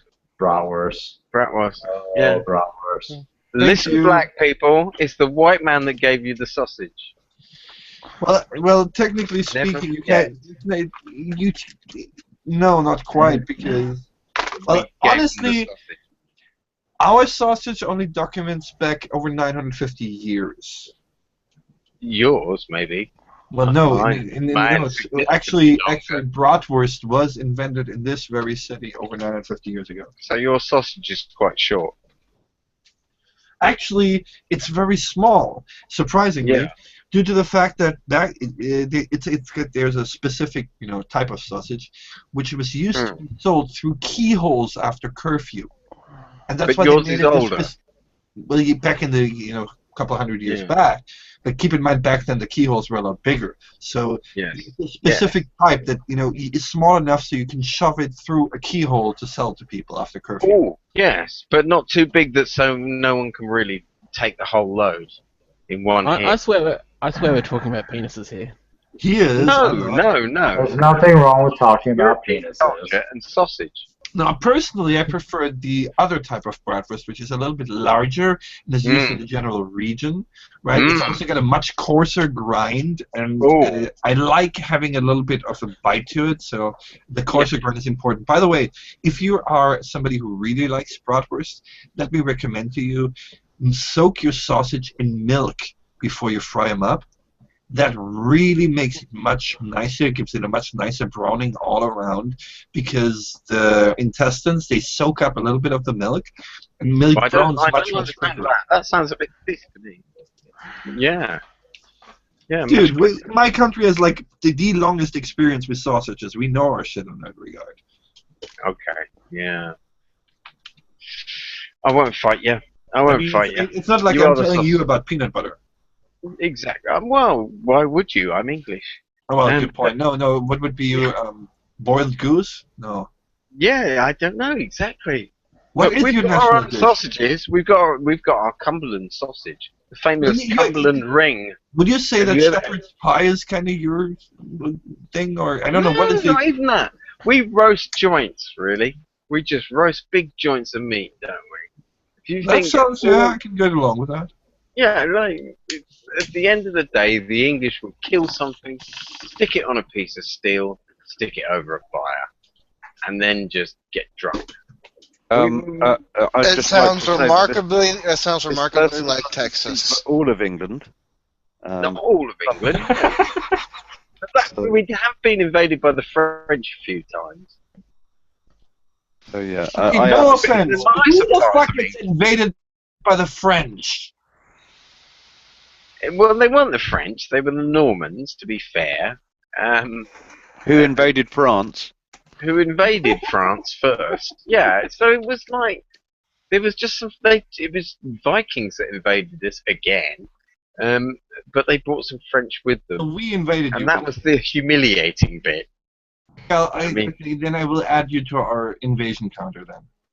We would have given up within a week if they hadn't brought so many fucking French auxiliaries with them. That just brought the war on. The Norman conquest would have just been. And who wants nobody wants to surrender to the French. Yeah, once they showed us the Bayeux Tapestry, that was fucking it. It was kill or be killed.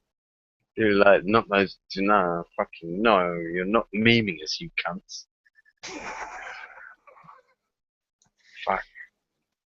That was how they won. They brought the French and drove us insane. Yeah. I'll tell you what, yeah? Like, I forget the actual year, But once this Frenchman, Louis Blériot, landed the first plane over the English Channel in Britain, yeah, He the was very told to next get the fuck year out. we invented the Akkad gun. The very next year. Necessity, my friends, the mother of the of invention. Now, I've stolen that off an English comedian, but like it does. It's still good enough. I endorse that. You know, hey, as a German, I can get behind any slagging of the French. Well, we all can. Now, here's the thing, you know, like, despite that, you know, one thing that I've learned, you know, like, hey, I would start my day with a fucking hangout with Saudi Arabians, English people, Texans, gay furries with a Nazi fetish. Exactly. We are unsafe zones, aren't we? We're unsafe spaces. Yeah, the last few real safe spaces where you that is can one actually. of the things. Robin once said it the best at one point. I think he said, "Gamergate is art irritates life." Yes. Yeah. Gamergate is less safe for people, for spaces than it is for people. No, that makes no sense. To quote me exactly, it was Gamergate is art irritating life. Sorry. Yes, that's a bet. That makes more But sense. why do I have to quote you? You could make the statement yourself, you lazy fuck. Well, you know. Well, no, nobody wants to quote themselves when somebody else has just quoted them. Then Yeah. you I fucking can don't. correct you on my quote, though. Well, yes, Yeah, I you quoted you, so correct. you could correct yourself. Yeah, like we'll call. You should call that Geffin's law. Really, shouldn't you? I've got my law. Sargon's got his law. You got a law? Bitcoin's got her law. What is your law? My law. If you're not getting banned every other month, you're not really spamming hard enough. That's Big Snout's law. Oh, okay, cool. Never heard of it. No, of course you haven't. It's a reaction to other people having laws and me feeling a bit jealous. Gotcha. I've made a meme about it, so it counts. There's your law. Oh, have you found So, No, your law is if I've made a meme about it, it counts. it? Yeah, Yep, well, that's gonna be your law now. Yeah, I've made two laws. Oh my god, I better stop. They'll accuse me of ambition. Celeb! Um, well, that's what people are accusing me of trying to be. I've heard it too about me. Basically, anybody who opens their mouth has the potential to be an e-celeb. But let's be honest here, we do have a sort of e-celeb kind of culture here, which is something that is not serving us well. There were a bunch of there were a bunch of people accusing a man in green of trying to become an e-celeb, but really that wasn't the goal whatsoever. I just wanted to piss off A-Team for a little while so they could get away from the SPGA ethics tag for a while. Good for you. Good for you. I think anything that pisses off the I-Team, who I don't think have been ever on our real side, really, I appreciate that. Well, it didn't end up doing well for me, to say the least. I won't discuss Well, on they've this. been the biggest scum to our e-celebrities, and they are the third-party trolls in this. Let's be honest. Yes, and I entirely agree with you. It's just I was trying to piss them off enough to get them distracted from the SPJ ethics tag, and it worked. And it did. That's the problem. It worked a little bit too well. Yeah. Unfortunately, I got hit really hard by it, and I've been suffering for it, but I'm getting better. I've been recovering. They are clever, young, well-educated weirdos with expensive computers. They're not to be trifled with. They did kind of trifle with the wrong person in some regards, but at least I'm recovering from the whole BuzzFeed article. It took a little while, but now I'm able to move beyond it. It's no good. I don't know what you're talking about in terms of the BuzzFeed article, so I'm not. Well, I'll tell you about Like it. I said, Personally, I would say the reason why we're trying to avoid talking about it because that's kind of what they want. And we Yeah. shouldn't give them the validation of discussing their nonsense on a stream. Honestly, it's not True. worth our time. They're Yeah. just a bunch of desperate people, trying to be as edgy as fuck to fuck it up for everybody else, and that's fine. Let them try that. We're still going to be here. They can spend their entire day shit posting. We're still going to get the shit done without them. Yes. I've never understood why they were involved. Fuck it. I can tell you, they're basically a bunch of people who used to be GG, and then basically GG wasn't radical enough for them, or GG wasn't giving them enough attention, or they had the feeling that GG wasn't grateful enough for their efforts, and then that's why they got off the rails. Yeah, but all they've ever done is post filth that embarrasses us. Yep. I think they're just shills. Always have been. No, it's not even as complicated as that. It's not like they're paid. More complicated. Yeah. It's just that they're they have connections. bunch of annoyed edgelords, really. Right. Yeah. That basically don't even understand that their actions have consequences for other people, or don't give a shit about that. That's the problem. Nothing else. Yeah.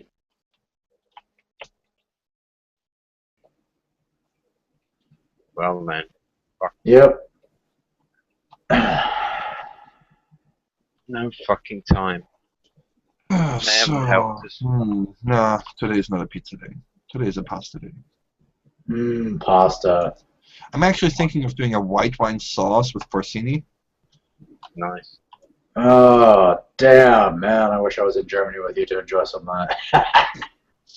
If you want, I can, I have about 50 pounds of dried porcini that I collected myself. God. No, we do this in Europe. We do this. We still collect wild mushrooms and shit like that. We've never made our population density too much and got away from our roots too much that people won't go out mushroom collecting and allotmenting and building gardens and this shit like that. And you can say what you want, that store-bought, the farm shit is never quite as flavorful as the shit you get from the forest. Exactly, and I can go down Frimley Lodge Park, which is still technically urban, and go between the fence between the railway and the actual park, and there are the most finest untouched porcini in there, and sometimes little chanterelles, these lovely little yellow French curly crispy mushrooms, chanterelles. And sometimes there's one log down by the canal with oyster mushrooms, and you can tell they shouldn't be here. Somebody's infested that log with fucking oyster mushrooms at some point for their own use. It's crazy. I actually am one of these guys. I'm crazy enough. I actually collect wild strawberries in the forest. They're extremely tiny, right? Tiny, yeah. But dude, have you ever had the had flavor. a strawberry cake made with those? Yeah. You have to process them differently because there's an awful lot of shit you don't want in there. There's a shitload of seed and hair, but the flavor of the actual flesh is amazing.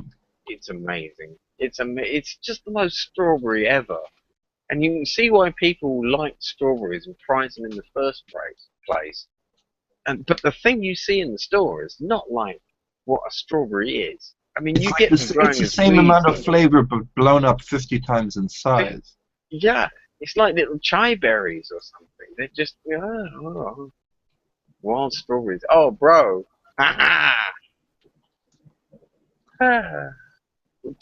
And the Americans, tell us what you have that we don't. Eh? Come on. You must have mushrooms that we know nothing about. Well, let me put it to you this way. My first mushroom trip experience was quite entertaining. Oh, yes. It was quite an interesting night. Now, the second time I had mushrooms, it almost did nothing for me with the damn thing. It was kind of weird. Not the kind of mushrooms we were talking about. But... Yeah, you're taking us off topic. Sorry, I thought we were talking about mushrooms. We're talking culture and Whole Foods and just nice stuff that But those are anything nice. like, and you've taken us to drugs again, like some crazy lefty. Hey, come on. I had those like 8 years ago. That was a good time, man. That was a good time for me, man. Come on. By the come way, on. have you ever tried making your own cheese? Yeah. Oh, cheese. I have. That is a hobby of mine at this point. Oh, right. Well, how? I presume you buy the milk in and that kind of thing. Well, actually, I happen to know. See, I live a little bit like it's not any more urban. It's more like basically I see a forest out of 3 windows, right? You have your supplier for milk. Yes. Your artisanal supplier. Excellent. Yeah, the best thing you can have, really. And you know, I mostly do like fresh cheese, which I do by using the lemon juice to make it. Like whatchamacallit? And that kind of thing. To make And that stuff, if you mix it with a couple herbs, makes the best ravioli filling on this planet. Oh my god! Oh, yeah, mozzarella is one of my favourites, and that's effectively a sort of curd cheese, isn't it? The buffalinas, I mean, it's made from different milk. But, oh no, I do know what you mean. No, yeah. Have you ever considered like, you know, storing and drying and crushing some of those curds into a hard cheese, or a middle cheese? And To be honest, I haven't really attempted the hard cheeses and the aged cheeses yet. It's something I definitely want to do, but I want to really get my basement done first so I have a proper place to store them. Yeah. I know, brilliant. So that is so cool. I know a cheesemaker. In this day and age, I know someone who still possesses the skills to make cheese. That's really made my day. Hey, it's not that difficult, you know. It's really seriously. You can start the easiest level is to literally buy some milk, get some cream to add to the milk because usually normal milk doesn't have enough fat. Pour some lemon juice in it, just a squirt will do.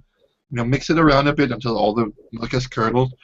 Put it through a cheesecloth. Put a weight on it for an hour. Bam! You got an excellent fresh cheese. Yeah. This is what the world needs more of. I mean, we could turn around and smash all the big businesses if we all knew how to make everything, apart from all the We have crazy stuff. suffered through this. I mean, honestly, these days, the stuff that you buy, you know, especially the bigger the market, the worse it tastes. I mean, it's just ridiculous. Like tomatoes. When was the last time you had actually flavorful tomatoes? No, rarely. Only ever stuff in the garden.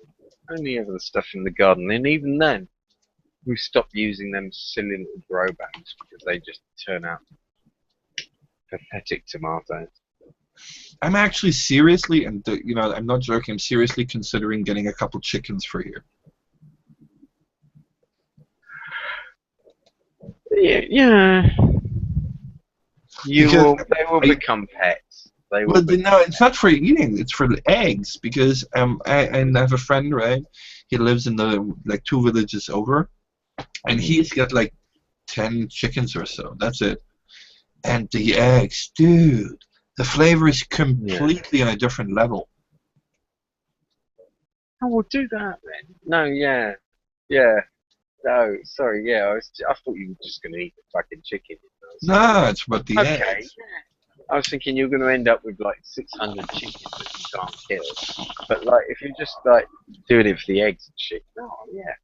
I mean, I have my auntie Angie and Hans Jürgen in Hamburg, and they have goats, they have geese, and they have a bunch of chicken, and they do a whole garden full of different vegetables every year, and it's just so European, so white people, and so absolutely culturally different to what we do in England, which is rely on the state.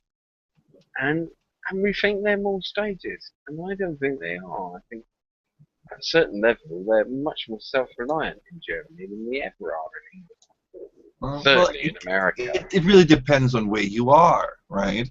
I mean, if you go to Berlin, you know, most of the people But that's a city. That's right? But if you go more to Absolutely. the areas outside, I mean, hell, you still learn that stuff. I learned some of it growing up. Some of it is more personal interest because I really like food, and it just tastes good. I mean, it always used to amaze me how you'd be driving around Germany, and there would be these odd wooden towers, and you'd think, oh, is that some sort of civil defense thing? And I think, no, it's just so people can go hunting if they want. It's a good deer run, that. No, fair enough. I think, whoa, wow, that's amazing. Like, people are just allowed to set up with a gun, like, I'll kill a deer, that'll do. That is just so alien to my British culture that you could go away and get all that free food and someone would allow you. But that's kind We of have an odd question. I actually thought hunting was more of an English thing. Well, we have a long history of hanging poachers, and that I just guess. looks like poaching to me. I mean, like, No, I well, know that. Like, it is strongly regulated here. Don't get me wrong. But for example, I heat with wood, right? And I can get free wood from the forest. I just gotta inform the caretaker of the forest. They assign me an area. So, yeah. And anything Probably that that's is a once a year thing, and nope. No. All year through. It's just that the only thing is, I cannot take out any wood. First off, I can't cut down a tree. I can only take what's on the ground. Yeah, fallen wood. Yeah, absolutely. And well, also the rule is anything that is bigger than my upper arm, I have to leave. Oh, I see. And then that's good. Oh, that's lovely. Yeah. Free eating. I'm not complaining. No, absolutely not.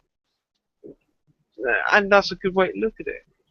And it's lovely to have your culture in this modern age so inbound with the natural world, and to have the systematic nature of that. To have the it's kind of funny, Absolutely all right. You do that. That's your human right.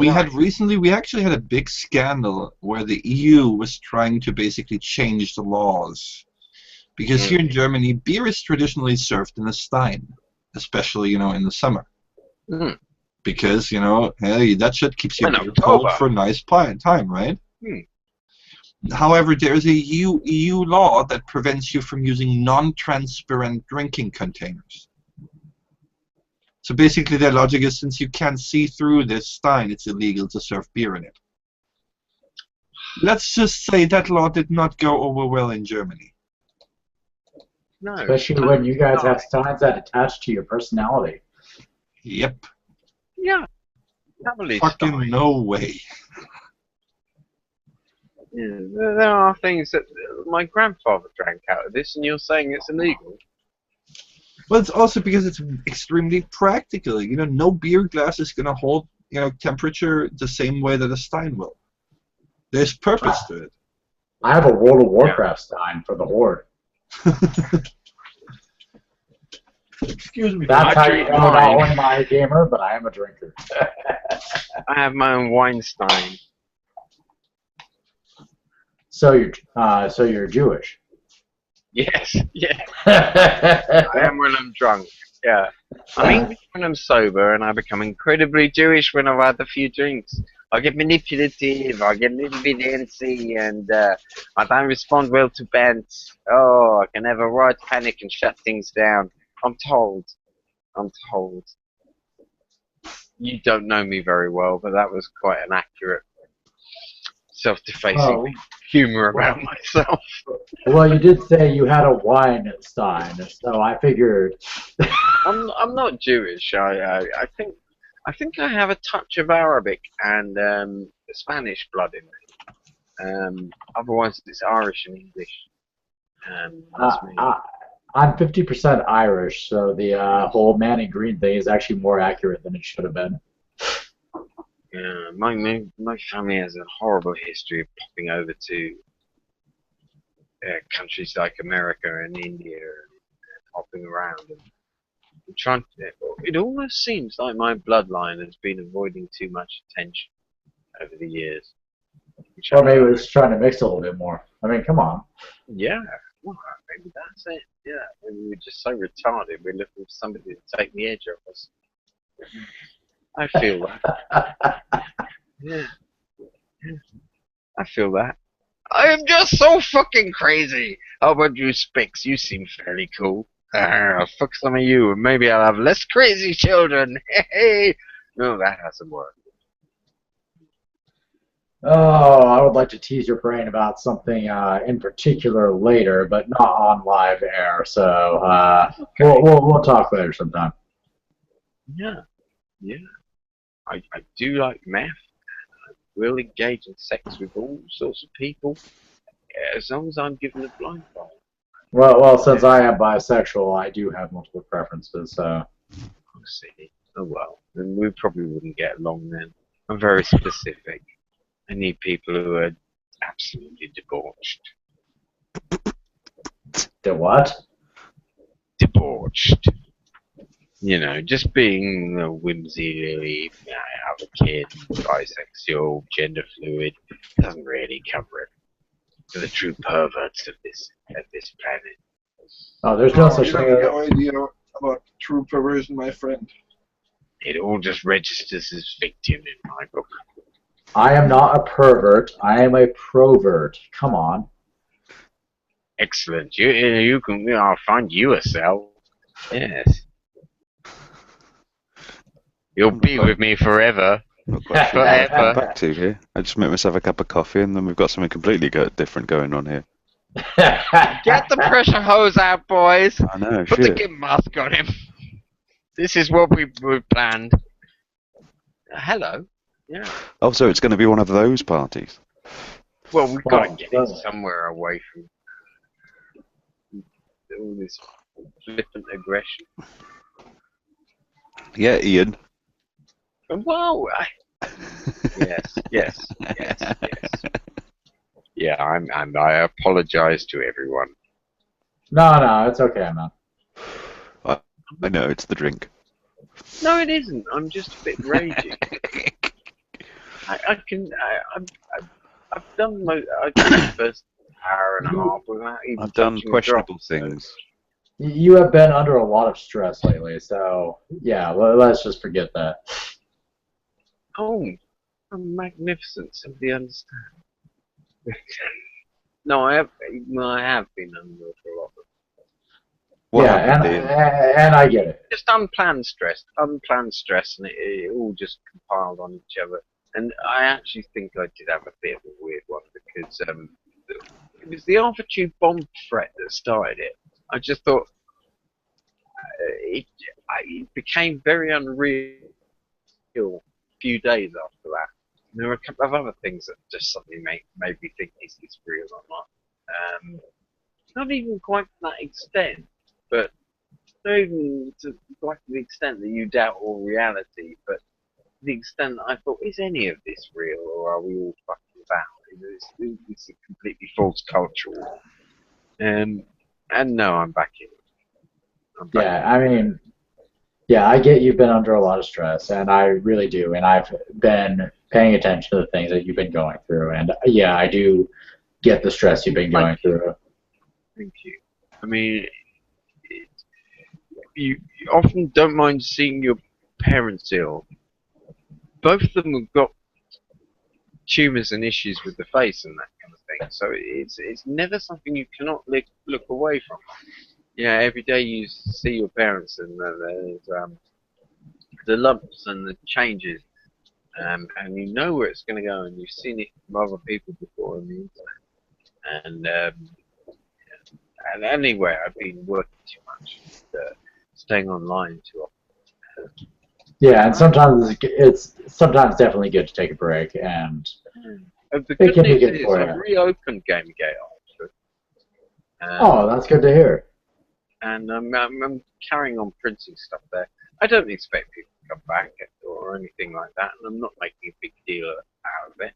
It's still an open group, and I will be posting stuff that I think is pressing and interesting about Gamergate there every day, again. So it will be there as a facility. It has changed a bit, it has lost some bits to it, and it is smaller, but I'm still going back on with it. Right, like I said, I just think you've been under a lot of stress lately, and yeah, I can see. Believe me, I've been under a lot of stress myself lately, so I can understand. Yeah. Oh well. I feel you too. I feel you too, man. Oh man. How about them Jews? Apparently, people are calling for an orgy of our group. Yes, let's have an orgy. Anyone want to join me on Battlefield? Have that one. Well, Fuck you. that's not people. That's Colin. Colin is not people. Is there anything free and cheap we could all join each other and fight on? Would that would be too difficult to organise? Unfortunately, I got to take off here in about an hour, so it probably wouldn't be a good enough amount of time to do so. I could Give me play. a warning. I'd be up for that. I could play. Weren't you there when we were dishing out loads of insurgency tickets? Everyone's got that now, but by the look Yes, of it, I've got insurgency. everyone's got insurgency. I was there but at the time I was really trying to do the family hold back bit and get everyone served first. Because I remember when you were giving out all those different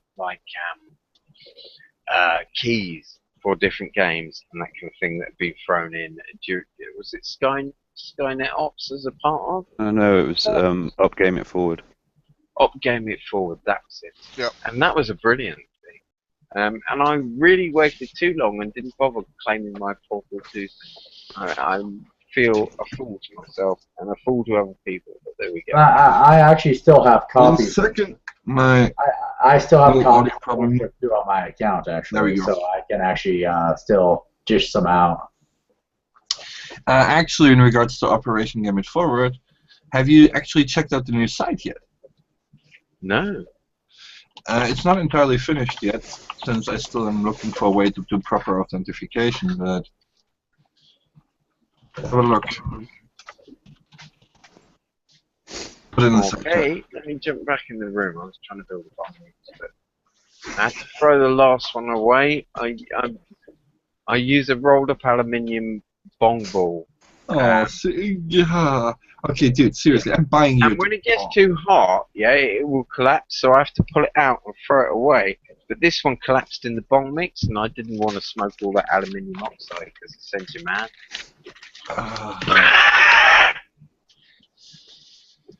No, but yeah, I've done basically I've built a website for it. It's not entirely finished, but that's basically the new home of Up Game It Forward, and we're trying to get it fully automated so that it can withstand the test of time, even completely irrelevant to anything else.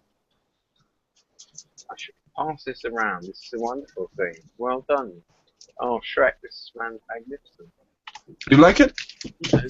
Yeah, absolutely. I mean, we should be giving this as much love as we're doing to Deep Freeze and things like that. I mean, this gives people a wonderful incentive to come and join us, doesn't it? Well, that's not what it's meant to be. It's more. The idea is more. Everybody can game.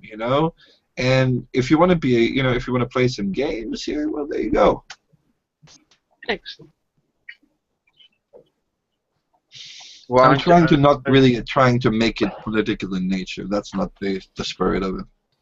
Absolutely, I understand that with you already. I got that earlier when you got all angry with me. You don't like the politics, do you? And that's fair enough. Well, we're trying to stay as far away from it as possible because Politics helped, then we'd be interested. Well, by God, if it actually did help. It's the red pill who've done so much for Gamergate as well. I hate that word so much.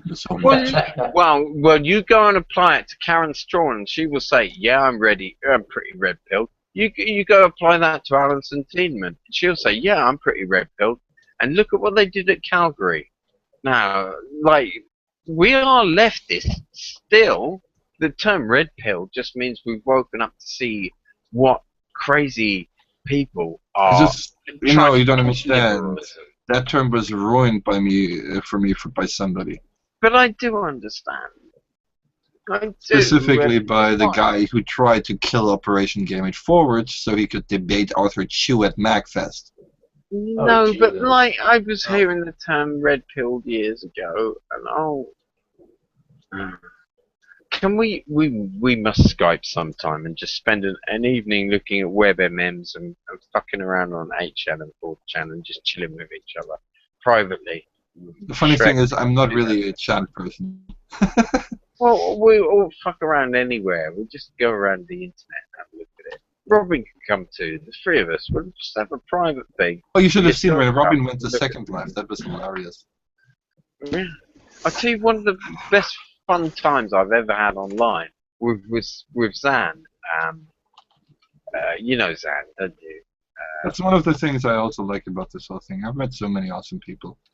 Bunch of asshole too, but mostly awesome people. Well, true. This is after me and him had a just disagreement, and we went and made up by just hanging around on fucking 4chan, on other websites and 8chan and that, just looking at stupid web movies and going, oh, look at this fucked up shit. Do you see the one where the guy pulls out a sword in the subway? Who put the sword in you in the subway?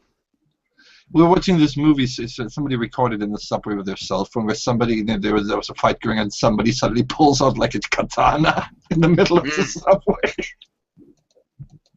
Well, yeah. So you either starting a fight on the fucking subway. Anything can fucking happen there, isn't it? You think? Yeah, but who brings a katana on the subway? Like, hey, I'm gonna go, gonna go buy some groceries. Hey, don't forget to take your sword. I expect that girl will bring a katana on the subway next time, or at least a tanto that she can hide somewhere salient. Wouldn't you? If somebody pulled a I'm more of a samurai chainsaw sword out person. on you in the subway, next time you'd want a bigger sword, or at least a fucking Mac 10. I'm more of a whatchamacallit, chainsaw person. Oh my god! Now who's gonna let you walk onto the subway station with a chainsaw? You'd be surprised. That's true. Down at the free, baby. Yeah, actually, I wouldn't stop someone because it's a tool of the job. Yeah, if you but had a high vis on and a Also, helmet, start wearing a mask and start it up. That's when you start worrying. Yes, precisely. Now, see, basically, I figured it was a great weapon for self-defense based on sheer intimidation. You're not gonna fuck with a guy that starts laughing crazy and has a chainsaw. This sounds like our plan for E3. For the E3 event, we all turn up there just as this same kind of character in some game we make, where we all are allowed chainsaw arms, but they turn out to be real chainsaws. And we take out all the Zoe Quinns and all the Steven Zottillos. No. We get them in one place and we just chainsaw them up. No. Fuck it. We would have won. We would have won. Who's going to argue with us once we've killed fucking 6 or 7? Well, the people that are In arresting the fucking game conference. Well, Nobody's the people going to that do are- that. Oh yeah, people would have to go to prison, but we would have won. No, actually, we wouldn't. Most nuttiest it's position. time for I think that No, we need to go to our E3 with rocket-propelled grenades, AK-47s, Why not rocket-propelled chainsaws? arms. Yeah, I'm going to call it out. I'm calling it now. This is how GG will proceed at E3. You are not to do our PR. I am, of course, lying and being ironic. I will make this perfectly clear for anyone. We are not going to be having you do our Don't PR. try this at home, folks. Do not try this at home. This is just going to end up badly for everybody. We are involved. always peaceful, but we are forgetting why we are peaceful. Because we're insane? Because I smoke so much pot that anything else is too much of an effort? Because it That could be true, matters. too. Because what we love matters. And they've been rude enough and vile enough to us.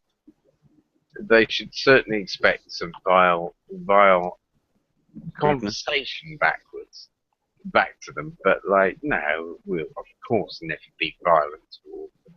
They have every right to their opinions. They have foolishness. We'll only shoot them if we're a member of a firing squad. Exactly. It will only be after a full proper court. But dude, seriously, I don't advocate for the death penalty for anybody except for politicians and investment bankers. Yeah. Not lawyers? You're right. No, lawyers are still okay. But investment bankers, those are completely useless. I wouldn't murder I wouldn't murder financial criminals, but I would. No, let me ask you honestly: if I would give tomorrow them life every sentences. single investment banker in the world disappeared, nobody would notice. They should be murdered for their crimes, but frankly, they are not the kind of beasts that we murder as part of our death penalty sentences in the countries that have them. I'm not from one of those countries, but I do think for massive financial crimes, then you should have a massive penal sentence. Absolutely, yes. I think for politicians, I think it has to be death penalty simply because it amounts to treason. If a rich man robs 10,000, 20,000 people of their life savings, he needs life in prison. He has absolutely broken his trust with everyone else in the world. He's going to get a slap on the wrist, he though. knew what he was doing. No slap on the wrist. That man should be thrown in the fucking chokey.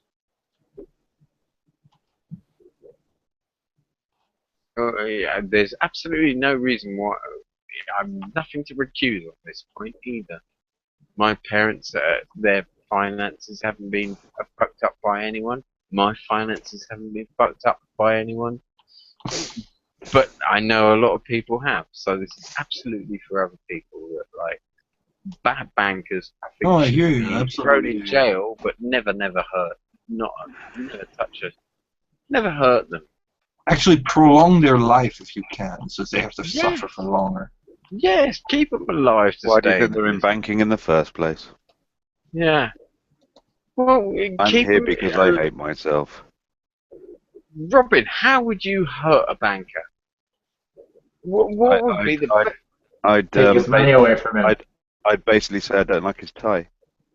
Yeah, someone comes That's in gonna every really day. fuck him up. You know. Someone puts a tie on you and then says, "You look like." Yeah. You Then look do like manual labor or some shit like that. someone comes in and says, "You look a bit too old to be in control these days." There are younger people out for your job. No, what you do is you make him wait in a queue. That's what Make you do. him, yes. Yeah, That just keeps getting bigger for no apparent reason. with black people and women and just cripples and everything, and he has to wait Black behind people, everyone. women, and cripples. What the hell is wrong with you? I'm being evil. I'm playing devil's advocate. I'm not so specifically different from the people. Certainly not a black or torturing. woman's advocate. I don't care anymore. I don't care. I've only look. The white man is the You've just new nigger. conflated being And black I'm or a woman embracing as that. disabled. I am the new nigger. I got no time for anybody else's. Free snaps in the Z formation, my sister. Oh, fuck them. I'm the oppressed. Fuck you. It's my turn to be oppressed. Yeah, it's my turn to be oppressed. Yeah, I'm gonna wear a colourful headband now because I'm a white man. Yeah. I'm gonna start wearing turbans and shit. I'm gonna start differentiating. You should ask myself. Verandir Jabal about that shit. Yeah, Virendra Jabal. I'm feeling him every day. That comes from the I hate white people from the thing. Yeah, from Twitter. Oh, Yep. I don't like him. He's a Sikh. He's a Sikh, man. My neighbours are Sikhs. Best people I know on the planet. Next to my Well, not own all family. Sikhs. There's some nasty Sikhs as well. Exactly. Terrible. He- Terrible when you're trying to get a carpet out of. Let's say that. Hashtag not all Sikhs. You know, look, Yeah. it's quite simple. No, dude, it's quite simple. You know, the point is really, you know, when the people are saying, "Hey, let's Thank you, all Ray. just be people," I are the needed ones that are being accused of racism, then we've got an You're issue. welcome. You know what I mean? Like, isn't the goal that we should all just be people? But no, everybody's like, "Yeah, Yes. you're an evil white cis scum." This is it. If we're going to get rid of prejudice, surely we do that by bringing people together to like each other. Now, You think so, right? how are rich, entitled white people from San Francisco going around the world insulting everyone who doesn't precisely agree with them going to bring anyone together? It really is. Good luck with that one. So you know what? I was talking to this guy that was from Africa, one day about his wardrobe. He was wearing one of those long robes that are a one-piece robe, essentially, that you throw over your head and just put on.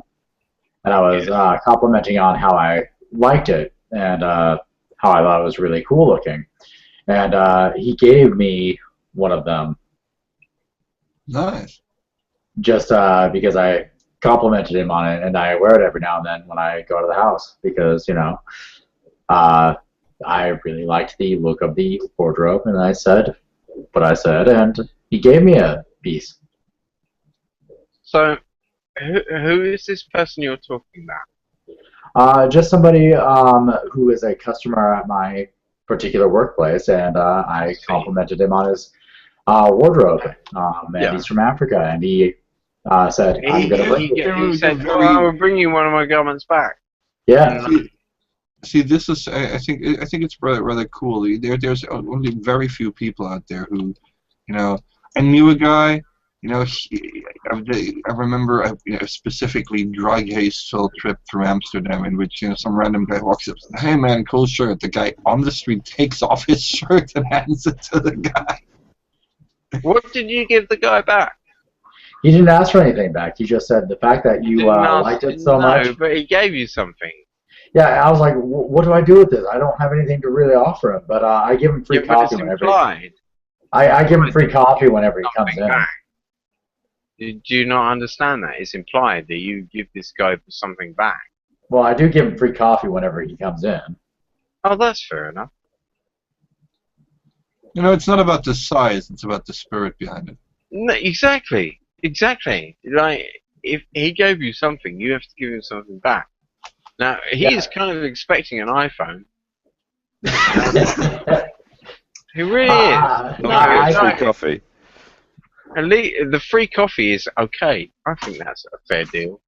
I think that's the best it's a free coffee every time. But no, look, the thing is about peasant giving is it's expected something comes back. Yeah, like it's implied we are your health insurance because we are here. I think he was just so fascinated by the fact that this guy was like, this guy comes up to him who is pretty much essentially anything you can display as a white male caricature. It's like, dude, some people don't I really like your understand. outfit. Some places where white people end up are so poor they will do anything that might ingratiate them to a world they don't know.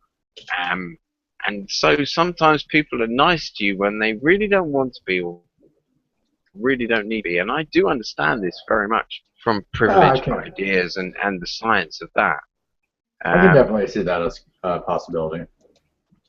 Yeah, it could have been some of that like they didn't particularly want to help him. They had to help him. They need other villages and other people to see that they have the magnanimity and the ability to help them, because that makes you look good.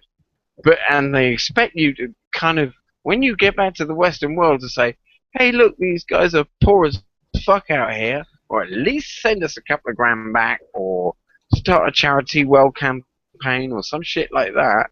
Like, we have fucking nothing here, but we learn whenever we see a Westerner that we can tell them this way, we can latch this way, this will get us this won't.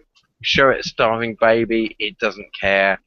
We show it a useful well project, it seems to care. Okay, show it another useful well project. Yeah, I don't think a lot of us get this. Right. Yeah, for me, I was just kind of surprised because all I was doing was complimenting on his outfit, and he's like, "Here, I'll give you an outfit." Yeah. Yeah, So, it was just kind of surprising. Now we are connected. Either that, he has loads of them at home. It could be as well, but it's just. I'm not making it cynical. I'm really trying to not make it anything. No, I get. Ruined it for you. I'm so sorry. Actually, I get what you're saying, but I don't think that was his. Might not have been that. I don't think that was his idea either. If that helps. I mean, but culturally, he wouldn't even known. Culturally, he just likes you. He hasn't even thought of that either. It's just like, no, you are my brother. You're fucking cool. I like you. Fucking yeah, have some of my. If you want to look like a me, different fucking story. yeah. And really, Actually, that's what it pair of really jeans, seems like. fucking have them. How about this story? I actually had a crack dealer in New York City give me money so I could afford my bus. See, like you're a good I know, kid. Chicago, Fuck off Chicago. home. Well, crack dealers can be generous too, you know. Oh yeah, They all just drug offer dealers. the art. all- I mean, they And offer the art. people who give to charity can be child molesters. It's a tricky lie. Some I'm of a them think you're preacher. smart. They'll spare you the knife, won't they? I'm a Someone Catholic thinks priest. I'm a good person. Really, I am. Exactly. If someone thinks you're a good ignore my person, they will personal. spare you the knife. Sorry, that was Yeah. a bit weird. It happens. Child molesters can be people too. Anything. Yes, they actually can. Anything. No. Oh, we're doing well. I think we'll win this We one. are. Well done, team. Look, we need some topics, don't we? Really, we need something. I'm playing Battlefield if anyone wants in. How does that work? Which Run around and shoot people. See, I prefer to run around and take shit from people. everything And could shoot be people. Battlefield. I don't know. I should probably take off for now. I've got to get prepared for something. Anyway, I will talk to you all later. Be well, everybody. And, well, you know how to find me. I am everywhere And don't nowhere. forget, if you are indeed watching this, you can join us here. The link is in the stream description. The link is in the screen description. That's true. If Take anyone care, wants all. to, yeah, if anyone wants to pester me about my recent closing of Gamergate Ultras, like, don't feel afraid of coming in and hassling me about it. Okay, I'll ask. Why'd you do it? Well, no, let other people do that because Oh, there's well, people. I no, don't I'm know kind of I don't know curious. myself. No, I almost want to stay for the good, extra but 20 minutes I have. You can just let me finish what I'm saying, and you can jump in, Robin. I won't fight you on the question, but like I'm proposing it as a topic. Well, yeah. The people that I'm asking were now. affected by it that come and ask me about it, rather than people who weren't affected by it too much. You don't know I wasn't affected by it. Yeah, I know you were kind You're of. speaking But for me here again. I'm not your shield. Not your You're shield. not. But no, look. But I will give you a topic if you want. And if it gets too insane, I'll just tell them to fuck off and like my bug. So yeah. We're off again and ban everyone. Well, let's start Yeah, the topic off move with a on, simple just question. try- Why'd you do it? Okay. Why did I do it? It got on top. Mum's not well. Dad's not well. I'm not well. A whole load of stuff got on top. It got on top of the night when I was saying to Toshi, the guy who does all the blue photos. This is my Prestige shortened version. I went to him one night when I was pissed out of my face and I was like saying, oh, what about doing me one of them blue photos? And he was like, no, I don't think I can do that. And I was kind of fine with that. And he said, you were just Facebook and like it doesn't really sort of matter much. And that's what sort of annoyed me. Because I thought, well, all I've done over about the 8 months that or so of Gamergate has been to push the Facebook side of things. That we started on Facebook, we pushed it out into other networks, and now everything else is this, all, and that, and we're all the bitch puppies of like 8chan and like fucking Twitter and that, and nobody cares about all what I've done on Facebook. And I thought, oh right, okay. Damn, yo, we're still live? Well, I thought, well, it has been slightly unworthwhile. And I thought, oh, fuck this. And so I closed it down for about a night or so. And my admins turned it back on again. And and I wasn't entirely happy about that, but I wasn't really speaking to people. And then they started another group by the same name of mine. And I kind of lost it at that. There'd been numerous attempts to talk to each other that we'd all shied away from. And I just thought, wow, it's cool, it's cool. Just let them have their fun. I closed my group and removed everyone. And then I put the group together again. What I have done today. And so that's about it. That's about it. So you can come to Archers if you want again. I'll try and be less angry with people in the future, but I cannot promise it because I have to. Well, I have to deal with everyone who comes in off the street, and some of them don't come in to play nice at all. Whatever you do, just don't shut yourself down. That's what you got to not do, is don't shut yourself down. Well, I understand all this. I was very annoyed. Very annoyed. Believe me, I know a thing or two about annoyance lately. Well, and I just didn't feel very particularly valued. And I felt I'd done an awful lot of work over an awful long time. And it just did not seem to be valued. And I was thinking, why? If you close some of this off, why won't people just go back into other parts of Gamergate? Are you dragging shit away from like the whole force of it? I did begin to doubt the value of the work I'd done, which was often 60 hours a week. And I get entirely what you're saying, man. I'm gonna be completely honest. I've been involved in pretty much every major Gamergate operation that there has been since the beginning, and I had some hand in it since the beginning. And I've got no recognition for it. I've got no real appeal for it. I've just done my own thing and just kept to my own tactics and just kept to my own way of doing things. And no, I entirely get what you're saying. Yeah. That it just doesn't feel like it'd be recognized I was a signal booster like yourself in the beginning, and then I started this damn group, and suddenly you get involved in other people's problems, and that was fine also for a while, but after a while it just all got on top of me, and and that will happen. And the same happens. The same happens to many. The key to this is you can't let yourself be burned out.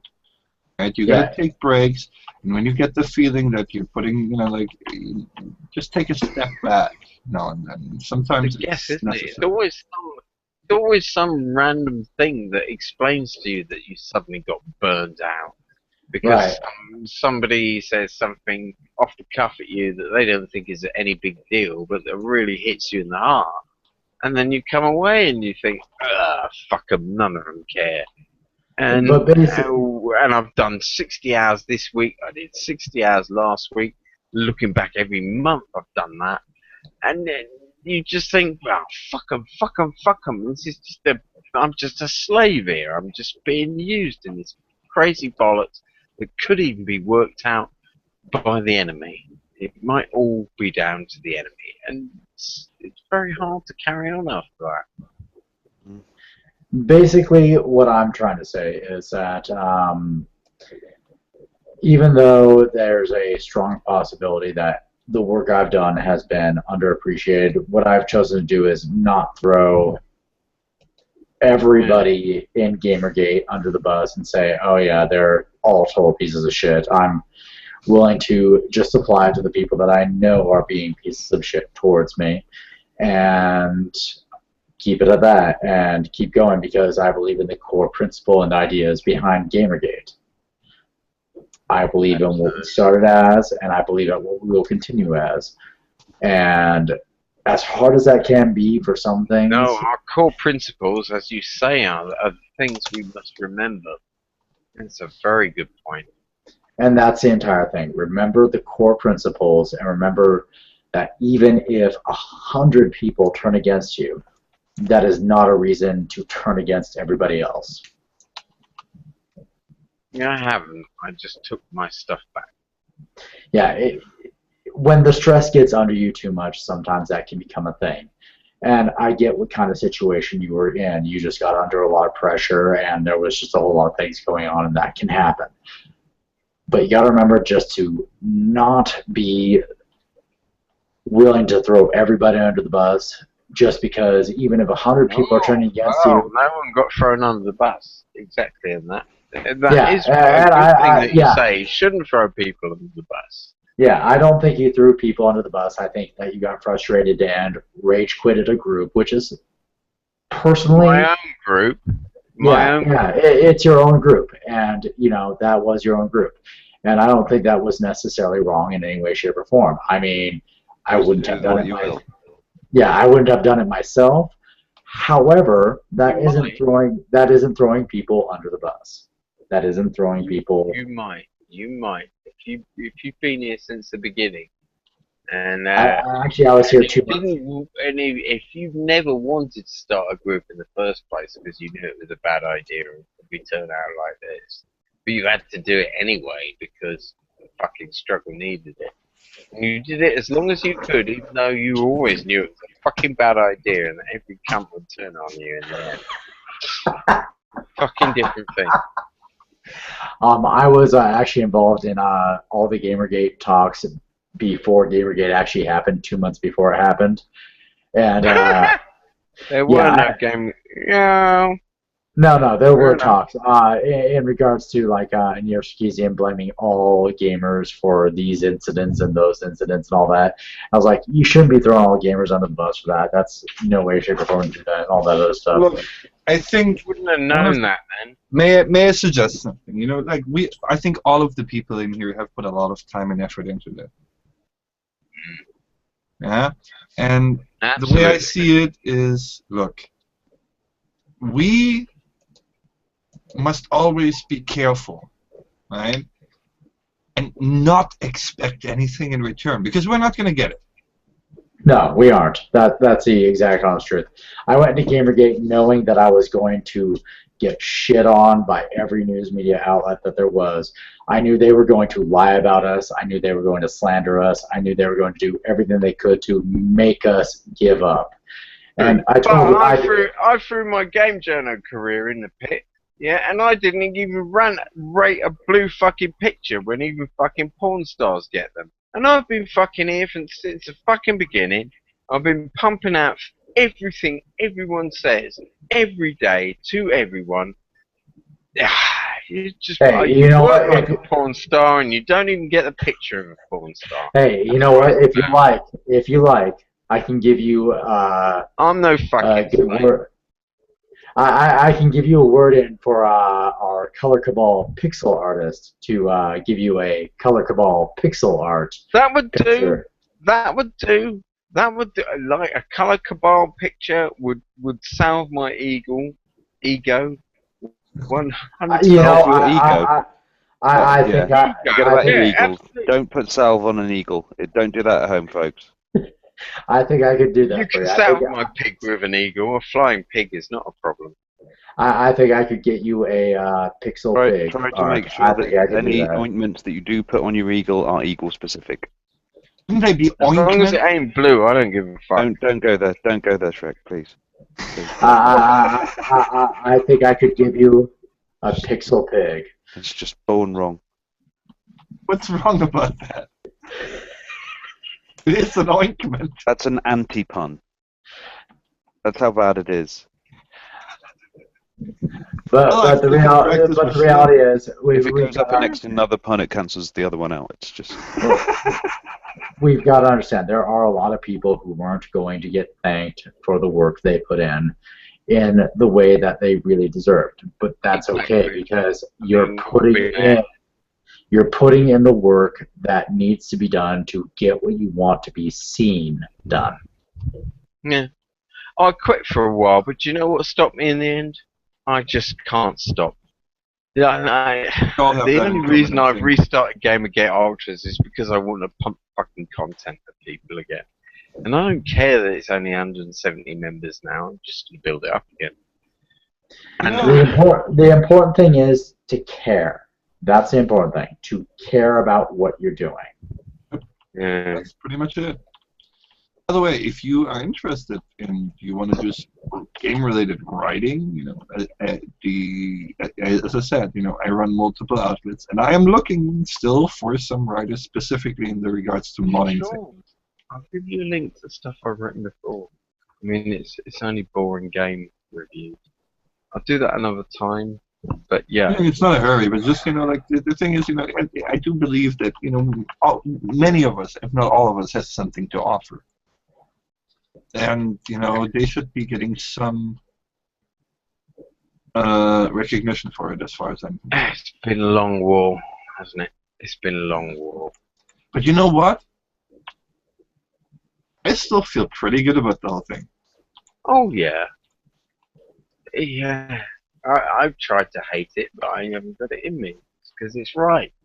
It's absolutely you know, right. and the thing is, you do meet wonderful people in here. You do meet also, you know, that, like, have a lot of fun too. I think, you know, we wouldn't have lasted this long if we weren't having fun.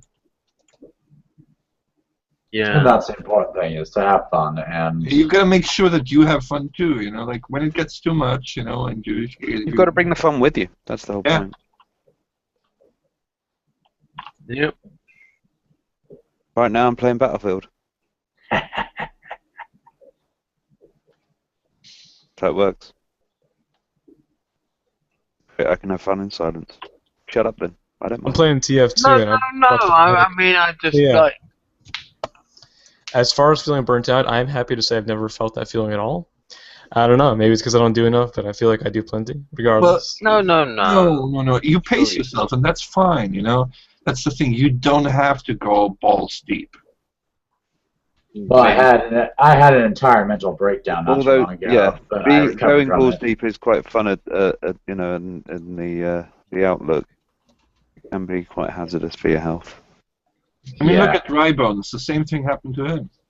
Look at, you know, whatchamacallit. King of Pole. Look, internet. King of Pole, he is kind of, well... Born balls deep. The guy has issues. And look at Sargon. Don't think he isn't going to burn out in the next week or two. No, he'll be fine, actually. He's got a new baby in the house. He's getting no sleep. He's gonna rage and turn and say, "Fuck you guys! I need to look after my life, my wife, and my child." He's got some backup plans. And so what? Then there will be another person to replace him. Exactly. There will be. And this is, and I defy any of us to hate him when he chooses like that. You know. You know. Look, there's no point in, like, this is the thing. If somebody doesn't have the time, or, you know, has other things they need to do, then that's fine. You know, like, all I care about is, you know, don't do an ethical shift. As long as you don't do that, we're cool. Yeah, exactly. Don't do an ethical shift. No. Basically, my plan is definitely don't throw everybody under the bus. Keep the people who did the terrible things to you as the people responsible, and just don't throw everybody else under the bus when they've done nothing wrong. I killed my group, but, like, I said anything to anyone that I've not done anything in the direction of the enemy. Do you know what I mean? Like, right. Fuck it. I might have said, you don't recognize my usefulness, but I've never turned around and said, so I'll go and offer it to the other side. Right. Which would be... And, you know, even then, that doesn't necessarily disqualify you as a person who can't do anything good. It just means that you've lost it all. I think it would. I think it would. No. Okay, then I disagree here. Listen up, right? Oh, it wouldn't disqualify me as anything I'd done anything good, but it would make me a traitor. Not necessarily. No. Let me explain to you what I mean, okay? When the honey badgers, you know, were getting a DDoS, that's when I stepped in, right? Now, when that archivist person, you know, was having problems with her website, I also offered help there. Because I think that, you know, trying to silence somebody with denial of service attacks, regardless of what side you're on, is a shitty thing to do. And I oppose that kind of stuff. So I offered my help to her as well. Does that make me a traitor? No. Reaching out to the other side doesn't make you a traitor. It's when you turn against the people and attack them back. You know, that's when it kind of makes you a traitor. And to an extent, I would never reach out. Yeah, I wouldn't reach out for the other side anyway, because they are scum. They even will if only ever fuck with me. even if you wouldn't, it's a matter of, you know. I'm scum to them. They would fuck with me. There's But no yeah, way to reach out. the thing with a debate is not to convince the person next to you. It's to convince those watching. Yeah. Right. Really, when people who care. Yeah, right. when it comes down to all of this, it's really about how much you care about the issue and how much you care about the people involved in the issue and how much you care about getting the things done that you want to get done. If you switch your goals to being the opposite of what you want to get done, what the hell were you in the other thing for whatever amount of time? Well, yes. Well, exactly. But what about when all the people that you're doing stuff with turn on you, and you're suddenly in a position of no power, and you've still got to play to the same hymn sheet, except now all the people that you think have fucked you have more say than you. I mean, then it's so difficult. But, you know, then you keep preaching, but you even more angry. I lost a man in green for my account, so yeah. I lost a lot of clout right there. So no. Your cloud is not attached to your Twitter handle. It's true, but I lost a lot of reach there to get to more people. I'm still interacting very heavily within Gamergate, and I've always been doing things within Gamergate for the better good. But that was a huge loss. I mean, you have made your own auctoritas. The very fact that you're talking with people like us who have also grabbed their own authority and thrown it away and taken it back. I mean, you understand power. You understand how to use it well rather than badly. And I think we all do to an extent. Well, as I've always said, the people that desire power the most should be disqualified from having it. Hell yeah. I mean, anyone who even just doesn't like power, you get it given to you, and you're going to spaz out eventually. Yeah, when you're given power, you're going to spaz out on it. But me, I never wanted power. I just wanted to do something right. And even though, even though it's the good man doing nothing mentality that can kick in at that point. You see, it's but here's the thing: after you've got the good man thing, like policy, like people write you as if you're a hero, and they write to you as if they're the devil, and so you have a complete duality forced on you about your own personality. And that's that's only if you're prepared to basically take hate mail and fan mail as a barometer of who you and what you actually are. Yeah, but what if it's people walking up to you in real life? And that's where it will end up eventually. Again, what do you say when a 5-year-old kid says to you that you smell? Exactly. You look at them as though, well, I'm sure, you know. That's a good point. Whatever. Very good point. You know. I'm sure you're going to poop your pants in the next few hours. I mean, but you might smell. You might smell. I'm sorry, but you know that the story of the Three Little Pigs was not about basically constructing a decent home. What if you have 500 kids saying, you smell, you don't smell, you smell of lemons, you smell of strawberries. Well, that sounds like poo. That sounds more like a census on aroma rather than anything to get myself fussed about. Eventually, it's going to tear the individual human apart. Well, I'm sure there isn't going to be a smell census in the next few years. That'll get me weirded out if they put the kids in front of the school teacher and he has to sniff each one. At that point, you know. I think we're going to get to the point of ad ridiculum there. All I'm Ian made a good point. He made a very good point. I'm just saying, like, eventually, this is the way. If you take any standards, you've seen it yourself on the internet, you're going to get bombarded with shit, as our opponents have. Never measure your success by the approval of others. Everyone's going to burn out eventually. It's just bound to happen. Yes, that's true. However, having 100,000, 10,000 coming at you saying how bad you are, quite frankly, you're going to have to eventually block them out. When they try to cause you actual harm, then you can worry. But when they're just saying just bad shit about you, don't worry too much. Yeah, I mean, just remember as well, for every single person that has said that, there's another 100 people who agree with that.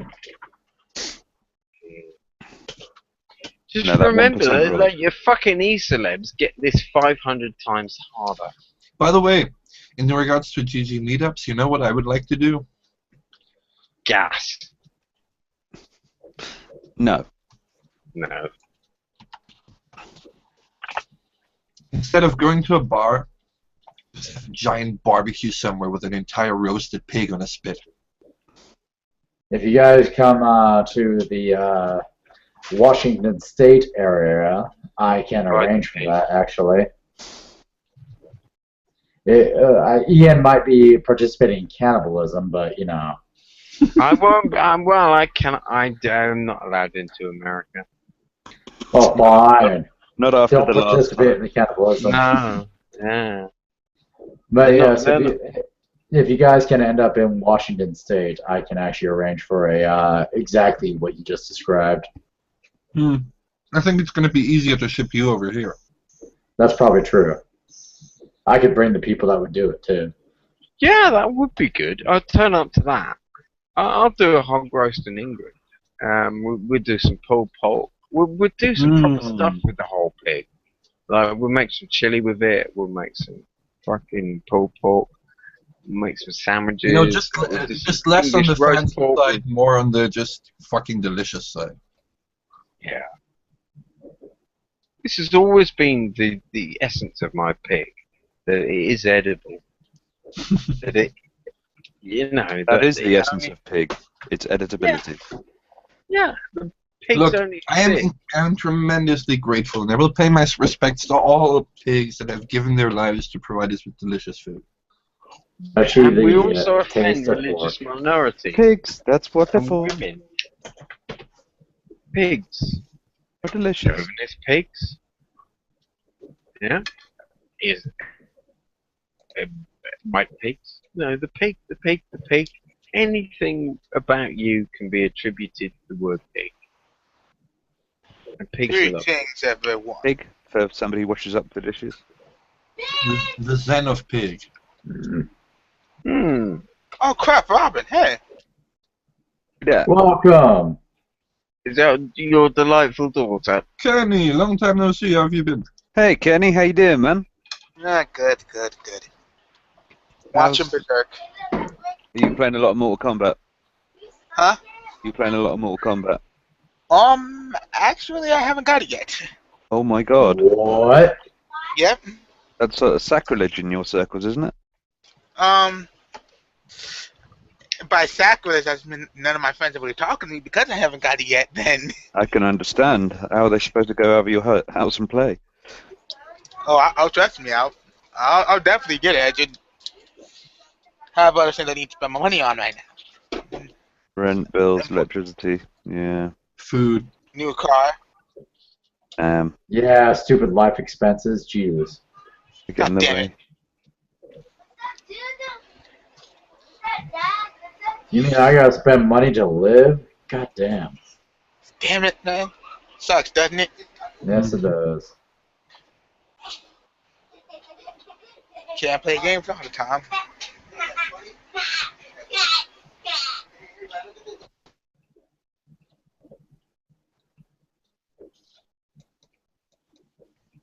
So yeah, if anyone wants to play Battlefield, I don't play Got it, mate. I'm doing a pistols only round. Honestly, I cannot play first-person shooters and I can play chat it up at the same time like that. I can play third person shooters, but first persons I get disoriented easily. How can you? It's like in front of you. It's one perspective first. One you're most used to. Are you Daddy kid. Come Did and I talk. hear you trying to make Come join the sense of things, Robin? You Did like I to try to hear you yourself say off? make sense of things? Hey, Robin, no FPS shaming.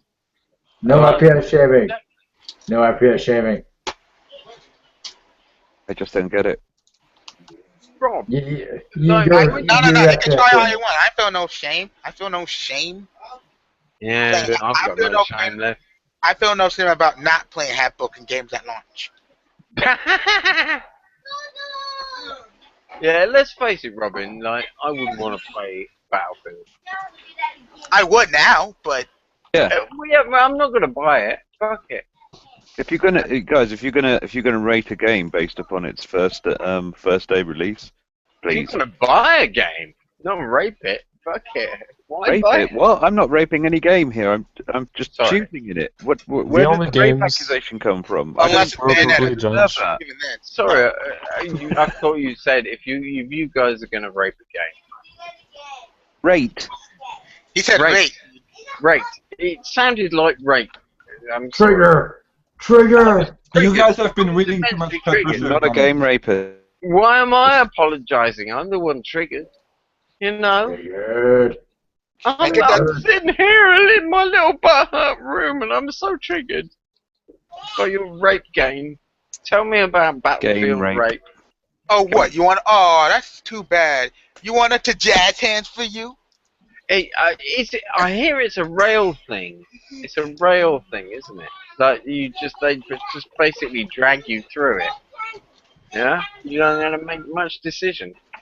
Oh, you're talking about the Battlefield. campaign? Yeah. Yeah. Well, Okay. that's single player gamage. I'll stick with Doom. Rail. I'll stick with Doom. Not rail shit. I saw a meme earlier as all, where like somebody had. It was a lovely little meme. There was a father with a bird dice where his head should be, and he had two little kids, and they were playing Skeletric, but there was little attack walkers rolling around the Skeletric, and that was like a piss take of Battlefield. But it's not like that. I'll stick with Doom. Yeah. You say it ain't like that. How do you guys feel about Payday? I love Payday. I don't know. You want to get some action on? I no longer own it. Wait, what? Huh? How is that possible? Don't ask. Don't Do you get ask. banned off of Steam? No bullshit. No, I only played it during the demo day, and I never brought it back, even though I really want to. I mean, I never got it back, even though I really want to.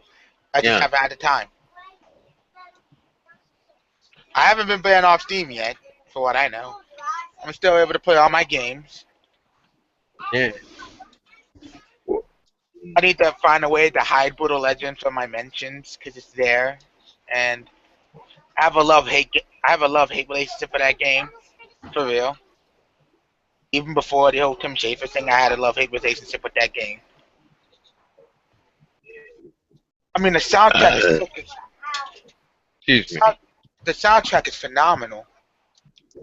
Oh, dude, did you hear the latest soundtrack for Payday for the Hotline Miami update? Well, I love Hotline. I love Hotline Miami. One of the best games I've ever played. Next to Shovel Knight. Okay, let me link you my favorite track from that album. Hold on. All right, let's groovy. Let's hear this shit. Yeah. So, wait. So we're live. What the hell are we talking about here? Or are we just hanging out? Well, this is it. Like, it's got a bit off core, but we should get back onto a topic. Who has a good topic? We're kind of half onto one, aren't we? A little bit. The week's been slow. Let's everyone watch this link and we'll talk about this. Wait, what? No, that's the soundtrack. No, I'm talking to Ian. Hi. Yeah. Were you gonna put a link in the room for that? The soundtrack that we could I just watch? did. Yeah. Sorry. Yeah. I saw that while I was asking the question, and then I just thought, shall I finish my sentence or shall I just shut up? And then I just thought, no, carry on, because there's people listening. And then I was like, yeah. We have a new guest. Yeah, and then everyone pointed out how fucking stupid I was. And I thought, yeah. A new challenger approaches. Hello, Kota. Welcome to live chat. A new challenger approaches.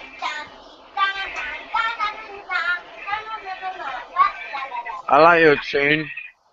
I've only heard it in 3 bits, but I like your tune. A new challenger. You shy asshole. Yeah. Are you an asshole, new challenger, or are you just gone? Speak. Welcome. Hello. Hello. Hello. Hello. You look like Cthulhu. Oh, so you can actually hear me now? Hello, welcome to the open house. Hey. So, Green here is like, everyone in the Skype chat, get in here. Y'all being cowardly little sissies. Yes, everyone in the Skype chat, come and join us. If you're listening to your Cthulhuoid friend, there is a link in the underbar of this YouTube that will allow you to join the actual conversation, and that really probably will make it exciting. Really, the unfortunate thing is he was having trouble loading it in the first place. Another problem is that you have to hang out with these legs. Exactly. Yeah. This guy already hangs out with me, so what can I say? Who, me? This No, podcast Kota. is like a crack house with no. I mean, I am there. I'm in that same chat as you guys are. Just To be honest, I completely gave I'm up on on and off. moderating it at this Yeah, point. I'm it's just letting it horrible. roll and see it, just to see where it goes. Moderating what? Exactly. Let it flow, let it flow. No, we're not talking about It's like one of those gay bars where there's Robin. we're looking for people to infect with AIDS. Robin, I'm a level with you here. Yo. Never sing that again. Let it go. Why Sing not? it again. Let it go. Why not? What's wrong with Let it go. So- I'm going to sing with Robin now. What's the matter And with we're you? going to start a hashtag. That song has etched itself into my head.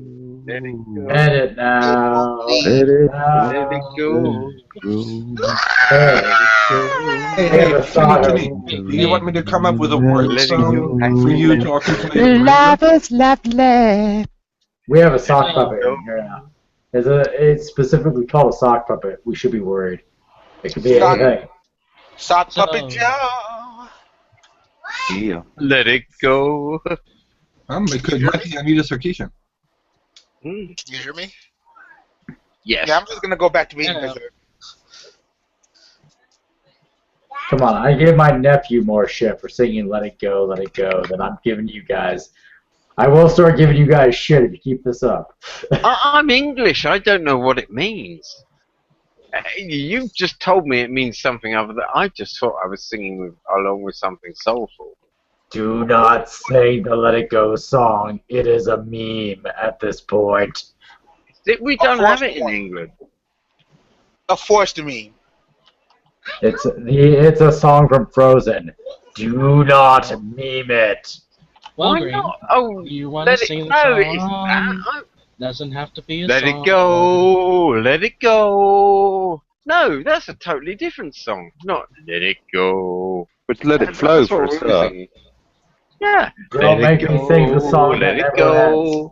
Don't Don't make me sing the song that never ends. That is Do it. attitude. Listen, we're gonna have to get Hey, up Sock heavy Puppet on Joe. it. Sock Puppet Joe. You know Yeah. the song. The song long as you that know the word. never ends. Yes, it goes Let it on go. and on, my friends. And Some now people chat has completely started devolved into singing it, not madness. knowing what it was. But then they started singing it forever just Mm, because it's a song that doesn't end. Yes, it goes on and on, my friend. My friend. I have I no love that. idea what you're singing. Lamb chop. Song Lamb that never chop, ends. sing along. How do you not know that song? You're a sock puppet. It's dang Oh, near I too wish I cool. No, were we're an not all Oscar Mayer Americans, are we? wiener. That is what I truly like to be. 'Cause if I were an Oscar Mayer wiener. I wouldn't have to answer calls like these. Okay, that was good. I'm gonna go grab my dinner. I'll be back in a sec. Alright. Is it gonna be What you pork? having for dinner, huh? What you No, having? I'm just gonna go downstairs and grab it, and and bring Is it it gonna be upstairs pork? and eat it while I'm talking to you. And I will Do you leave my have enough for the rest microphone of us? unmuted so that you're getting all this. Is it gonna be pork though? Is it gonna be pork? I believe it's beef tonight, Ah, okay. and The it pig will is be eating with. cow. The pig is eating cow. Run for the hills. We do I know will. that pigs eat anything. I will. Yes, pigs eat anything. I will describe my meal entirely to you in a short Including minute. Pixie Jen? Pixie Jenny. I'd love to eat her. No, Through I the wouldn't. neck. No, I wouldn't. Through the neck. Just through the neck. Her fanny I'd leave. I'd just chomp her head off. I'd eat her brain. Does she have one? What is wrong with you, man? What are y'all talking about here? Eating Gish Pixie Gallop's brain. Pixie Jenny Gish Gallop's brain. Does she even have one? Eating a pixie's brain. Which I don't think is against anybody's political correctness, yeah. Like, who can fault me? I say, oh, I wanted to eat a pixie's brain. No feminist is going to call me up on that. Then now you've gained the other kin. Hey?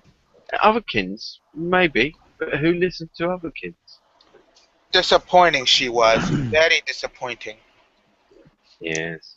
You have to do the oppression calculus. What have you guys listened to in the way of Gamergate comment this weekend?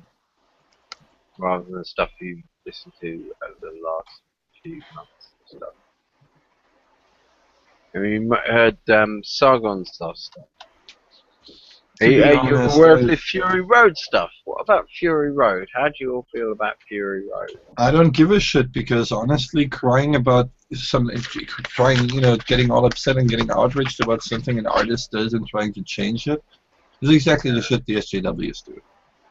So honestly, Well, yeah, if that's what they but want do to you do, hey, let them do it. I don't care. I didn't see anything feminist in Fury Road. Exactly, and neither did Aaron Clary.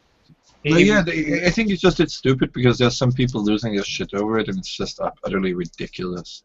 What are y'all talking about But here? on the other hand, about the movie Mad Max Fury Road, and the fact that Aaron Clary from Things the other day wrote an article about it that was saying you shouldn't see this movie, you shouldn't bother going to see this movie because it has Because a apparently strong it's a feminist movie? Is that it? Was that the reason? No, he said that, and that's fine enough. That was his opinion. But in response to that, so many articles erupted on the internet from the leftist side saying, oh my god, now the MRAs are boycotting this film. So it was only ever one man from the PUA side of the manosphere, from one very particular section of the manosphere, whoever From said, Return of the like, King? you should maybe You're think forgetting the one golden rule. One person is offended. That means millions were offended silently. Exactly. Also, can I ask a stupid question? You get a stupid answer. Would you like that? What the fuck is the manosphere? The manosphere. The manosphere is the bigger way of talking about the men's rights. The men's rights sphere. Can I just say that's a ridiculously stupid sounding? Well, no. Let me explain it and divide it first. Let me hear what I've got to say. Between men's rights activists, there are people called masculinists who are very sort of ironically extreme, who are taking the piss. There are no, that's the meninists. There are people called masculinists who are kind of quite scary, who are going off in their own way to be men in their own right, and they form little villages and that kind of thing. There are MGTOWs who don't want to have anything to do with women anymore, and they go off their own way. And then there are men's rights activists who are looking to support men's rights. Also, there are intactivists who don't want to see children circumcised, see boys circumcised, want to see any children circumcised. And then there are men's rights activists, and their interests are more actually ostensibly politically aware. We're more cared about family courts.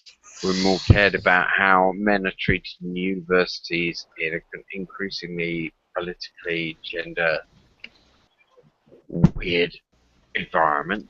We're interested in seeing that men's places are provided for men when they split up with their wives in terms of refugees and in terms of suicide prevention. We're interested in seeing men's suicide rights protected, in men's marriage rights protected.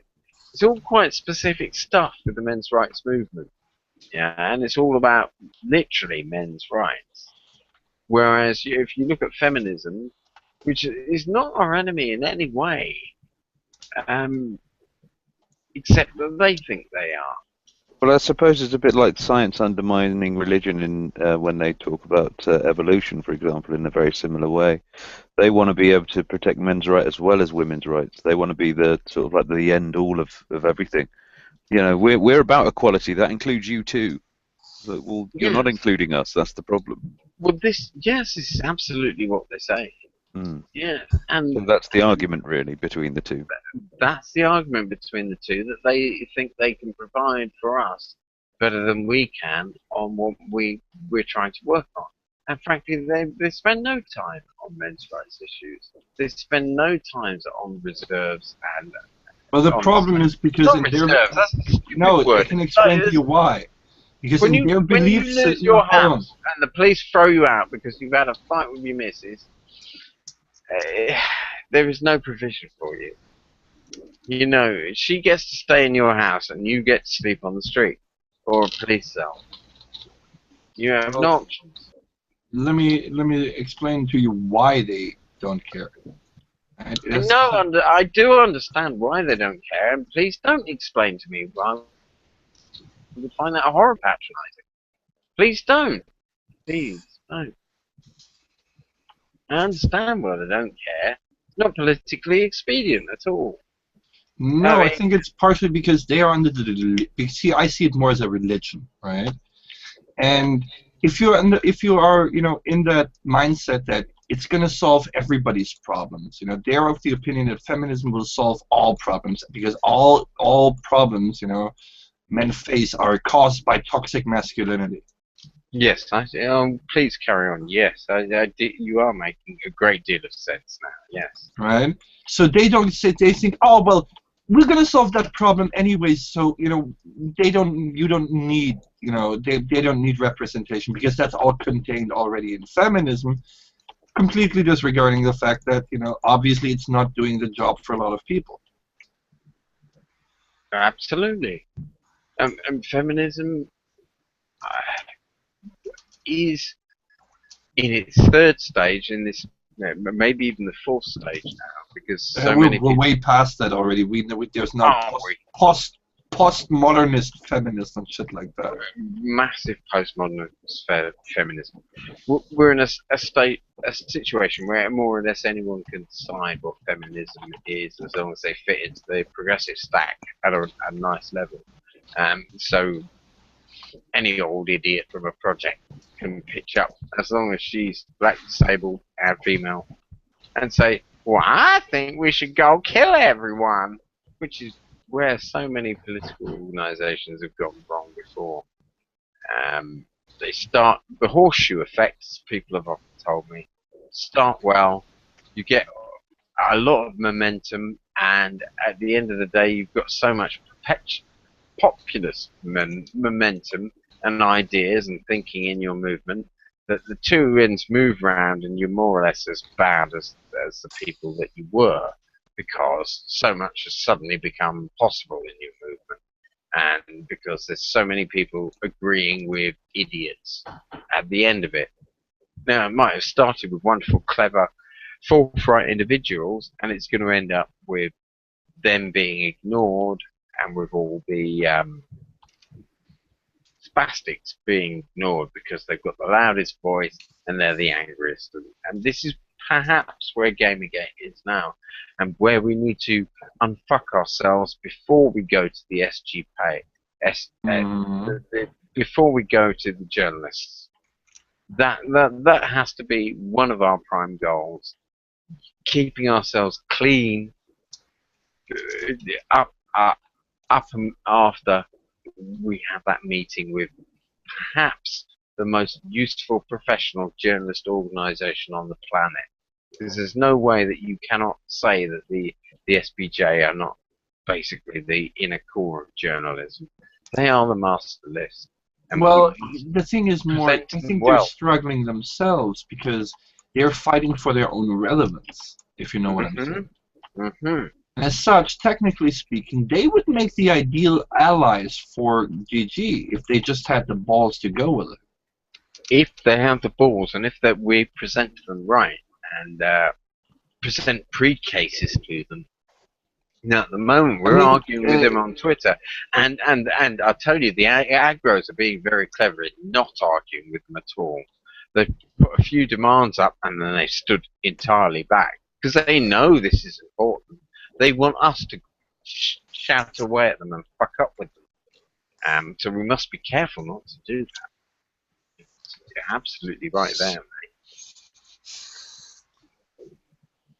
I'm sorry, I don't want to come off. I don't want to come across as patronizing. You know, it's just, you know, that's my own perspective on things. You know. No, you don't. I mean, I'm the one that comes across as patronizing more often than not. And in fact, I often do it deliberately. No, So look. What you're trying to say is you're well practiced. Yeah, I'm a bit of a cunt. And we need more cunts on our side, don't we? Really. I think we're pretty full. Yeah, I think we got. See, the thing is, we need everything. No, I don't think so. I think you're all fair players. I think you're all very used to not cheating. You're wrong. No, see, the thing is, I'm a different type of person. Okay, I do my things quietly. You know. Let me put it like this: you have a friend who is he calls himself what was it? High functioning asshole, right? He once said, like, look, basically, we work together very well. I mean, we're kind of like, well, you know, I'm the asshole out front. You're the kind of guy that's really nice until That's absolutely right. No, look, this is absolutely right. We do work better as a team, as a team of high-functioning autists, because nearly all of us are slightly that way. It's actually amazing how many actual people on the spectrum are in our group. Yes. Yeah. And I will say one thing: some of the most talented developers I've ever known are actually autistic. Are also, yeah. So you look at what's happening then. Everyone who's slightly funky in the head is getting beaten up by all the people who are not slightly funky in the head, who are all very good at social manoeuvres. We're just getting bullied. We're just getting professionally bullied later in our lives. Yeah, but unfortunately, but this is actually what's shooting them in the foot. Because yeah, we have we're so not much. even getting bullied by strong people. We're getting bullied by all the faggots. Yeah, but here's the bullied thing. By political No, faggots. they're trying to bully us. But the sad truth of it is, we have a lot more experience in getting bullied. Yeah, but they have better jobs. We're all unemployed. Speak for yourself. I run multiple companies. I am. I literally am.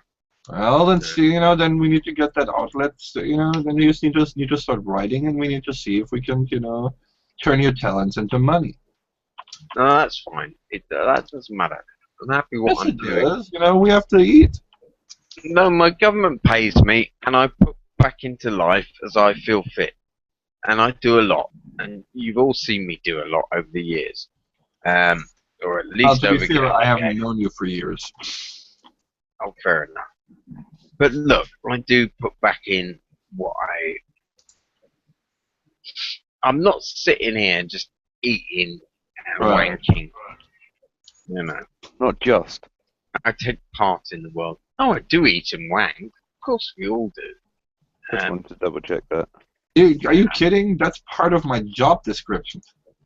Exactly. But 60 hours of my week are spent fiddling around with the world politically, rather than just sitting on my arse. And for that, my nation needs to pay me. For the amount they pay me and what they get back with my fiddling in American politics that helps Britain, then I should be on 10 grand a week, and certainly retrograde. I'm sure my pay will reflect that. I am one of our country's greatest spies, even though you don't know it, and nobody believes it. One of the other good reasons I'm one of our nation's greatest spies.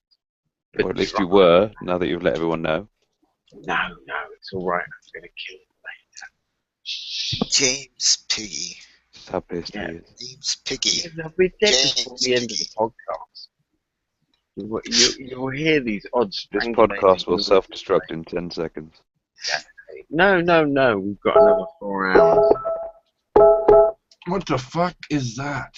That's the men in black turning up. I told you. It's happening. It's happening. It's happening. The colour cabal is here. These are the people. Kill them. Take them away. Is that Jay Allen? Shoot them. Just, find a nice quiet wall. My darling. What?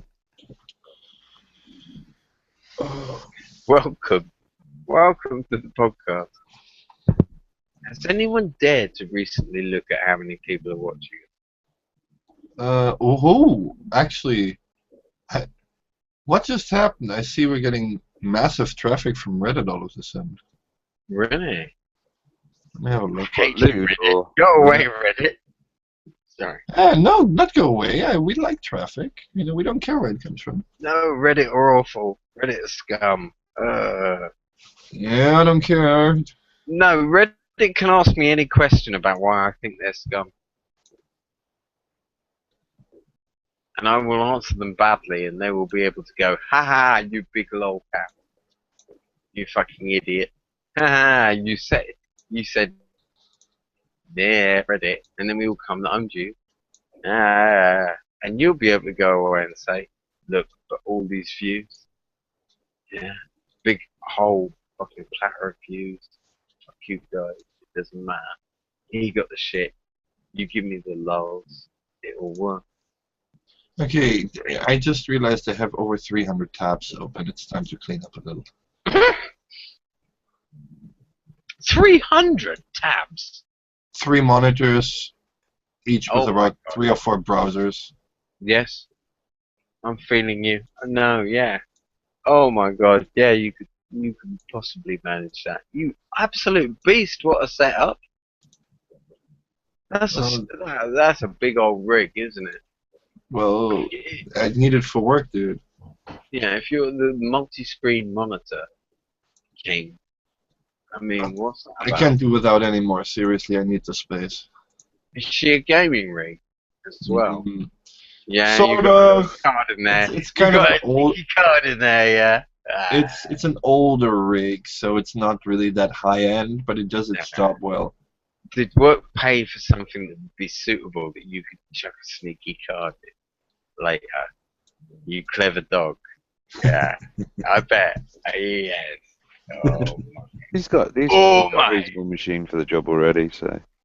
Oh Oh, I see. My main problem is I have a whole stack of laptops here, and I really don't use them much.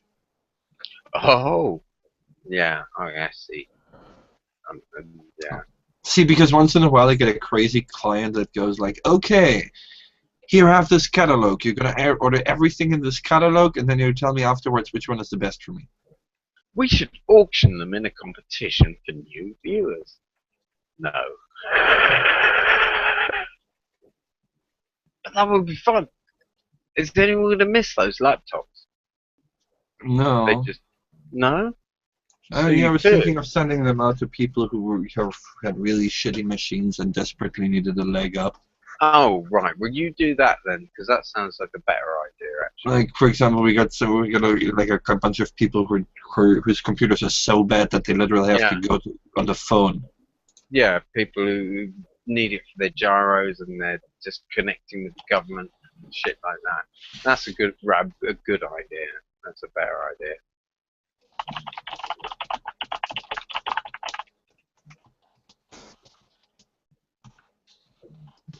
Everyone should be on the web. Everyone should have some way in here. Everyone needs their say. Everyone's got a novel in them. Yeah, Let's yeah. see, where's this What we coming going? from? Oh, okay, it's Rule 34. Oh. That's gonna look... Ooh. Robin, this is gonna be good. Since yesterday we crossed 10,000 easily, and today we crossed 10,000 easily, and it looks like today we're probably gonna be crossing 20,000 then. Yay! I am so happy. Sundays does seem to be the big day for everyone to sit No, down that's and the have a beauty pat. of it. Our general traffic is now over that level, without the spikes. Still, Sunday is Fap Day, isn't it? Really? I suppose. You guys don't sound like you're pimping yourselves enough. We're not pimping ourselves. If anything, we're pimping the site. Yeah. Yeah, and you know, it's still so we fucking can't hilarious talk that we about have this a online dedicated 'cause viewership from Vatican City. Yeah. we can't talk about this online. Well, you know, we've been chatting for a while. I mean, we can go offline. No, that's not what I'm saying. I'm just saying later, I'd love to chat with you about what you're doing in terms of promoting yourself. That's all I'm Not really much, to be honest. We Well, I occasionally would love to give you a few ideas about how you could help yourself do The that. thing is, our traffic and how has you been could exploding. Maximize your promotion that you're already doing. In much of the way that Shrek was telling us later, but I won't shout at you. Well, mostly for the most part, we use social media. Yes. And well, quite. And social media is a very good way to go. A very useful medium, and to integrate it and have it intersectionally at social media is incredibly important. So the same message is coming out on all of your sites at all of the time, and that you have a fully growing membership on all of your places around the internet. We also recently began. We have now a Steam curator group. Yeah. Well, you have. This is it. You have to have Steam. You have Google Plus, Tumblr, We got 'em all. Instagram, Pinterest. Exactly. You have to be everywhere. Well, we can't have them all because a lot of these platforms are. You just need someone who is watching them all. Yeah, but the main problem is those 10 places tend to be not all too welcome on adult content. So we generally tend to, you know, we have to mix it up. We can't just use the same post. Like, we have to remove images and make, you know, not safe for work posts and so forth. Yeah, we're talking about lewd. Yes, I understand. It's kind of a tricky issue. Oh, it's still doable. It's absolutely still doable in absolutely the same way. But wouldn't be something I'd want to help with myself. Thinking about it, I know all them furry pictures of covered in dripping. Yeah. Hey, look, that's a demographic we cater to as well. Absolutely, and it is the one I've sort of it's one I've shied away from. So You know, we see this is one of the things that makes us a little bit different. We don't just cater to an individual demographic; we cater to everyone. I do too, but I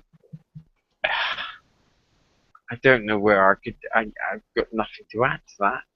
I've seen that in the past and blanked it from my feed and just thought, what the fuck is this to do with Gamergate? All these furries with their cocks out, jizzing on things. Dude, you're talking to somebody who literally made $24,000 by selling horse cars. Yes, but I'm not going to make a penny out of it because I think it's degenerate and fucking crazy. I do have a political motive. I very do have a political motive, and it's not that. So, to you, is the furry heresy? No, Is it I heresy? think furries are fine. I think you should decide all this when you get to about 16, 17. Yeah, I don't think we need to practice forced ideas that all sorts of genders and sexual diversities are the same at school levels to children. I mean, I think they should be discovering their own sexualities before anybody says anything like that to them. I think all that language should be left till you're 18, 20 in college and that kind of shit. But no, this is very much what the left wing wants for us. That our children are brought into their ideology at school in the common curriculum, and in the workplace and in everywhere. And I'm against that. I'm against that. And if that makes me Ben Garrison, then that's fine. I don't mind. I'll take a lot of hate for that opinion that my children must be allowed to make their own choices. No, that's actually perfectly fine. You know, that's how it should be. People should make their own choices. Yeah, that's where I come from. By the way, I'm no less liberal than them. You're going to like this, okay? Are you familiar with Oberlin College? Yes. And I can sing, do you want to see the real world? Oh, that's so brilliant. Do you know Christina Hoff Summers is a graduate of Oberlin, I believe. So she must be very disappointed. No, she was very over the moon to hear that, like, when she come back to Oberlin, the students did love her. There's so many who hadn't spoken that night and who hadn't felt safe to have their voice when she'd actually been there to speak to them, had the courage and the intelligence to put together this beautiful piece of music you're about to hear. And I need to say no more. Just listen to this tune. Everyone on the podcast, will the viewers hear this? They need. I'll see what I can do. See what. I would try and sing it, but No, I think it's better. Will I make it to the real world? Got It's it. full of beautiful lyrics. I'll put it on the YouTube player. That way, the people on the Hangout should be able to see it. Yeah, if you bung it in the chat, I'll retweet it. Hold on. Come on. Fucking Hangout. If I ever meet the real world, I think that's There we go. the name of the tune by Oberlin College. If I ever meet No, I got the URL already. I'm just adding. Do you see the YouTube player on the apps on the side? Use that. Continue. Oh, Google's giving me a lot of shit. Just accept everything. That's it. No. Google doesn't like it.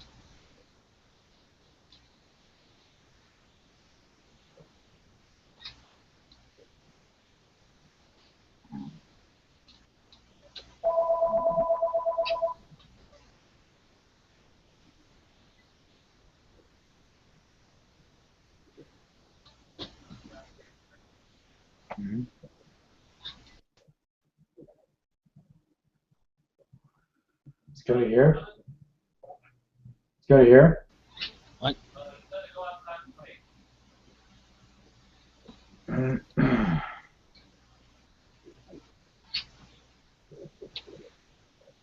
Alright, I'm out, folks. Take care. Okay, bye.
And that was the Oberlin College.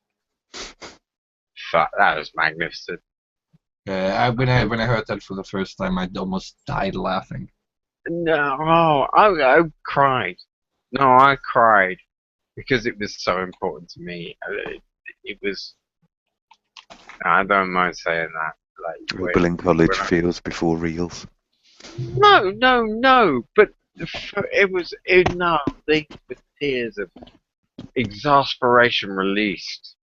That people in Oberlin College, that there were other people in colleges that weren't millennial suckers for leftism, that like somebody had realized, no, we should be here to talk, not even to be rightist, but that we were here to talk and have thinks about ideas, and anyone who isn't here is a fucking shitlord. And for them, the choir to do it, the choir for people with skills to do it. I love that. I still cry. But you know, that's Slightly cry. it's kind of interesting though that it's usually the people with skills, because if we're gonna be real here, who's the ones who are constantly complaining that the industry is so hostile against women? We have people like Yiannopoulos who've never done any actual fucking development in their work in their whole life. And if you take an industry veteran women, they are not going to have a problem because they got the skills to fucking back it up. You try going there as a male when you was just out of college with no training. You're going to get the same fucking reaction. And these people have all learned these skills from academia. They've paid to learn these skills that aren't skills. That And are that's just why they're opinions. gutted. It's ridiculous, angry. isn't it? Yeah.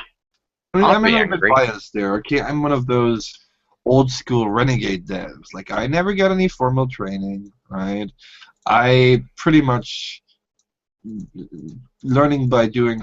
I taught myself all the 3D modeling programs that I know. I taught myself all the game engines that I know. I'm not a student. I'm unemployable, but at least I can do a bit of screen printing. Oh, nice! I used to have one of those big machines with the airflow that Well, keeps it I nice couldn't do that, but I can design for print, and I can do, I'm a useful, individual, pliable person that you can bung into all sorts of situations. And what have they got? What have they got from their stupid gender studies courses? I at least can operate a few machines. Honestly, it's the same thing like we have here for art history. It's kind of whining That's classes. not so bad. Well, it's generally considered more or less. How would you put it? Well, do you want me to show you how useful art history is? No. What I'm saying is, it is definitely. Because I do understand it. Well, yes, But don't get me wrong. I've read the shock It of has you, its bitch. uses, but by itself, it's a little bit of a problem. You know? Let's not talk about art history because that's not the problem. Art is an ancient thing, and it's always been here. And the study of art is very valid. Let me just the explain study what I of was- gender is very new, and its study is not so valid. I know. I don't need to. I'm sorry. Let I'm me- being a bitch to you here, but like, Just let me explain what I'm trying to say before you stop me from saying it. How about you? but you're listen- lying. You don't even know what I'm saying. You're not lying. How would you know whether I'm lying or not when you don't even let me finish my sentence, dude? Because you make a point without finishing a sentence. Because you interrupt me in the middle of it. But you don't make very good sentences. Listen up. Make better sentences, sir. Look, sorry, I don't deal with short sentences. I'm a European. Yeah, we Okay, can I have to go to I'll America slow for down. that. I'll slow down. I'll slow down. I'll slow Okay, down. listen up. It's the Basically, points. I'm. over here in my country, I don't know how it's over where you are, but over here, right? Art history specifically, or gender studies, I'm not putting them on the same level, but it's generally considered to be basically a rich daughter's kind of study. Absolutely. First Right. world problem. Right. Yeah. It's something, basically, daddy wants you to have a degree, and you don't. And you really don't find yourself attracted to anything actually useful, so that's what you do, and then you basically spend the rest of your life being as somebody who has had a degree in that but never done any actual work in the field. Now, don't get me wrong, for art history, there are actually valid things. Not many, it's not really in a very, very job field where you can hope for tons of employment, if you're being honest here, but it exists at least. Whereas when you go to the other part, gender studies, well, you can teach gender studies. That's about it. And that's a big problem with a lot of these things. It's a self-perpetuating cycle. These they can't even. They have to keep claiming there is a problem because otherwise they're out of a job. Yes, I understand that. Yes, also. I understand that too. That bubbling noise. Yeah, I want one of those. Bing! No. Oh, I don't Somebody mind. needs to turn their Skype I can note. I can hook you up with a sweet bomb if you want. No, I'm getting stoned here too. But I've got this lovely Moroccan sonnet here. Oh man, it's lovely. It is. Tell us now. I've been bonging that all night as we've been chatting. But it makes me a little erratic. It makes me a little anxious. It seems to. Well, actually, it doesn't. I just am. But it's enhancing it, if anything. Yeah. Let's take a 10-minute smoke break and discuss how we're doing. You know what? I'm just gonna call. Hold on. Let's see how many viewers we got. We got 13 people watching. 13. We had about 70 at one point, so our Really? overall views will be okay. Yes. Jesus. Yeah, we did. When it was hot, I mean, I think there was a split. There's been always you're competing with the other podcasts that happen. Yeah, I don't really compete with weekend anybody. night. See, I think of it more. For me, this is a place where anybody can come, regardless of what opinion they have. Hell, I would even let an anti in here because, quite frankly, if they want to talk to us, then I'll talk to them. But the goal was pretty much to not just give specific people, but to give everybody a chance to talk. You know? And I think you have. I think anyone's had an option to jump into the room at any point, and I think that's a better way of doing it. Either you do that, or you get a fixed. I will have to audience. credit that to Robin though, because the open house was his idea originally. Yeah, No, but it doesn't matter. No, it doesn't matter. it You does. don't have to credit It's my any of idea. it. It's my house. No, it's not. Okay, fair enough. I know. But I tell you I don't know where what, that came I from. mean, I'm sorry. Yes. No, I Still know my where. spaghetti there. And no. Spill your spaghetti every day. More of a spaghetti. That's me spilling spaghetti. Well, I destroyed my group and spunked 1,500 members. 1,500 hard-earned members. I spunked them for the weekend. You spunked them for a weekend. I would have done that too, but I actually just rejected them. And rejected them effectively and destroyed it all. Strange. Sort of revenge. Because they didn't value me. Who was they, though? You're talking about one And conversation from the that sound they of it, man. didn't value me. It was that they didn't value me giving them what I thought was my best advice. And I thought, when they're not listening to me anymore, there is sort of no point having this. And as soon as I'd done it, I thought that was obviously an absolute mistake. But equally, what the fuck are these cunts going to do now? I'd set you up, and then I'd... Do you know what I mean? Well, Or it maybe depends on not. who these cunts are exactly, because you've got to be specific. You know, That's the wrong term. I've been talking These to somebody for cunts quite are all some my time. delicious Gamergaters, all my wonderful friends, all the people that I admire greatly and know are capable of massive antics and incredible trouble.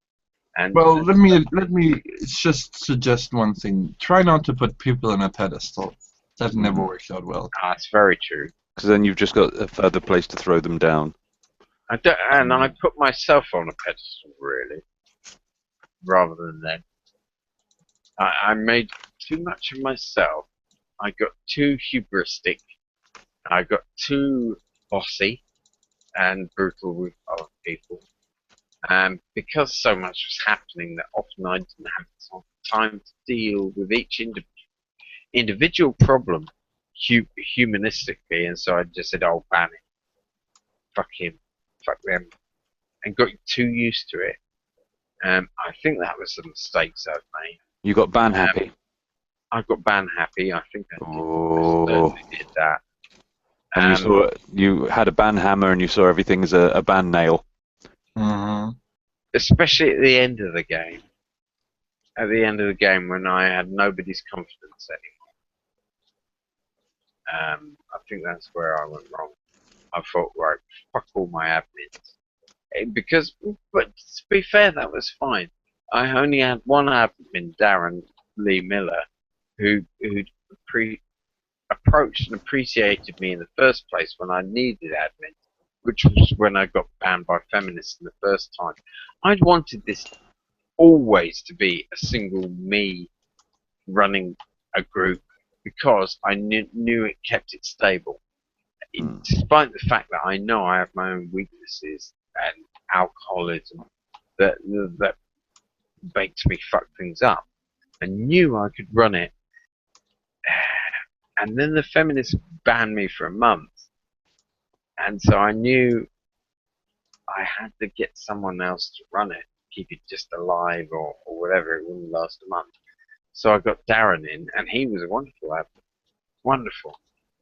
And then I felt confident then, and added other admin people in. And then I lost all my confidence because suddenly everyone felt they owned something they actually didn't, maybe, which is very greedy of me. But I was trying to let people have their opinion. And we were running a system where few people got banned. And you wouldn't get banned for like your excessive opinion.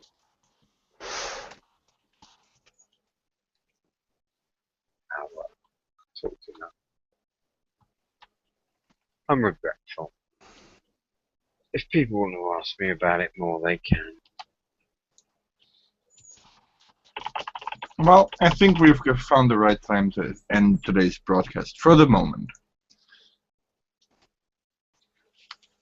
Yeah, I know.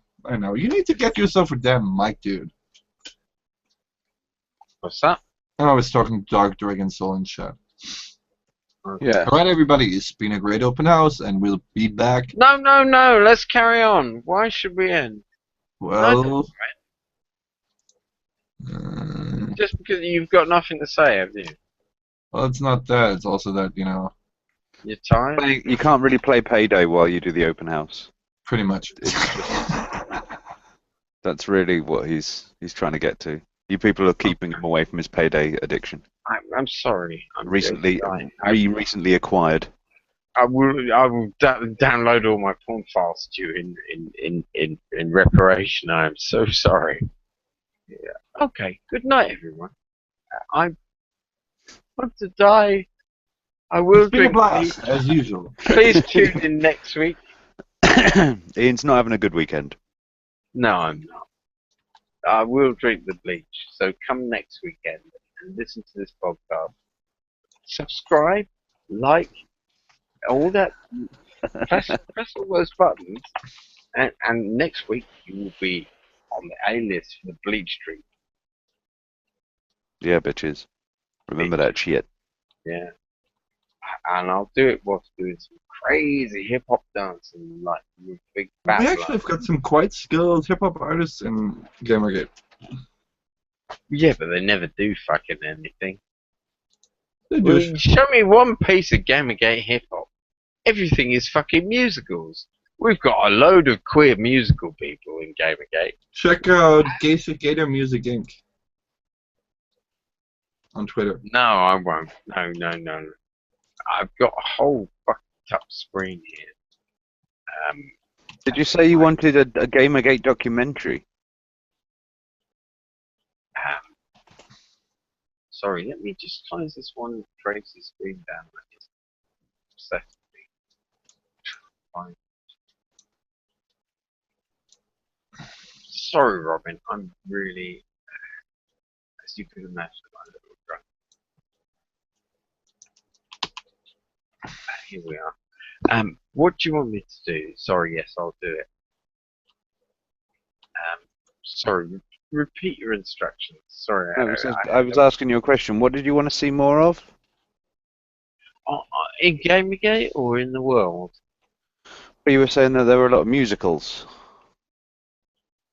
The music. Oh, he was asking about Gamergate. Oh yes, hip-hop. well I was saying we're very good hip-hop. at musicals in Gamergate and tunes like that and parodying tunes. No, trust me. But punk, we've been less so. Hold on, give me a second.